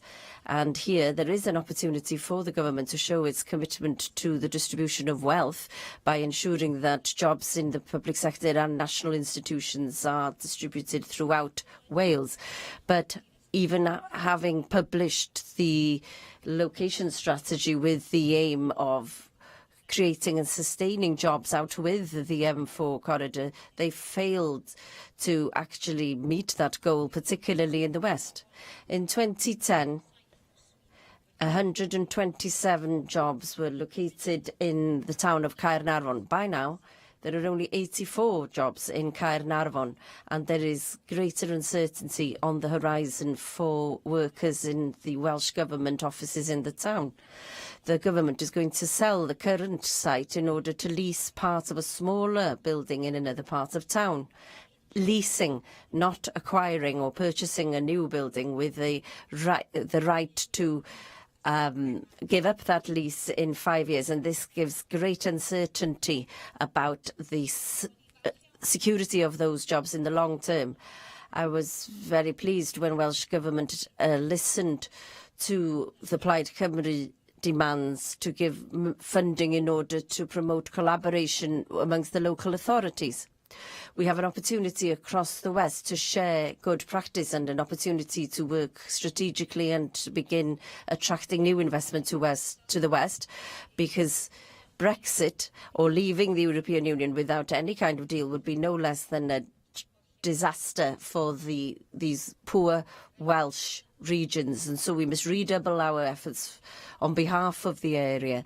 And one clear step that these westerly counties have to take is to collaborate in order to attract investment for modern infrastructure and quality jobs in these deprived areas. The concern of people in my constituency is that the growth deal won't actually come to the northwest, and so I look forward to seeing a powerful new region coming into play in the west in order to counterbalance the failures of Welsh Government and the United Kingdom Government to invest in a large part of our country. Perhaps then we can create a nation where every part of the nation has the opportunity to prosper. Thank you very much. Michelle Brown. Thank you, Deputy Presiding Officer. I endorse the sentiments expressed in points 1, 2 and 4 of Plaid's motion. It's very true that the performance of the economy in North Wales needs to be strengthened. In particular, we need to build an economy in North Wales that allows its people to earn more while allowing them to keep more of their own money. I also regret the historic underfunding of North Wales, as do so many other people in North Wales. Excuse me. However, although Plaid are making the right noises, when it comes to action, they're doing the opposite and supporting a Labour budget and a Labour government that has let down North Wales in the past and will let down North Wales in the future. So much more could have been achieved for North Wales if Plaid had stayed true to their voters' wishes and helped throw that budget out. but now they expect us to applaud them for successfully begging for the crumbs that are left after Cardiff and the rest of the South has once again taken the lion's share from this South-centric government. The rest of the motion does seem agreeable, but again, this does seem a little bit odd coming from Plaid given their current track record. They mention the extra crumbs their betrayal of Plaid voters has secured for Visit Wales, but somehow forget to mention the tourism tax, which they either support or are being powerless or unwilling to stop, which will make things even harder for those running tourist-related businesses in Wales. Since the advent of cheap holidays abroad, Welsh tourism businesses need every bit of help they can get. Not moves that will push up costs and overheads, especially in comparison with their English counterparts. This is not just a tax on tourism businesses, but on all of the non-tourism businesses that are involved in the supply chain, or that benefit from a healthy tourism sector and the employment it supports. And therefore, the proposal is in effect a levy on pretty much all local businesses in North Wales. But the tourism tax does have one useful function. It helps voters see what happens when you devolve tax powers to Labour and, through their supporter, Plaid. They raise them. They look to find anyone who is making a living and grab what they can while they can, with no consideration for the long-term effects. We can't support point 3 of Plaid's motion, by which Plaid seeks to give itself a massive pat on the back for negotiation concessions secured from the Welsh Government in return for propping up a Welsh Government again, whilst at the same time pretending to oppose that government. Consequently... Go on. Yeah, go on. Go on, thank you. Yeah, I mean, you've seen the list that we've outlined in our motion. Which ones do you disagree with, then? Point 3. That's it? That's it? OK, fine. OK. So, consequently, UKIP will be supporting Amendment 2. As regards the other amendments to the motion, relating to Amendment 1 by Labour, I note that Welsh Labour may now be spending some money in North Wales, at least they've promised to, and we'll see if those plans come to pass. But I don't think that Welsh Labour have anything really to boast about, though. Yes, money is being promised to North Wales in some limited ways, but that's a drop in a puddle compared with the monies that are being invested by Welsh Government in South Wales. The benefits of the so-called improvement to the A55, A494 corridor to the local economy remain to be seen. I and many others believe that the decision to implement the red route will merely move the traffic problems currently in Queensferry further west, which will help no one and certainly not the wider community. So I will be reminding voters whose lives and livelihoods will be damaged by the decisions and the neglect of North Wales by Welsh Labour that they should not only blame Labour but also the equally culpable Plaid. Turning to the other amendments proposed by Labour, as regards an additional crossing over the Menai Strait, when will these plans actually see the light of day and when will construction actually start? How soon can people on Anglesey expect the third crossing? When will this Advanced Manufacturing Research Institute start showing dividends? No economic benefits can be felt until the plans come to fruition. So when will we actually see some improvements in the real world? I recognise that some of the powers called for by the North Wales Economic Ambition Board would need to be devolved by the UK Government first. However, the proposals of the North Wales Economic Ambition Board are very interesting ones that should be taken on board by Welsh Government, but I fear they won't be. It would make sense for such decisions to be made by those most closely affected by them and by people who understand the area and put North Wales first. Power should be devolved to the lowest level of government feasible, and therefore we will be supporting Amendment 3. Perhaps if investment decisions had historically been made by those most affected by them, we would not now be bemoaning the neglect of North Wales in comparison with other regions of Wales. So in summary, although I support the sentiments expressed in Plaid's motion, I do find it a bit rich coming from a party that has propped up a Labour government for years, that has treated North Wales as a poor and remote relation and continues to do so. Thank you. Simon Thomas. Thank you very much, Deputy Presiding Officer. And I have to say that in debates like this, I find myself on very abstract ground. And sometimes I feel that I wonder where North Wales starts and ends, but this time I've just followed discussion what I'm wondering which world I live in, because that was unreal compared to the world that, or surreal compared to the world that we live in, particularly in discussing a tax that doesn't exist yet and hasn't even been proposed formally, and where the government in Westminster can say no to that at any time. But what is happening in North Wales is, of course, tourism is very important to the border and rural areas, and it would make a world of difference there.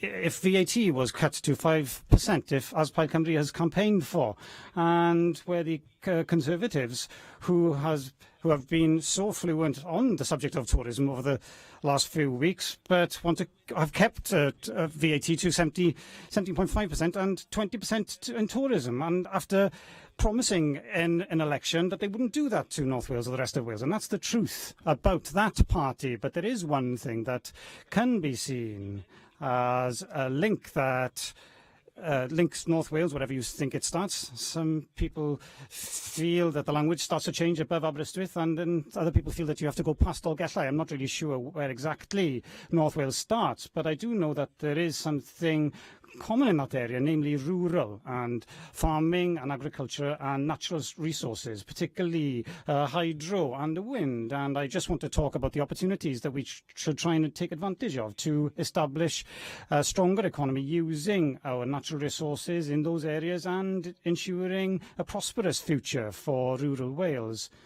Sian Gwenllian has touched on this, but I hope she will forgive me just to say a little bit more about the fact that we have now some very specialist reports, and this is about the different scenarios that could stem from Brexit, without a deal or with a deal of a certain kind, or with a continuity of the customs union and the single market. Of all those scenarios, there's no doubt that North Wales is going to suffer very badly unless we have some kind of agreement that keeps access or something very similar to the single market and the customs union. It's very important to put it on record that the Farmers Union of Wales have said that we need to stay in the single market, and the customs union and the NFU haven't mentioned this specifically, but have mentioned specifically about staying in the customs union, at least for now, to ensure that trade happens. And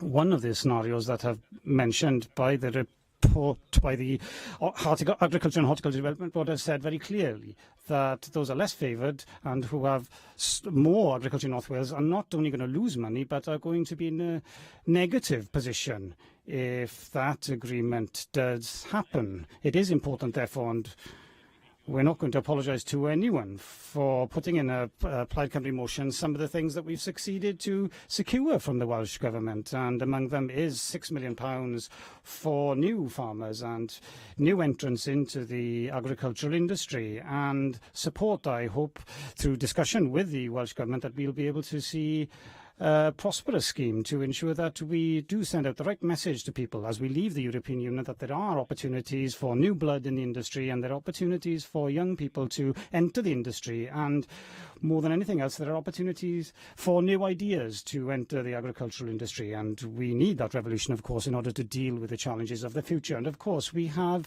the success in trying to mitigate some of the problems that have stemmed from business rates and hydro schemes, and we've managed to have 100% business rates for community companies, and there are justifications for all kinds of taxes with hydro companies, and we've pushed the government as far as we can in this budget deal, and there are long-term implications from business rates, and it's obvious that the government doesn't want to see business rates killing prosperous businesses in the renewable energy sector. But those will be the implications that will stem from those business rate changes, and we have to ensure now that there is prosperity. And I see the example that the Westminster government is looking at relief, stamp duty relief, and residential properties that have renewable energy. Well, we could do the same thing here in Wales. In fact, Plaid Cymru did propose that in looking at the tax going through the committee, but the government wasn't willing to accept that at the time. So just to close on a note of hope, I think there are great opportunities to grow the North Wales economy if we have our own resources and our own future, and that means more power for Wales as a whole. Thank you very much. Can I now call the Cabinet Secretary for Economy and Infrastructure, Ken Skate? Yes, thank you, Deputy Presiding Officer, and I'd like to thank members for their respective contributions to today's debate. I am incredibly proud of North Wales and the dynamic, forward-looking economy that it has. Advanced manufacturing hubs in North Wales, a flourishing tourism sector, a booming food and drink sector, outstanding skills providers. They all contribute to a hugely prosperous part of Wales, one that we wish to see develop in the coming years, but one which is built on existing strengths and capabilities. And incidentally, I think I should draw attention to the fact that right now in the Middle East, World Skills is taking place. There are approximately 30 competitors from the UK there, and I'm pleased to say that 2 are from Wales, 2 are from Coleg Cambria in North Wales. Both represent occupations in the advanced manufacturing sector. One lives in Manchester, one lives in Wales, and both work in North Wales, contributing to that sector and to the regional economy. I'm pleased to say as well that both economic output and household incomes in North Wales are higher than the average in Wales. This shows that the economy of the region is buoyant, is strong, but we do not wish to rest on our laurels, and we will be investing heavily in the region in the years to come. From Wilver to Airbus, from Zipworld to Chetwood Financial, we've some of the best skilled workers, we've some of the biggest attractions and brightest prospects in the UK. And I say all of this because I do think that it's too easy in debates such as this to focus on the negatives. We rightly focus on what we can do better, but rarely do we take a moment to actually reflect on what we're doing very well. And so I'd like to start my contribution talking about the positives. And I do think that the fundamentals of the North Wales economy are strong. Our task now is to look forward and to build on the strengths of the region, to promote North Wales and to strengthen its confidence, not to turn North Wales to against other parts of our country. And I'm proud of what the Welsh Government has done to support the success of North Wales in recent years. Our programme for government investment portfolio in North Wales is hugely ambitious, far, far more ambitious than during the period in which a Plaid Cymru member held the economy and infrastructure levers.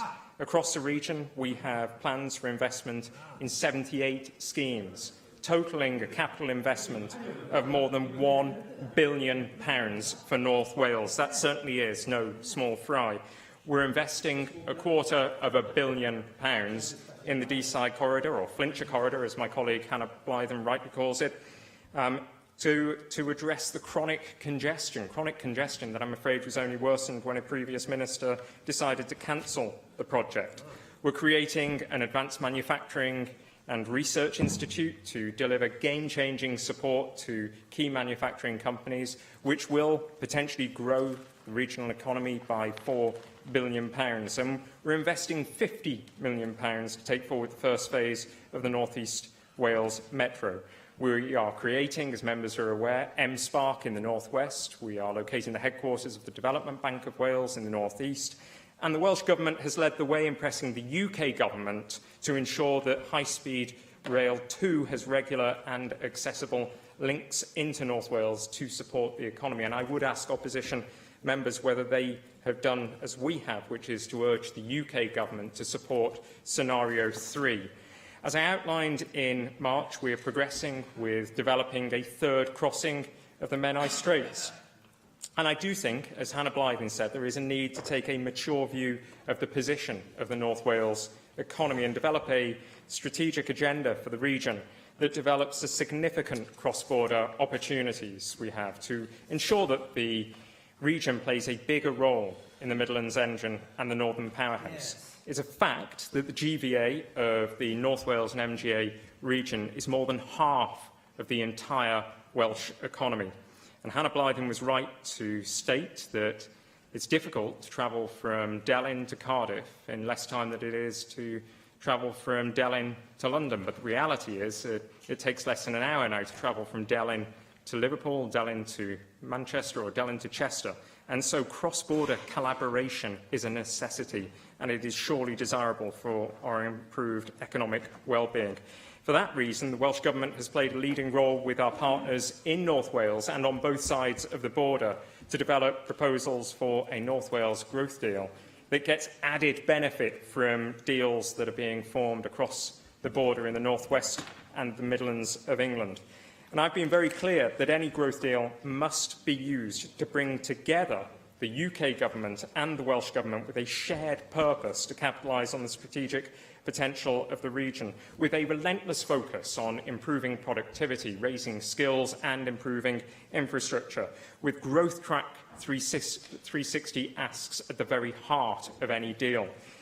And as constructive as Mark Isherwood's contribution today might have been, I do think that getting his political masters in London to address the shameful underfunding of our railways would be far more beneficial to North Wales.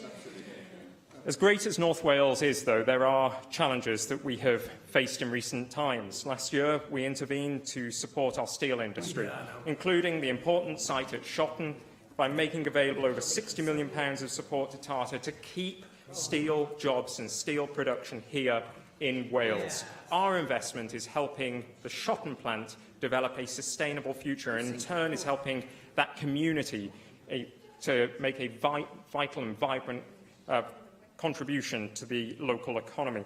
But of course, the most significant investment in North Wales, indeed the whole of Wales, in the years to come will be the £14 billion Wylfa Newydd project. This is the largest private sector investment since the dawn of devolution, and we are absolutely committed to ensuring that this project, of course subject to necessary consents, delivers a lasting legacy for Ynys Môn, and to ensure that this development is reflected fully and wholly in the growth deal. Deputy Presiding Officer, you'll be pleased to learn that last week appointments were made to our new regionally focused economic development units, with Gwenllian Roberts appointed as Deputy Director to the North Wales region. Our model of regionally focused economic development will build on the work that we have been undertaking with our partners in North Wales to develop new structures of cooperation. And so, to conclude, we are committed to doing everything possible to support jobs and growth across North Wales, from Cemmaes Bay to Saltney Ferry, and indeed to all parts of Wales. Thank you very much. And I call on Claire Griffiths to reply to the debate.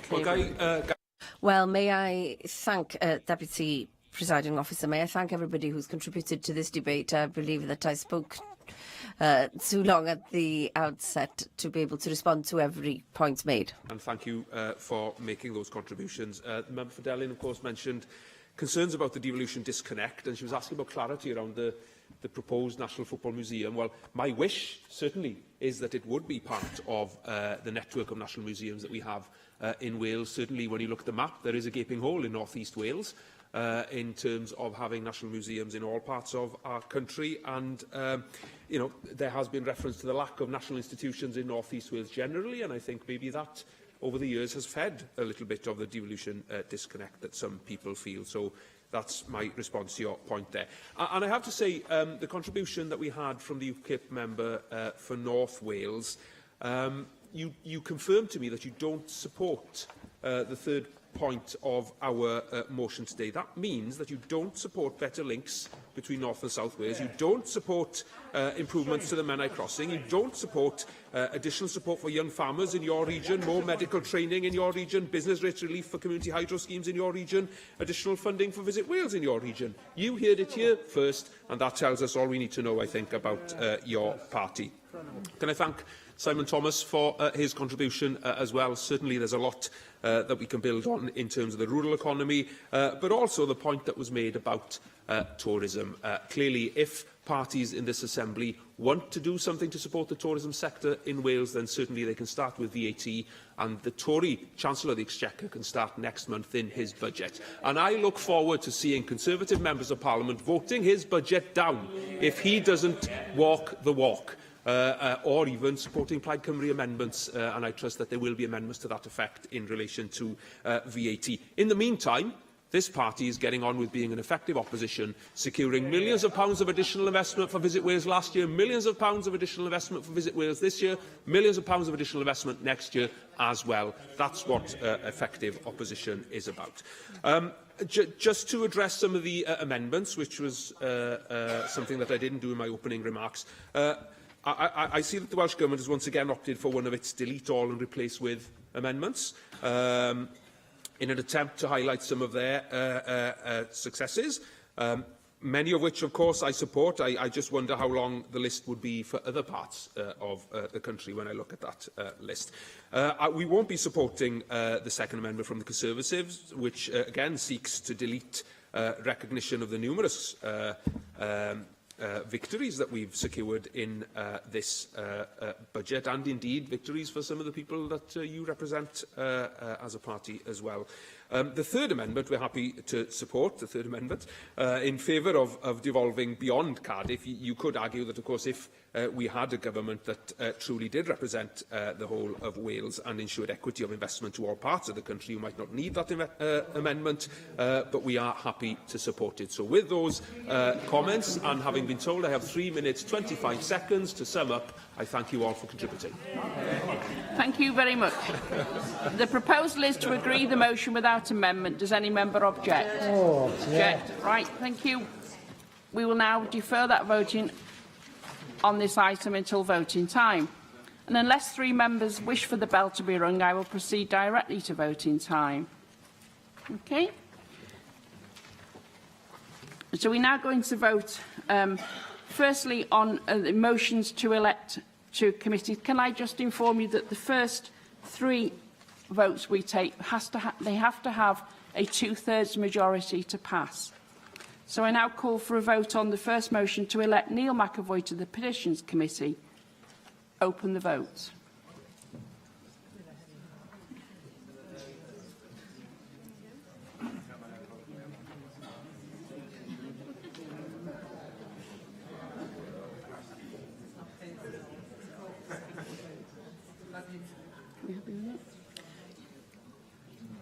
Close the vote.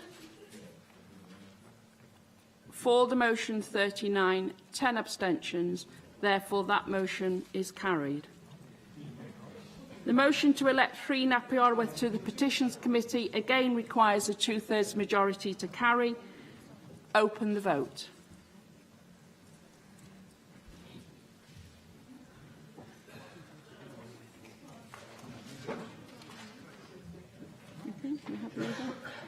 Close the vote.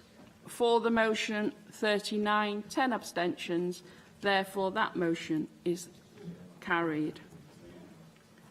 The motion to elect Adam Price to the Public Accounts Committee again requires a 2/3 vote to carry. Open the vote.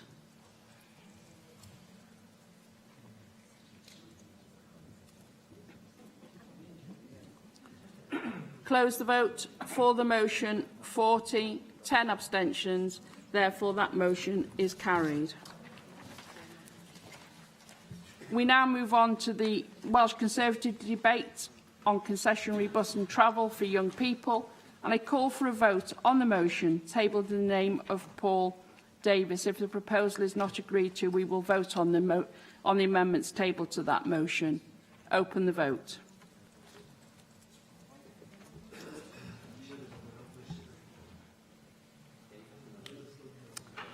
Close the vote. For the motion 24, no abstentions. Against the motion 26. Therefore, that motion is not agreed.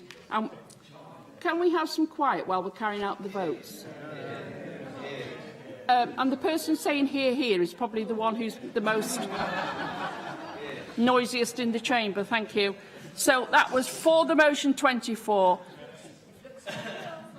No abstentions. Against the motion 26. Therefore, that is not agreed, and we'll now turn to vote on Amendment 1.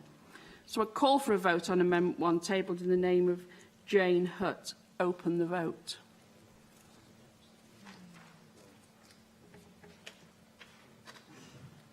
Close the vote. For the amendment 26, 8 abstentions, 16 votes against. Therefore, Amendment 1 is agreed.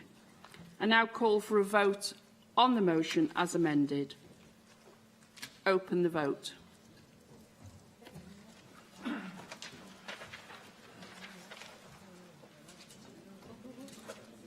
Close the vote. For the motion, 49, 1 abstention. Therefore, the motion as amended is agreed. We now move on to the Plaid Cymru debate on the North Wales economy, and I call for a vote on the motion tabled in the name of Rhyn Apioreth. And again, if this proposal is not agreed, we vote on the amendments tabled to the motion. Open the vote.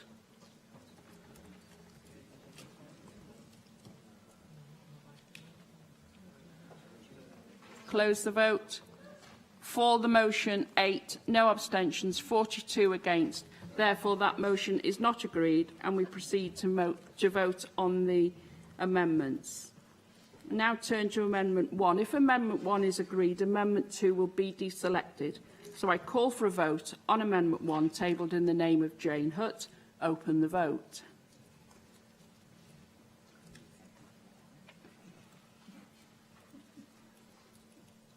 Close the vote. For the motion, 26, no abstentions, 24 against. Therefore, Amendment 1 is agreed. Amendment 2 is deselected. Now call for a vote on Amendment 3, tabled in the name of Paul Davies. Open the vote.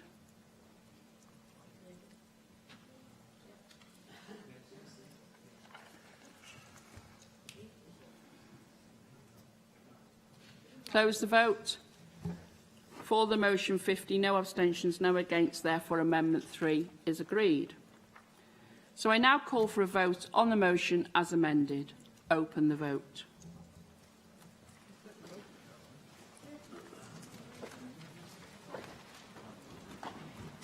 Close the vote. For the motion, 28. 8 abstentions, 14 against. Therefore, the motion as amended is agreed. We now move to the short debate. If members are leaving the chamber, can you do so quietly, quickly, please? It did go through. I thought they were all going to vote it down. Thank you. Can you hurry? If you're leaving the chamber, will you hurry up, please?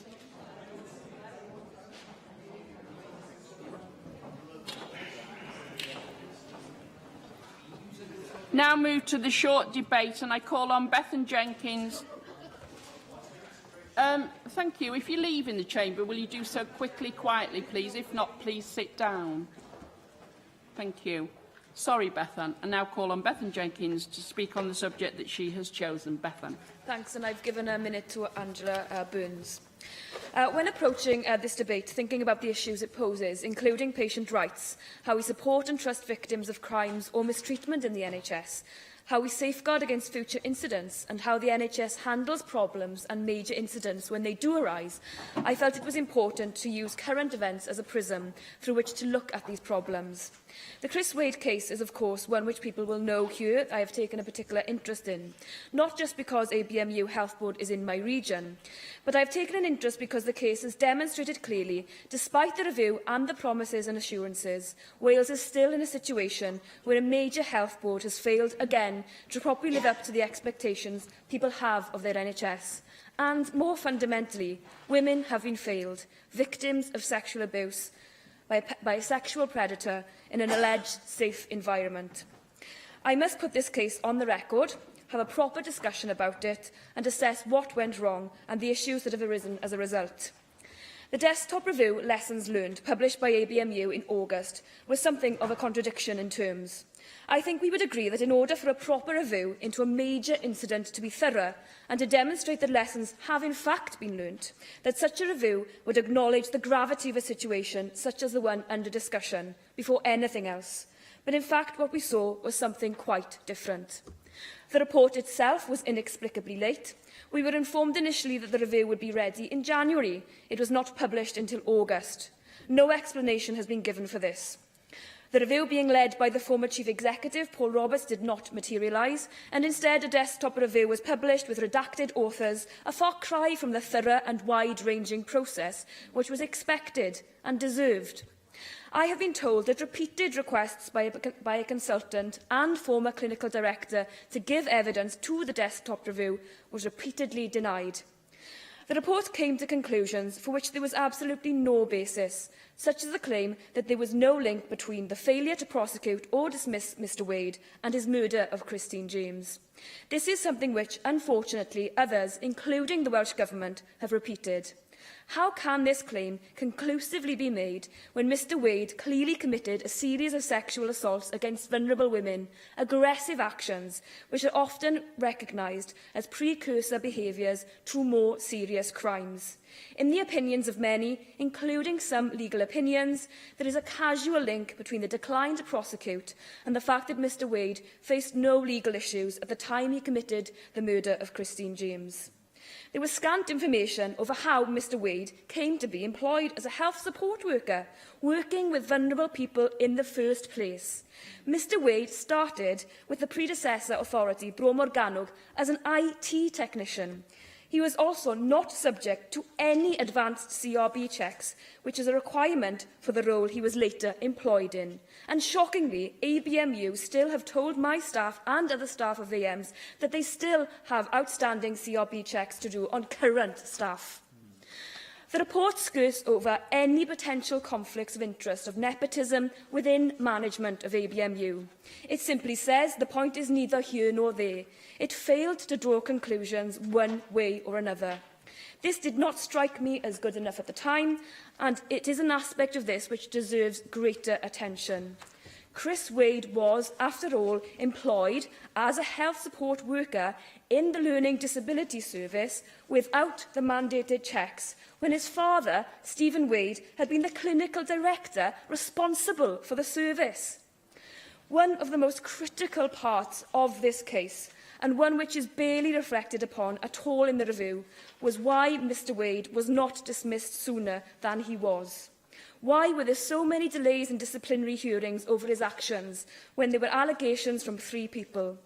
Responsibility for this does lie directly at the door of ABMU, and there is a clear responsibility to be taken and lessons understood in terms of safeguarding as we move forward.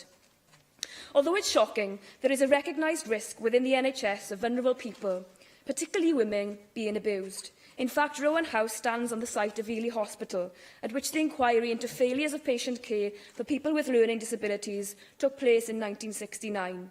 The Chris Wade case occurred under the Health Board, in which standards of care in Princess of Wales Hospital has been subject to the independent inquiry and subsequent Andrews report trusted to care, and similar incidents had occurred within its mental health services. ABMU has acknowledged its failures of care towards people with a learning disability in the tragic case of Paul Ridd.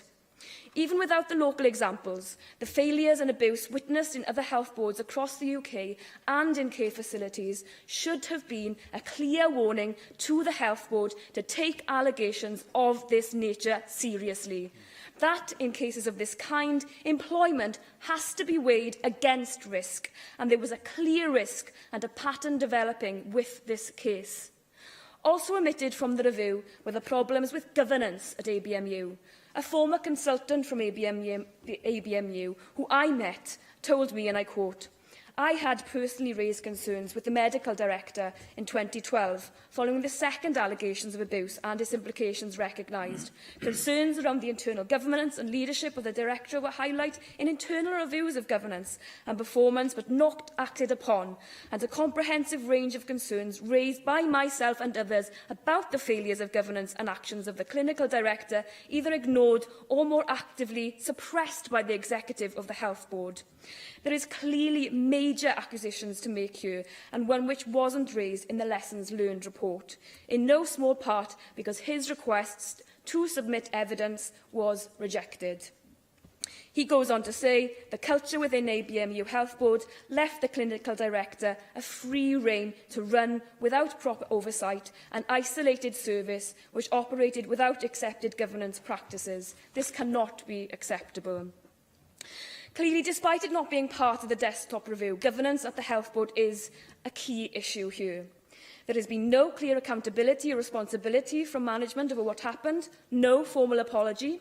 The victims of Chris Wade had to find out from the television that the desktop report had even been released. This is abysmal behaviour on behalf of ABMU.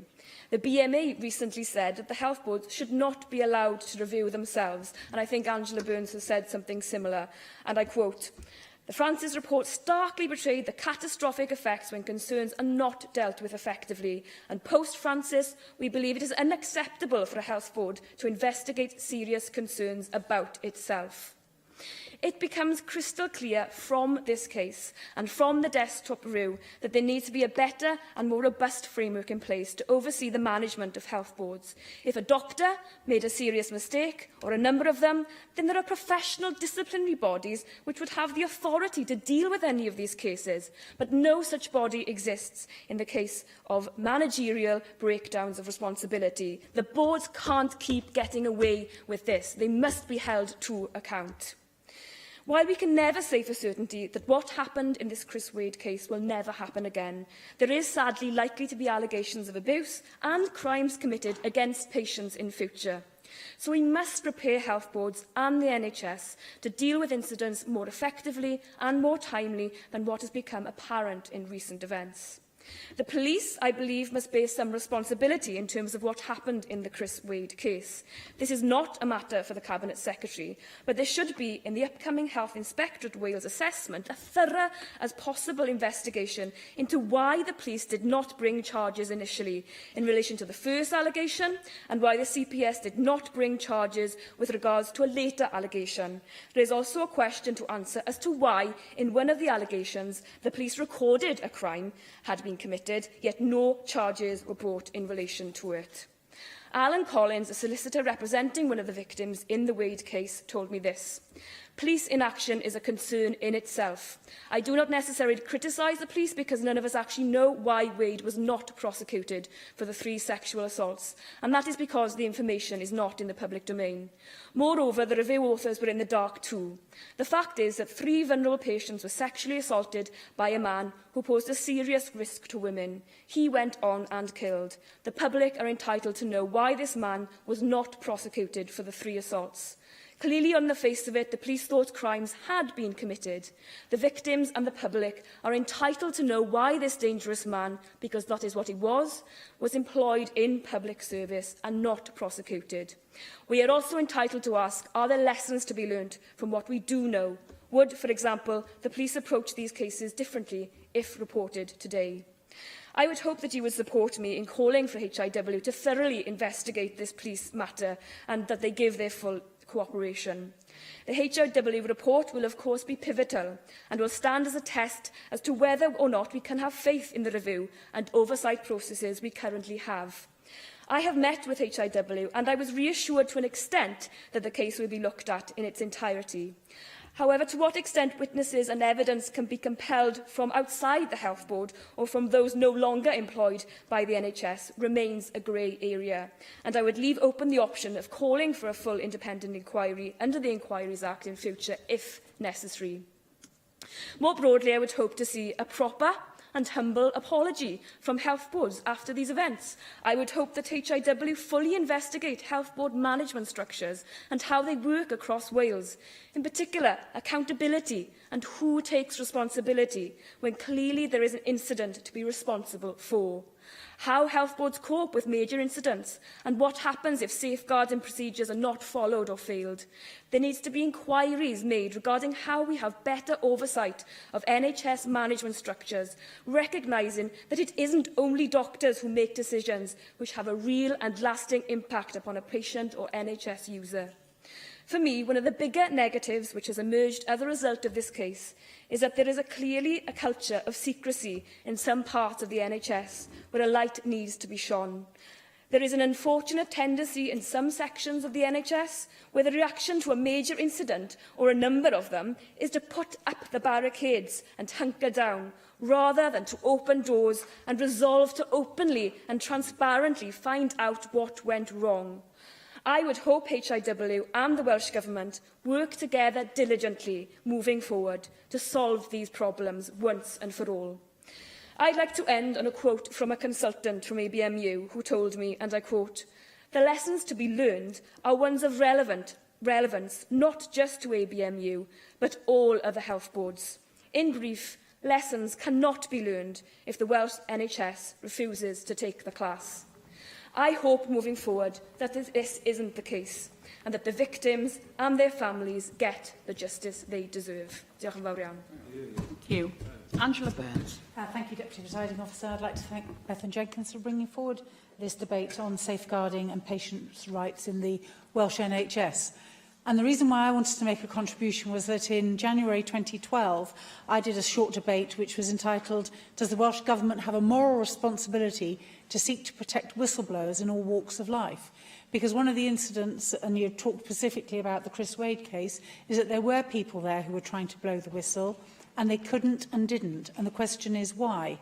Now, when I raised this before, the Minister who responded to me at the time, who's the current Leader of the House, assured us that there is written guidance issued by Welsh Government to NHS trusts requiring each to develop its own whistleblowing policy, and that a structured assessment of NHS bodies had been undertaken by the Wales Audit Office, which sought high-level assurances that whistleblowing policies and guidance to staff were in place. And the reason why I feel so strongly about this is, in this instance, whistleblowing didn't work.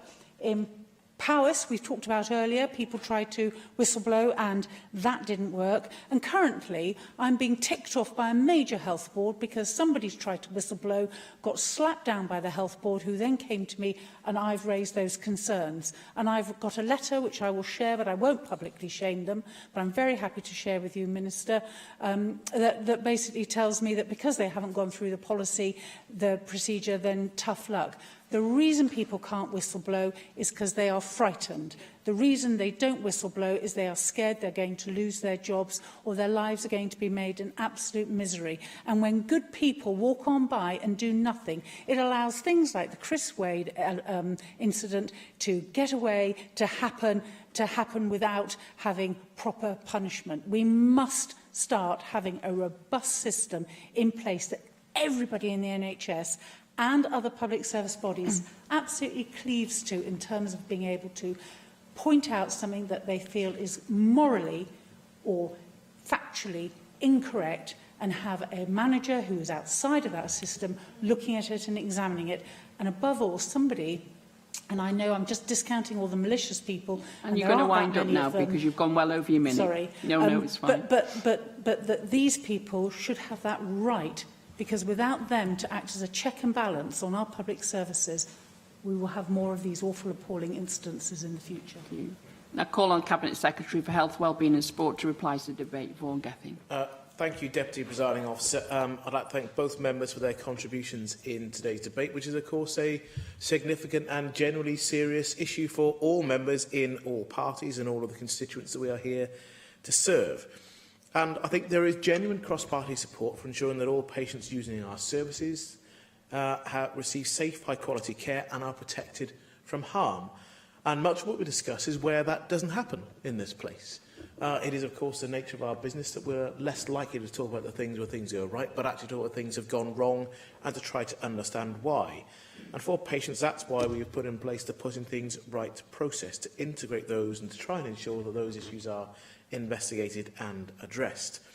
And we do want to see a single integrated approach to make it easier for people to raise concerns and to provide a fair outcome for individuals, and it is consistent in the way that people are treated.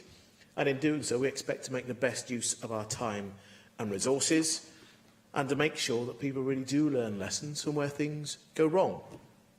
And concerns and complaints could and should be raised by patients, staff and members of the public, and all who raise them should receive support during the process. And I recognise that whatever the process we have in place, there is always the relative human error to fall within that. Now, within NHS Wales, staff should be treated with dignity and respect in line with our established policies.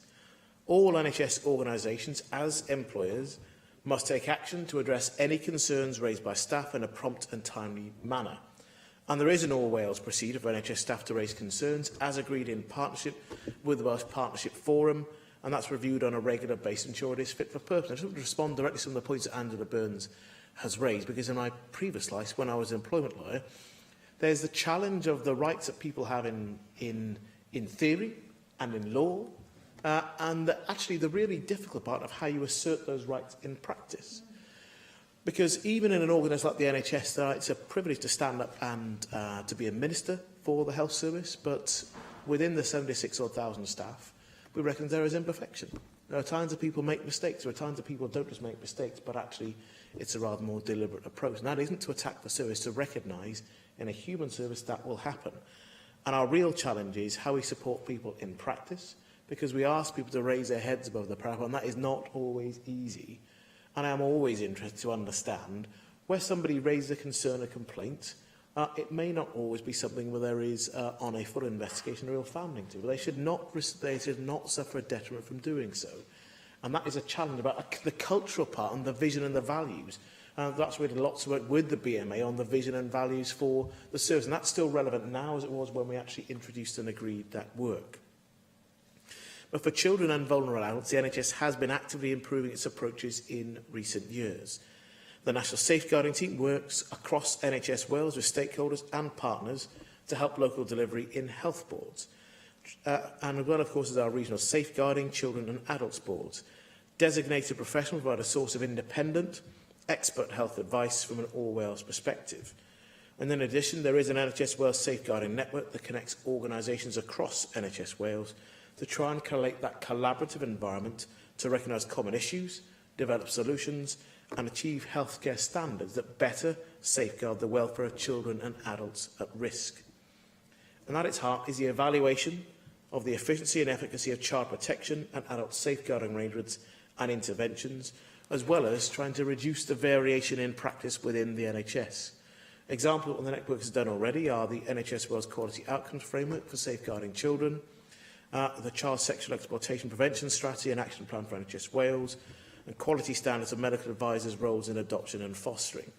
And we also have the Always Female Genital Mutilation Clinical Pathway. Think about the range of areas where people come forward into our service. And of course, a key part of the Social Services and Wellbeing Act passed in the last term of the Assembly was the establishment of a new National Independent Safeguarding Board, which is now chaired by Dr Margaret Flynn. And their job as a board is to advise Wales ministers on the adequacy and effectiveness of safeguarding arrangements across Wales. And we'll never be in a position, I think, where we can say everything is perfect. There will always be a need to review our procedures and our practices to understand whether we have the best possible system in place and whether, equally whether we have people in place to do so. I'll come on to the points that Beth Ann Jenkins in particular mentioned about the individual case in point. And there's not just a challenge about whistleblowing, but in this particular case, with the three previous allegations, unfortunately, it appears to be the case that those complaints were not seen as being reliable. And that's a real problem for us in our system. It should not be the case that vulnerable people, whether children or adults, are seen as intrinsically unreliable, and that is a problem. The Health Board did, though, refer those allegations promptly to the criminal justice system. The police investigated, and on each of those occasions, the criminal justice system decided not to proceed. And that is a problem for us to understand. But in the HIW review, they don't have the powers to go into and investigating what the criminal justice system did. What we do need to assure ourselves of with our responsibilities is that the action that was taken, what lessons are there to learn, and look to the future about what more needs to be learned for other instances where there will be people in our service, sadly, who will be in a position where not behave as we would wish them to around people in their care. And that is something that we do need to have the independence of the HIW review.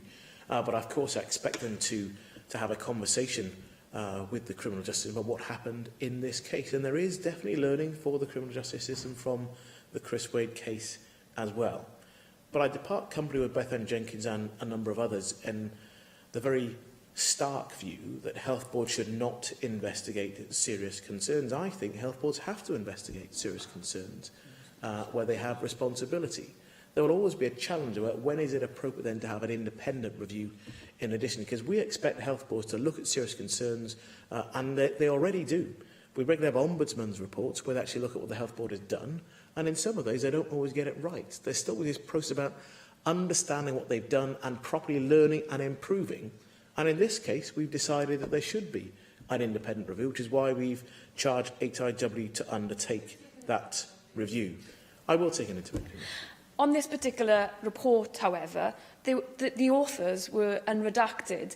We're having an internal review of which we don't know who actually wrote it. So it's very hard to have faith in a system where we can't properly scrutinise it and where that actual report did not take evidence from those who wanted to give evidence. How can you be assured that that will happen if health boards investigate themselves? I understand the points have been raised about people and where the evidence was taken because it was a desktop review. My understanding also is before finalising that report, there was a conversation with one of the people who was a whistleblower. But we'll get through that with the HIW review, and if there's a need to look at our process again, with the learning that will come from this, we will want to learn that. And that's the point about being open and accepting that we don't start the HIW review from the point this is about defending the service. It's actually about understanding what's happened and understanding what we could and should do differently in the future. And there are, of course, a range of serious allegations made today in opening this debate. And the statements about Chris Wade having clearly committed a series of sexual assaults, I'm not in a position to say whether that is the case. And that's part of the challenge about the interaction with the criminal justice system and their opportunity to investigate that and to understand what has happened. The HRW review will look at the range of issues through the whole process. I'm interested in the delay in resolving the employment issues after suspension. I'm interested in what's the interaction between different representatives. Is there a good excuse? Is there not? And to understand what more could and should we do. Because occasionally when you have lengthy suspensions, it's not good for the organisation, it's not good for the individuals, or the people all around that potentially as witnesses. We've discussed the Chris Wade case previously. I'm sure we will do again. I just want to make clear that in response to some of the other points that were raised in other challenges around this health board, I think the Paul Ridd failing of care is a really interesting example of where, having been criticised, having had a serious adverse finding made against it, the family re-engaged with the health board to want to try and improve the situation. And it's a marker of the fact that the nurse of the year this year is in the learning disability service within the health board. And lots of her work, in terms of the award she's got, is because she's engaged with that family, listened to them, and they've changed the way they behave within that health board, in particular around people with learning disabilities. And that's an example of the openness we want to encourage. We, of course, ideally want to have a system where we remove the opportunity for failures to take place in the first place. But it's really important that we do take the opportunity to learn and then to act after that to improve the quality of healthcare that all of us expect not only from ourselves, but all the people we represent. Thanks very much. And that brings today's proceedings to a close.